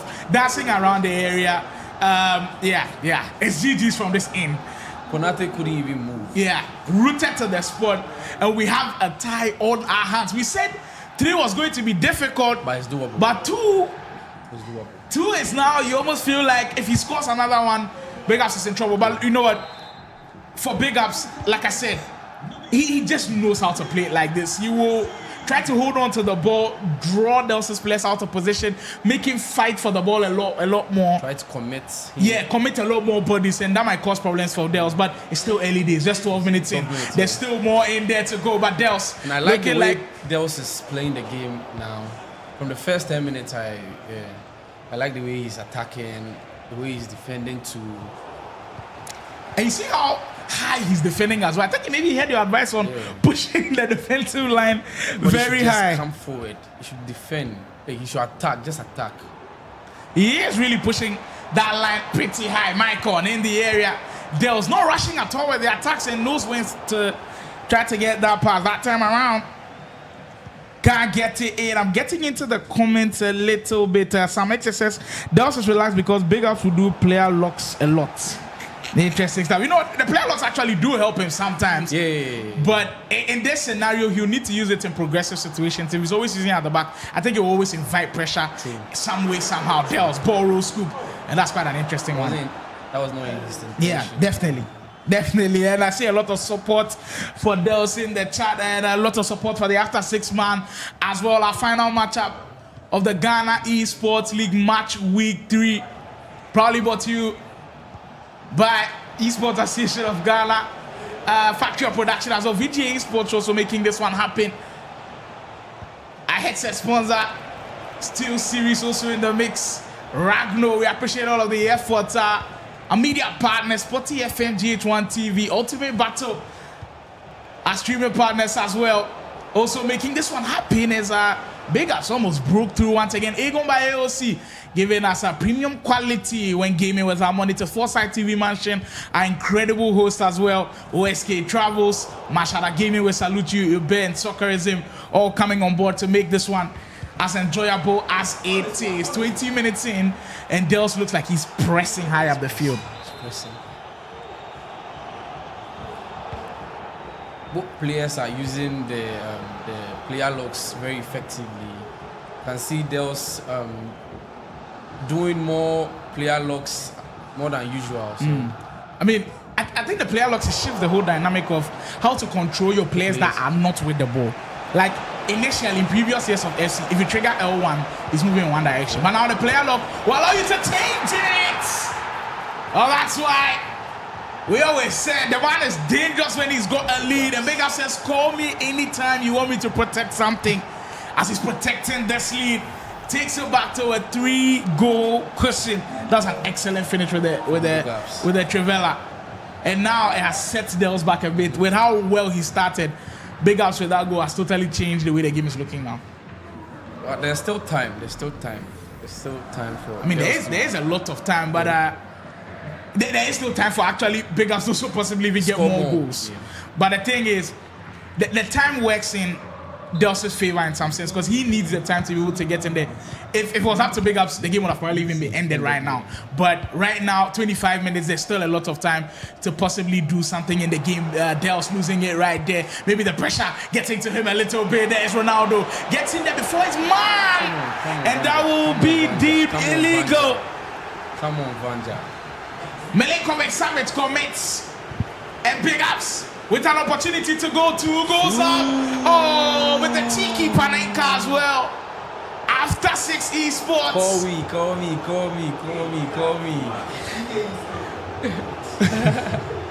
Call me anytime you need the goals. Call me anytime you need the 3 points in the bag. That's cheap. And after 6 esports, on their way to picking up 3 huge points. And mind you, if they pick up these 3 huge points, they are going straight to the top of the table. They are on 24 points. They get the 3 points, they are going to 27. And they are only, actually Kamvik Records who will be in contention because they have a game above them. They'll get 11 games and then Kamvik will have 10 games. So if Kamvik plays and wins, then they will overtake them with those 2 points advantage. Exactly, by a point advantage in there. So right now, it's neck and neck between those two after 6 esports, and Kamvik will see who actually goes on to lift the trophy. The final weekend will be superb. It's something that you certainly cannot miss. Right now, even picking the games for the main broadcast is going to be difficult because there's so many games that can contribute to how this league will end. 28 minutes in, Big Ups has turned this game on its head. He's made good use of the situations that has come his way, and now Dels being set back even further. Big save from Konate to clear that one out of danger. As you said earlier, Big Ups is just composed, just cool with keeping the ball. Now the lead is, I think 4 now, yeah. So he's just keeping and trying to frustrate Dels. Yeah. I'm looking at Kamvik Records next, I believe 5 games, and they're quite interesting. Because they are in a title race. So Kamvik are supposed to play Showtime. That's Faculty and Mario. If we are looking at where they are on the positions of the table, you would say Kamvik should be winning that one. But we all know 3 points is not easy to come by. They also have to play Gatsby Esports. That should be interesting. They'll play Modern Row as well. The two Kumasi players, the two Kumasi teams, they'll play Roots Esports. Because maybe in this time, the defender gets in the way, and their final matchup on the final weekend will be against Provella. Interesting stuff on there. Let's check after 6 esports final games as well. After 6 are supposed to play Virtual Union, which I'm sure Wonder Kid will be available for. Ultimate Hub. Yes, that's for next week. After 6, we also play AC Gaming, which of course will get all the 3 points from there as AC Gaming did not show up. And then their final matchup actually is against you guys. EN Game Time. You will be part of the decision making as to who will lift the trophy. This should be a lot of fun. And for Gatsby Esports, who are also in the mix, Gatsby Esports, their final fixtures, they'll play Kamvik. Yo, next week, Gatsby versus Kamvik, I think it's a match that should be on the mainstream. That is if we get it has to be on mainstream. Gatsby also play Prime Lords. Gatsby also play Province, and Gatsby, their final match of the weekend will be Virtual Union. No easy games at all. And you know another team who's in the mix? Ultimate Foot Hub. We also have to check their last final games. Ultimate Foot Hub will play Plus Legends. They'll play Cup Gaming.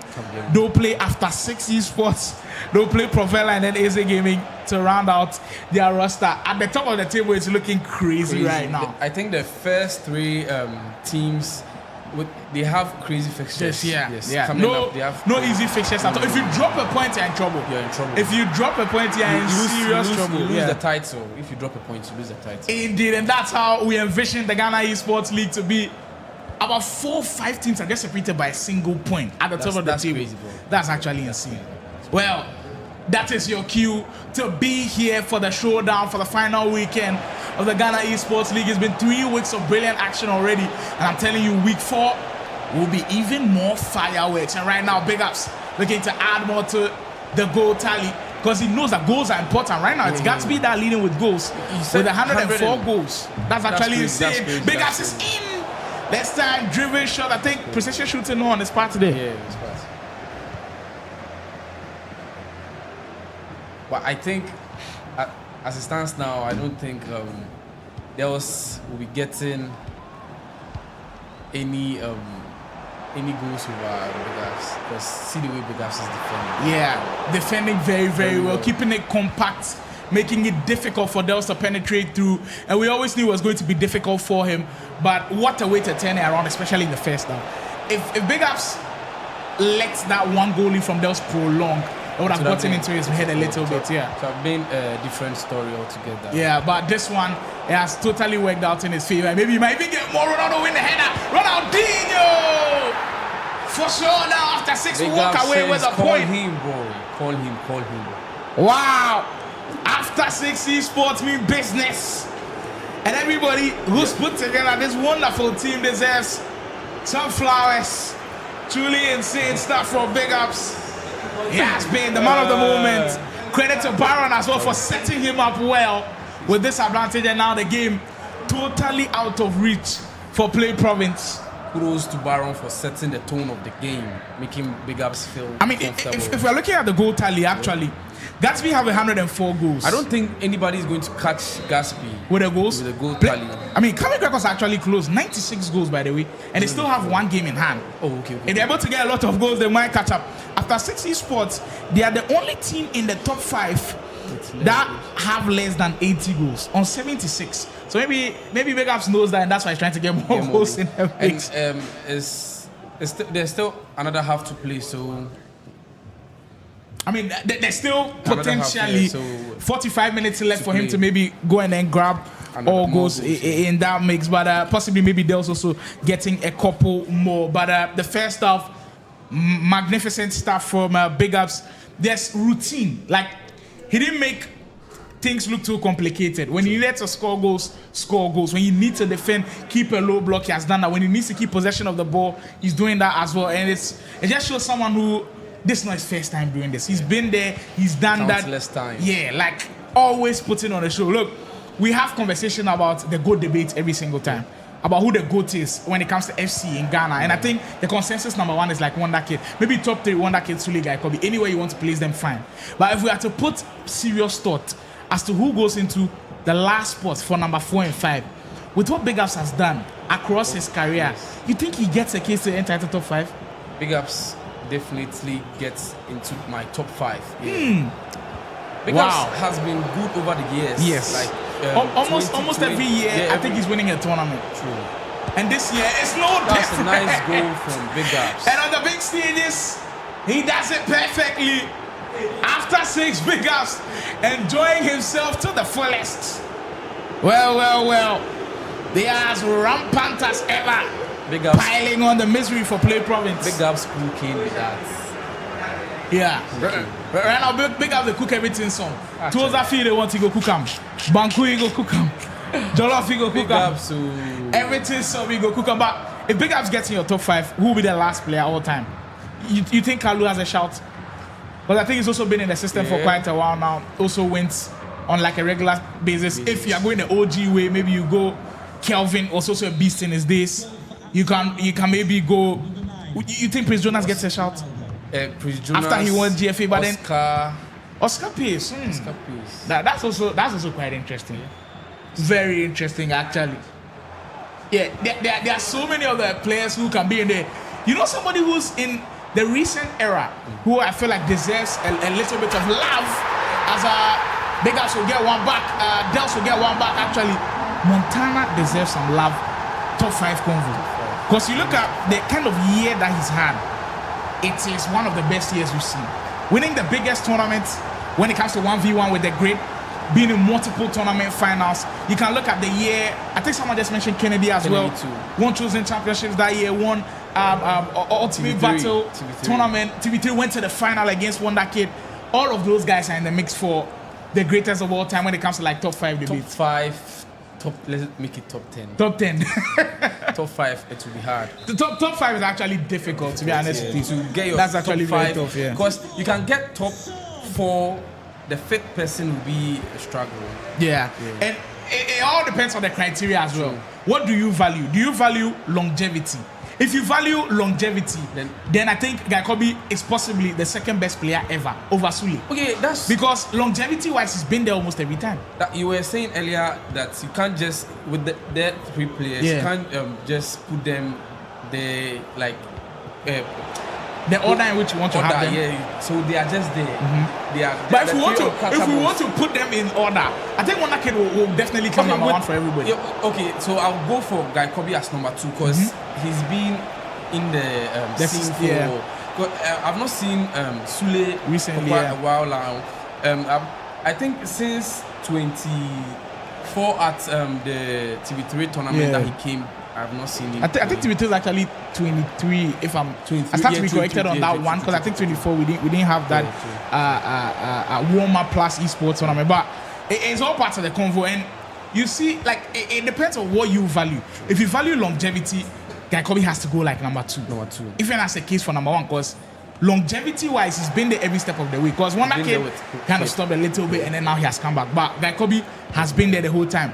If we're speaking longevity as well, Carlo gets in there as well because he's been there every time and he places high in tournament. But if your thing is not longevity, and it's like the NBA GOATs debate, if it's longevity, LeBron takes it. But if you're looking at peak, at your peak, how well did you dominate? At his peak, Sule's peak is possibly greater than anybody not named Wonder Kid speaking in the country. So if you're speaking about peak for peak, then Sule is right there. So it depends on what you value in the system, and it's all part of the conversation. Because when we're speaking of peak, if we consider this to be Montana's peak, then that's one of the best peaks you've seen.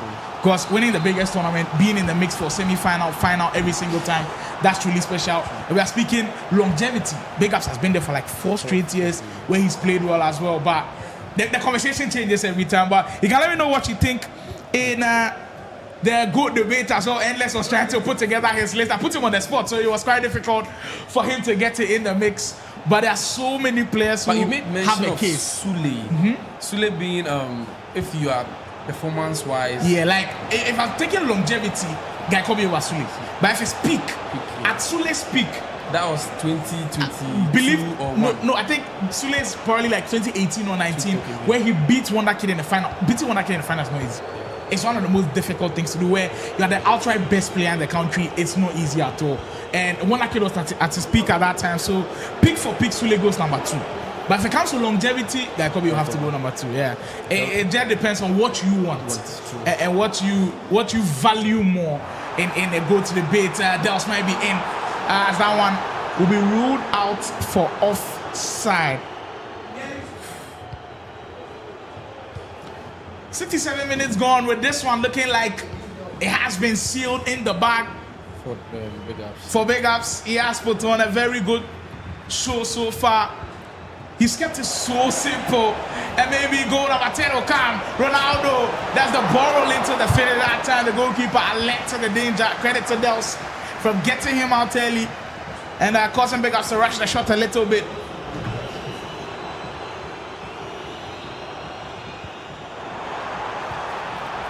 Dels through on goal, big see Konate once more. If Dels has any thoughts about a comeback, he cannot afford to be missing those. He simply cannot afford. You're 5 goals down. Yeah, you simply cannot afford to be missing those.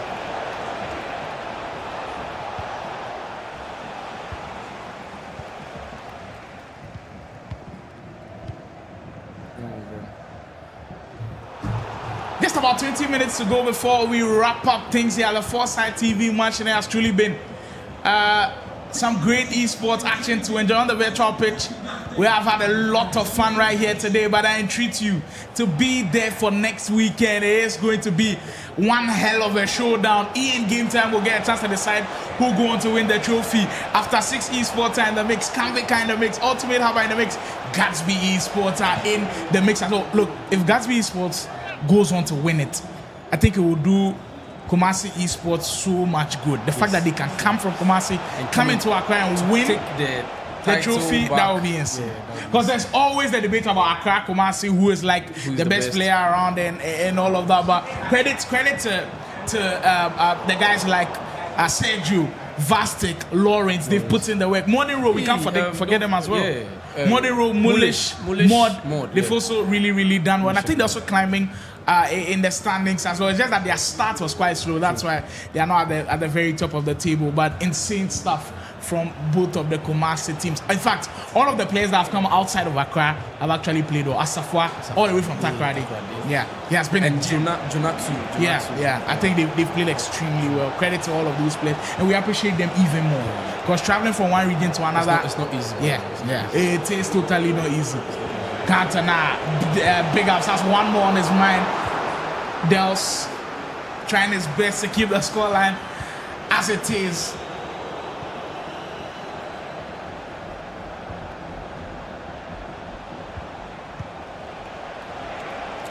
Messi.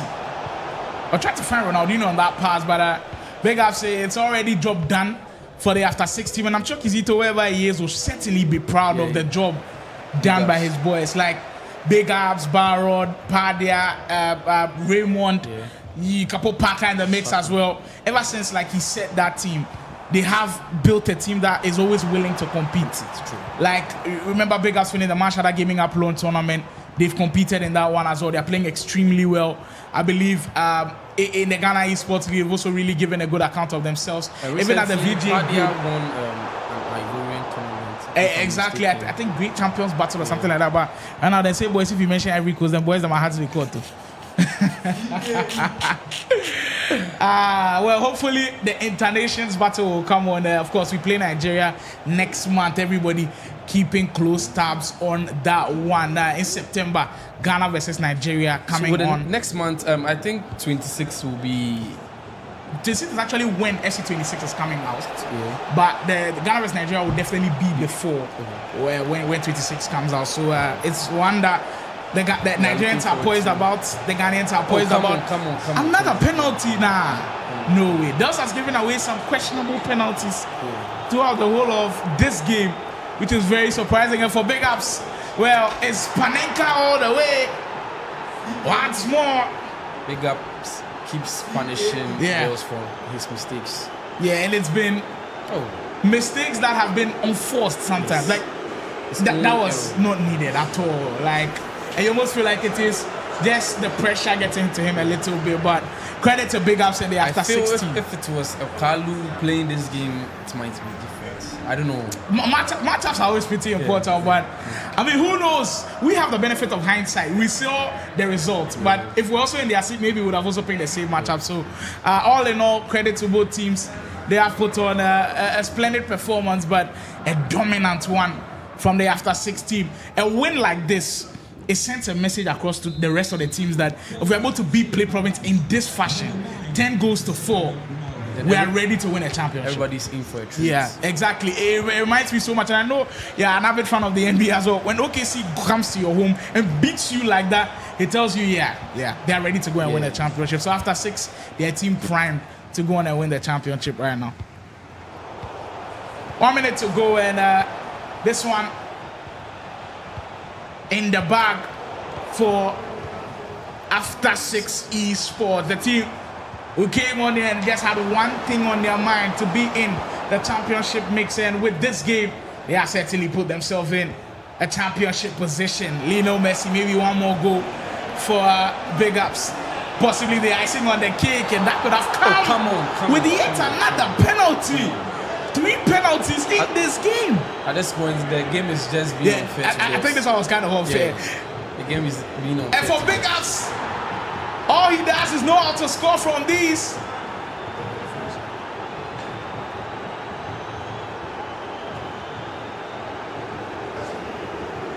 Three Panenkes. That's actually crazy. It takes confidence. It takes grit. It takes practice day in, day out. It takes the grind. And kudos to Big Ups for making the most of this opportunity. After 6 eSports, that's the way to go about it. That's the way to put a stamp all over this game. Kudos to them. They have indeed put on one hell of a show as we wrap up week 3 of what has been a special performance here today. Before the match started, I hoped Dels could have done something, but Big Ups is just Big Ups. The experience, you feel like the experience of him being in this situation multiple times definitely tipped him over the edge. He was calm, even when Dels went ahead, and with he was the still calm. longevity, as you said earlier, makes big ups ahead far. Yeah, exactly. Like when we're speaking of who has played more games in the scene, you definitely give the nod to Big Ups. But credit to the After Six team. They have certainly put up a strong showing as we get to the later stages of this one. And as we get word, this one will wrap up. Incredible stuff so far today. We certainly enjoyed ourselves. Ghana Esports League. Before we go, what's your whole take on the Ghana Esports League? Have you enjoyed it within the first 3 weeks so far? Yeah, I've enjoyed it very, very, very well. It's been a ride since week 1 to we're in the third week now. I think it's been good. And we say a big thank you to the production team, yourself. You guys are doing a wonderful job. Well, we hope we can carry on into the final week. So all I'll say is thank you so much, Endless, for joining this one. This is how we'll wrap up week 3. It's been truly a fantastic showdown of excellent FC on the virtual pitch. I hope you enjoyed yourself as much as I did. As we say goodbye to you, all we'll say is make sure you are there for week 4. Because to determine who will be crowned champion, so many things has to come to play. Luck, a skill gap, you have to be confident. And I think a lot of teams have showed it who actually go on to win. Before we do that, we'll speak to a team who's actually in contention for a championship. Baron, your first time playing a LAN event in Ghana. How have you seen it so far? It's been a good experience, and I can tell the level of the Ghanaian players have really improved, because a lot of my games were very tough, like harder than I expected, and I think we are going in the right direction. Indeed, After Six look like they are going in the right direction. Big ups, this is not your first rodeo. You've been in this situation before. Last weekend, what are you guys going to do to maybe secure the title for you? I think what we have to do is win the rest of our games. Actually, I think the previous weeks we are supposed to win. Yeah, so I think that's what is actually hunting us now. Yeah, because I think we should have been first. We should have been the first on the table. So I think going forward, we'll have to win the remaining games left. And I think with everything that I've said, we can actually be victorious. Confidence. Hoping that I think Kanvik is a point ahead of us. Hoping Kanvik will draw a point or lose a point. Yeah. Confidence on the part of Big House after a pretty impressive performance. We'll have our last words from the Play Province guys, and then of course we'll wrap up with things. There was not the showing that you wanted, quite a difficult encounter for you. How do you sum up how this game went for you? It was a bit cagey, but it's all good. Tough L, but it feels tough in that sense. Kalu, usually your matchups are Dels plays first, you play second. Was that a factor as to why you guys lost this game? Just talk us a little bit through that loss a little bit. No, I don't think that was a factor, because I actually wanted to play Baron. Off camera, he requested to play me, and he said he would go first. So I was like, I would go first. But I think I wasn't having my fear factor. Nobody saw check in any of my matches. So there wasn't a fear factor in my gameplay. Because if there is that fear factor, I know how you defend. You understand? So at the end of the day, I don't want to push blame games, but I vex. But it'd be normal. Because I didn't lose to a bad player, but I feel like I wasn't also in my comfort zone. So Charlie, it will come back next time. Yes. Yeah, they will surely come back for next weekend to determine the full seeding of Play Province. But for After Six Esports, congratulations to them. 3 huge points in the bag. That's how we'll wrap up week 3. My name is Slimo. It was truly a blast being with you. Next weekend, same time, 12. Be here. If you want to be on site as well, Foresight TV Mansion is the place. Ultimate Battle is the place to be online on YouTube for the final showdown. Who wins? Does Kanvik win? Does Ultimate Hub win? Does Gatsby win? Or does After Six Esports win? We'll find out next week. See you soon.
Foresight TV, your #1 urban entertainment music channel.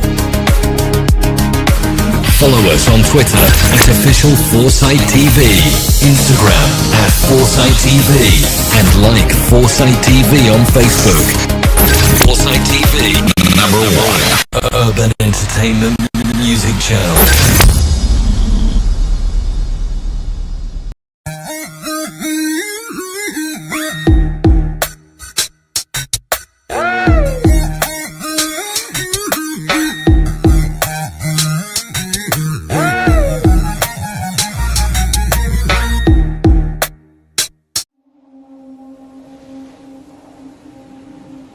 It is time.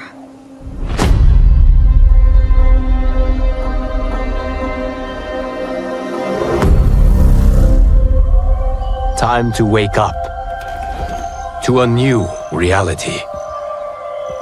To a blank canvas that I have painted in with warmth and peace. In my new era, choice is yours. Whether to live in quiet serenity or bloody strife.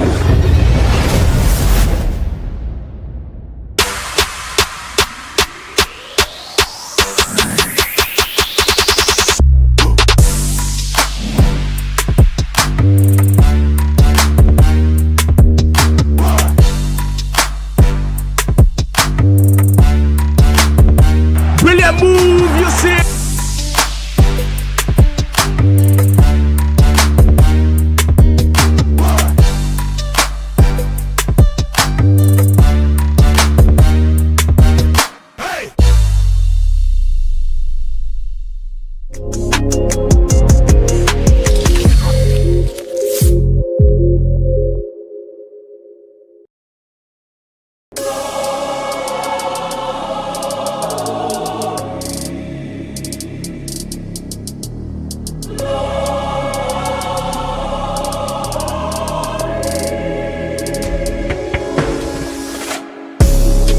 Welcome to the Ghana Esports League EAFC 25 preseason. This is the stage where it all begins, the foundation for Ghana's most competitive EAFC league experience. We're kicking it off with 16 elite teams battling it out in a high-intensity preseason. This isn't just a warm-up, it's the proving ground. Teams are here to showcase their skills, chemistry, and strategy before the main season begins. The preseason is more than just matches. It's about identifying talent, building rivalries, and setting the tone for what's to come in EAFC 26 when the full-tier league structure kicks off. Each motion counts. Performances here will influence team rankings, seeding, and visibility for the big season ahead. This is where the underdogs rise and champions make a statement. Get behind your favorite teams, follow the drama, and witness the passion as Ghana's top EAFC talents fight for recognition. This is only the beginning. EAFC 25 preseason is setting the stage for Ghana's next esports giants. Are you ready? The road to greatness starts now.